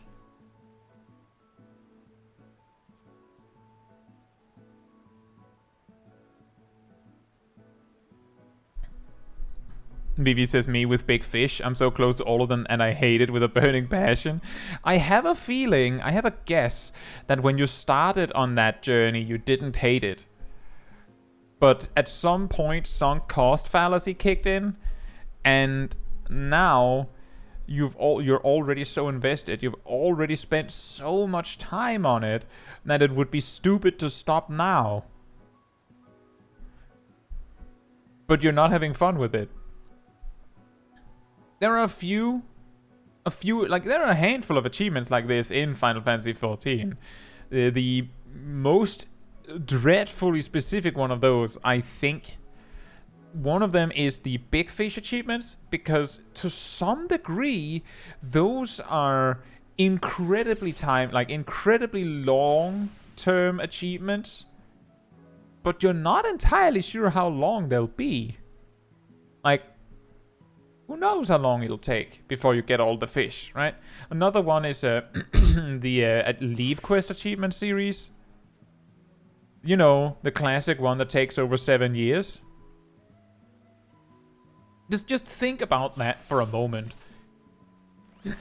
If you started Final Fantasy VII, not Final Fantasy VII. Yes, if you played Final Fantasy VII, which is not even this game we're playing, then you would have leave quests, apparently. Genius. If you had started on Final Fantasy XIV, like 8 years ago, and you had made sure to spend all of your leave quest allowance and never let it reach full, and you had always done them and made sure to, like, because the thing is, there are some of them where you have to do unique ones and stuff, so you had to actually be somewhat tactical about it at some point.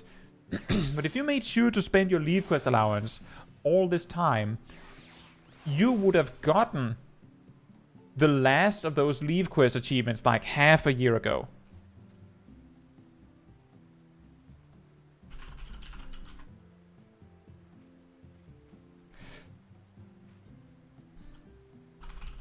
See, you would have had to have started on Final Fantasy XIV before Stormblood to be able to have finished this set of achievements. You would have had to have started before that, and then actually had actively participated in doing that.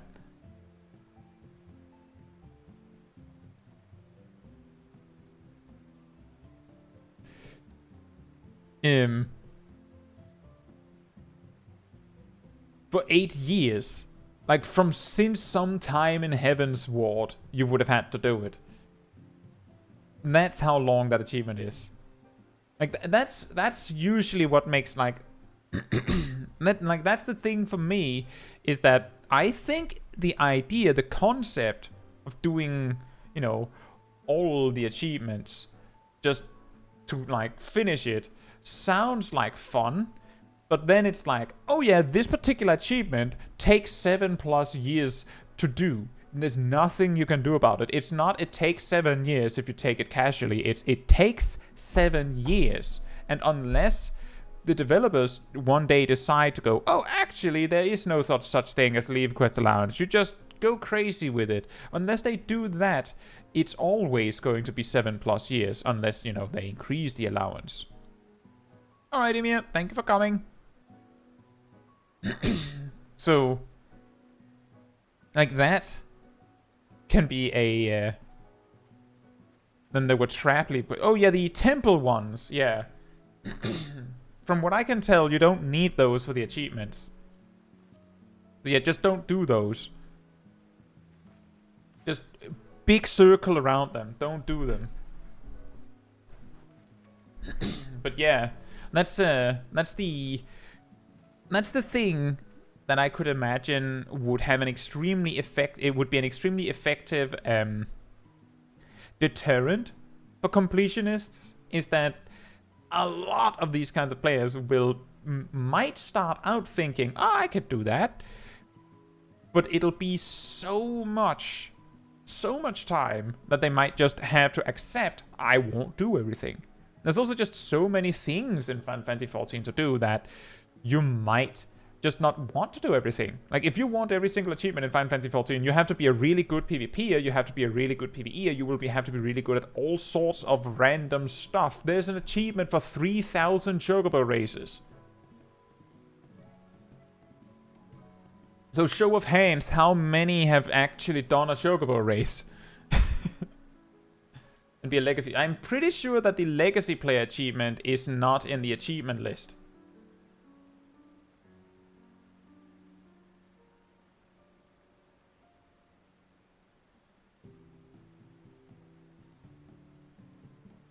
Exactly, baby. In a way, the game teaches you to pick your battles or suffer. You would have to, like, to get every single achievement in the game, you would have to enjoy all of these aspects, or hate every moment you're playing the game, ultimately. 97!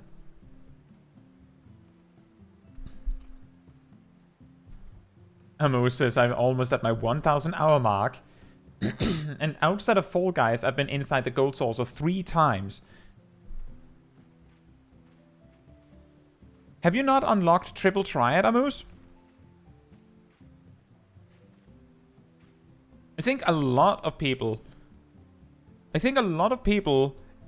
visit the gold saucer just to buy cosmetics for the MGP they've accumulated elsewhere. And some of the MGP they accumulate is they just randomly pick up cards from dungeons or raids, and then they just go and trade them in for some MGP to buy a hairstyle or something. But you have to unlock Triple Triad for these cards to land in your inventory automatically. Like these 3 cards I got here, well, at least these 2 cards landed in my inventory from doing a dungeon. Like doing a fight. And I just did it and it just landed there. Bondi says, I don't think I've done a jumbo cactpot this expansion. That's relatable. I think the last time I did a jumbo cactpot was when I made my video guide on the gold saucer itself. And I kid you not, I remembered that I had entered that jumbo cactpot like 5 minutes before the window to collect your winnings ended. Like, I just went, put my bets, and just left. And didn't come back. Just right in the last moment, I was, oh yeah, didn't I participate in the jumbo cactpot?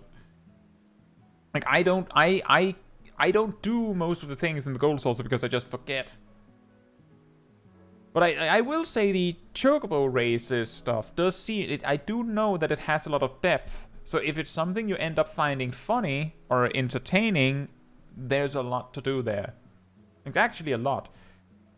But in terms of like account progress, the particular achievements that are like high ticket there is, I believe there's one for winning 500 races, and then there's the one for participating in 3,000 races. So to finish the chocobo race achievement series, you would need to win 1 in 6 of your races. And spoiler alert, I think I've done a chocobo race 2 or 3 times myself. Let me see if I can find it. 2. I've done 2, and I didn't win, by the way. So I'm down. I'm down on that one. I'm behind on that.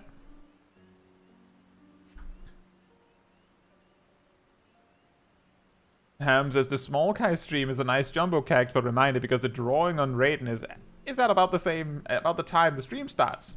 There you go.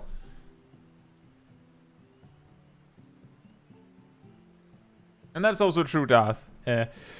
The only motivation to do the jumbo cactpot is that it's very easy. Like it takes you very little time to do it. But if you're not particularly interested, then you don't have to. I think if you were in the business of trying to get every single achievement in Final Fantasy XIV, you might want to do jumbo cactpot, because this, I'm pretty sure if you got 1 million, like the big, I think it's 1 million from jumbo cactpot, this would just add 1 million, because that's technically a gold saucer attraction. And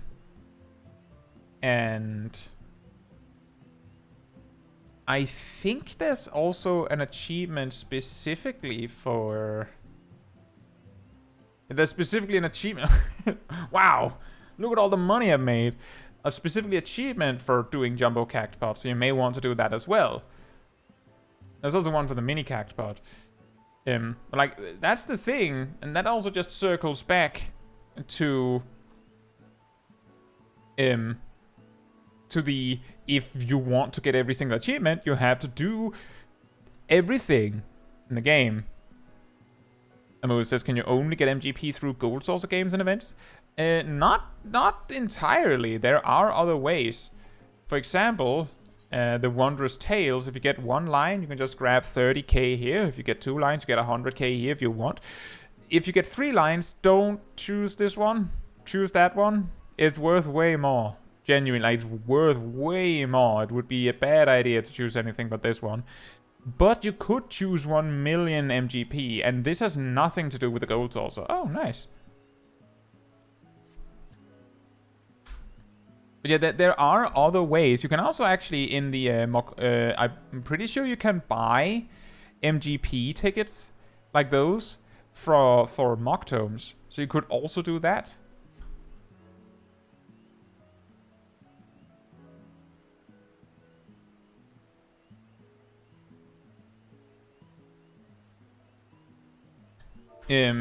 Yeah, there's a bunch of ways to like collect a bunch of MGP every week with relative ease. It's just a matter of doing it.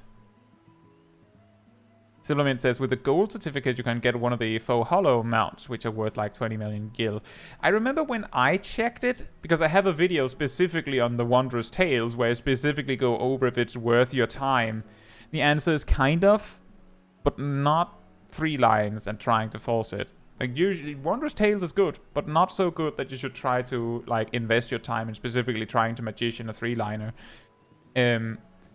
I remember that all of the items you could get for the gold saucer, or for the gold ticket, or the gold commendation, that were valuable at that time, like, swung around 10, like, 6 to 10 million gil, something like that. But the chest pieces, the crafted chest pieces you can buy with this ticket, right when a raid tier is new, these sometimes sell for an insane amount, like 30 plus million gil. It's absolutely ludicrous amounts of money for a chest piece that is good and optimal for like a week. And it might depend on what server you're, like, where you are, whether people care about it. Like, because you need either people with a ludicrous amount of money, or you need people that are trying to, like, beat the raid world first. Like, those are the ones that actually care about having such a small extra edge. What I mean by that is that the chest pieces there, so a regular crafted chest piece you would have at the first week of a raid tier has 2 materia slots, and you can overmelt an additional materia slot and then 2 smaller materia slots. The chest piece you can get with the gold commendation just has 5 materia slots. That's the only difference, that it just comes out the box with 5 materia slots, which means that, well, you save the money of not having to do overmelting. But if you could overmelt anyway, then the only power difference is like the difference between 2 grade 10 materias and 2 grade 9 materias, which in Endwalker is around 48 stat points. That's the difference. In Dawntrail, it might be more. But yeah, I think you get the point. We're talking 30 million gil for 48 stat points. And some people would do it.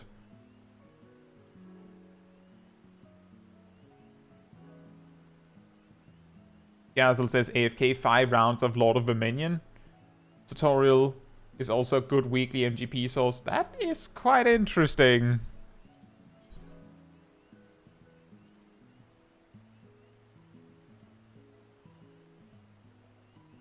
Yeah, because of this one. You just have to play 5 matches. You don't have to win. Although I will say, if the tutorial counts, I'm pretty sure, like, you can do this 5 times rather quickly as well. There's also, by the way, why does Lord of Dominion give, like, 27,000 MGP for 5 matches? Meanwhile, Dorman Mahjong, which takes, like, 2 years for a single match to finish, at least in my experience, you'd get 5k. This should be like 50 or 100k if you ask me. I think that sounds fair, in my opinion. Like, why? What did the Mahjong players do? They deserve a little bit. I think they deserve a little bit more. Maybe if this was 100k and more people would do it, like just go, okay, what should I do in the gold saucer this week? 1k, like 2k, well, actually those are really easy, right? But I don't feel like doing gates. Chocobo races, it takes a while. I'm not good, so I can't win. I don't like triple triad. And then they just like get down to like, what? 100k? Well, maybe I should try it.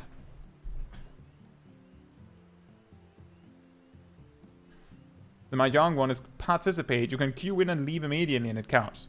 Oh, okay, yeah, that explains it. That explains it. That does explain it, yeah.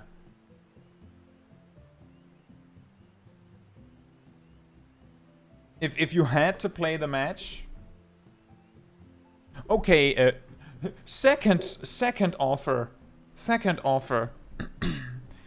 100k, finish 2 Doman Mahjong player matches.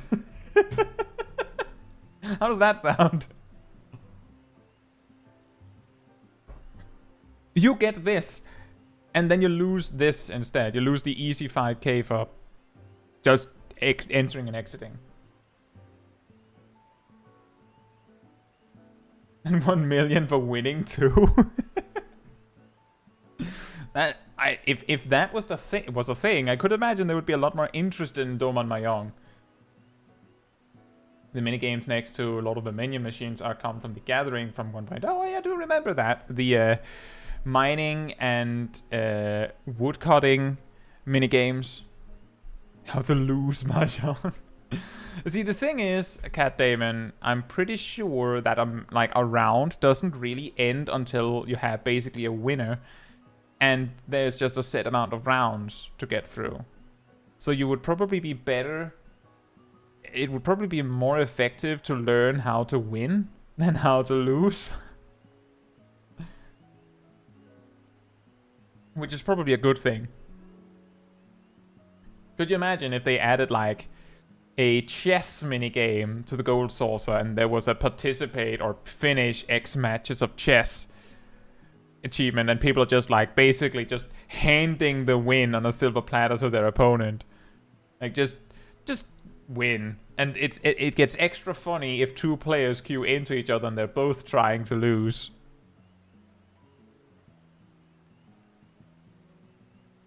Wouldn't that be something?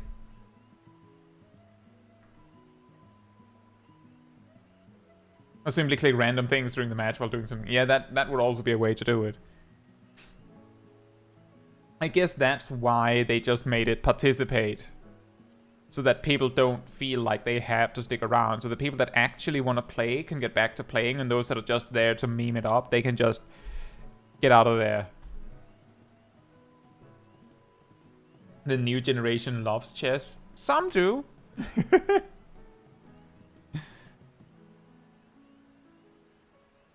Wouldn't that also be a little boring if they just added straight up chess?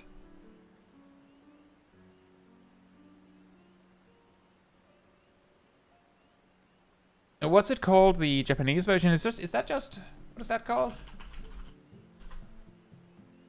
Shogi. What if they added Shogi to Final Fantasy XIV? Wouldn't that be cool? Just somewhere in the game you could play Shogi. No one has any idea how to play it, but hey. Galleon chess. Unfortunately, Doman Mahjong is just straight up Japanese Mahjong. Yeah, exactly, so that's why they should add Shogi and not chess. See? See? You see what I mean here? They shouldn't add Japanese... They should add Japanese chess, not the chess we're used to. It has to be Japanese chess, which I'm pretty sure what we call Japanese chess is shogi. Pretty sure. Ham says Mahjong is complicated. Learning how to win and how to play are really different things. Learning how to win and how to play are different things. Yeah, that makes sense. That's true. Because just understanding how to actually play the game would be hard enough in its own right. And then later you have to figure out how, like, then now you know how to, like, make the game go. And then you have to figure out, so how do I actually consistently win?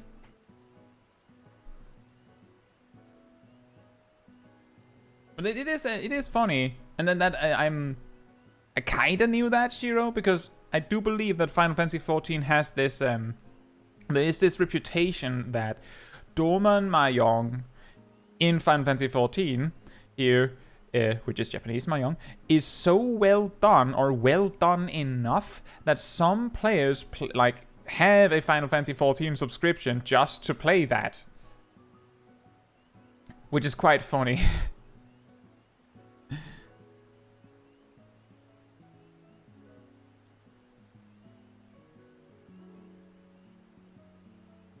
Dart says, need some glam help? I just discovered that the Dark Knight weapon, Seiryu Spine, also has the whip sword. Any weapons other than that and the current Mandeville one that has this effect? I don't know. Does anyone else know? How many whip swords do we have in Final Fantasy XIV?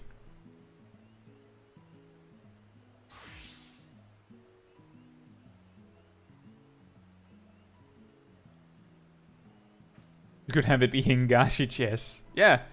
In fact, they could even make it Garlean chess, as Silverman suggested. And then you're like, wait, but isn't it Japanese? And then you just go, whatever.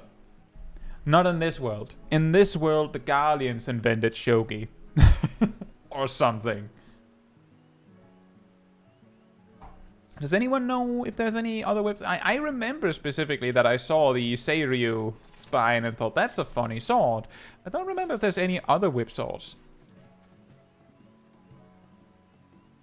And by whip swords, we mean, of course, they do this. They do the...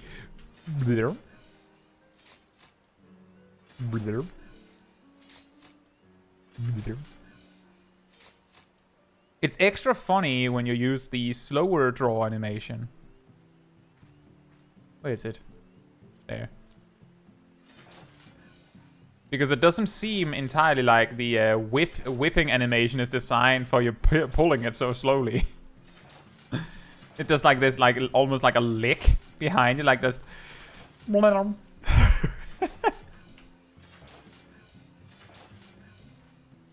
Just swipes behind you as part of its animation.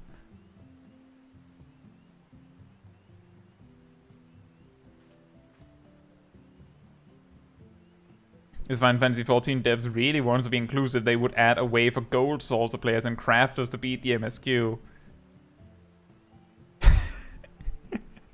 Like, like in the storyline, you could just make Nidhogg a great pair of earrings and end the Dragonsong War.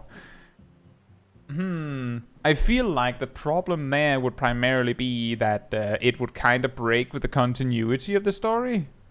Or it wouldn't make sense because I guess Nidhogg would survive.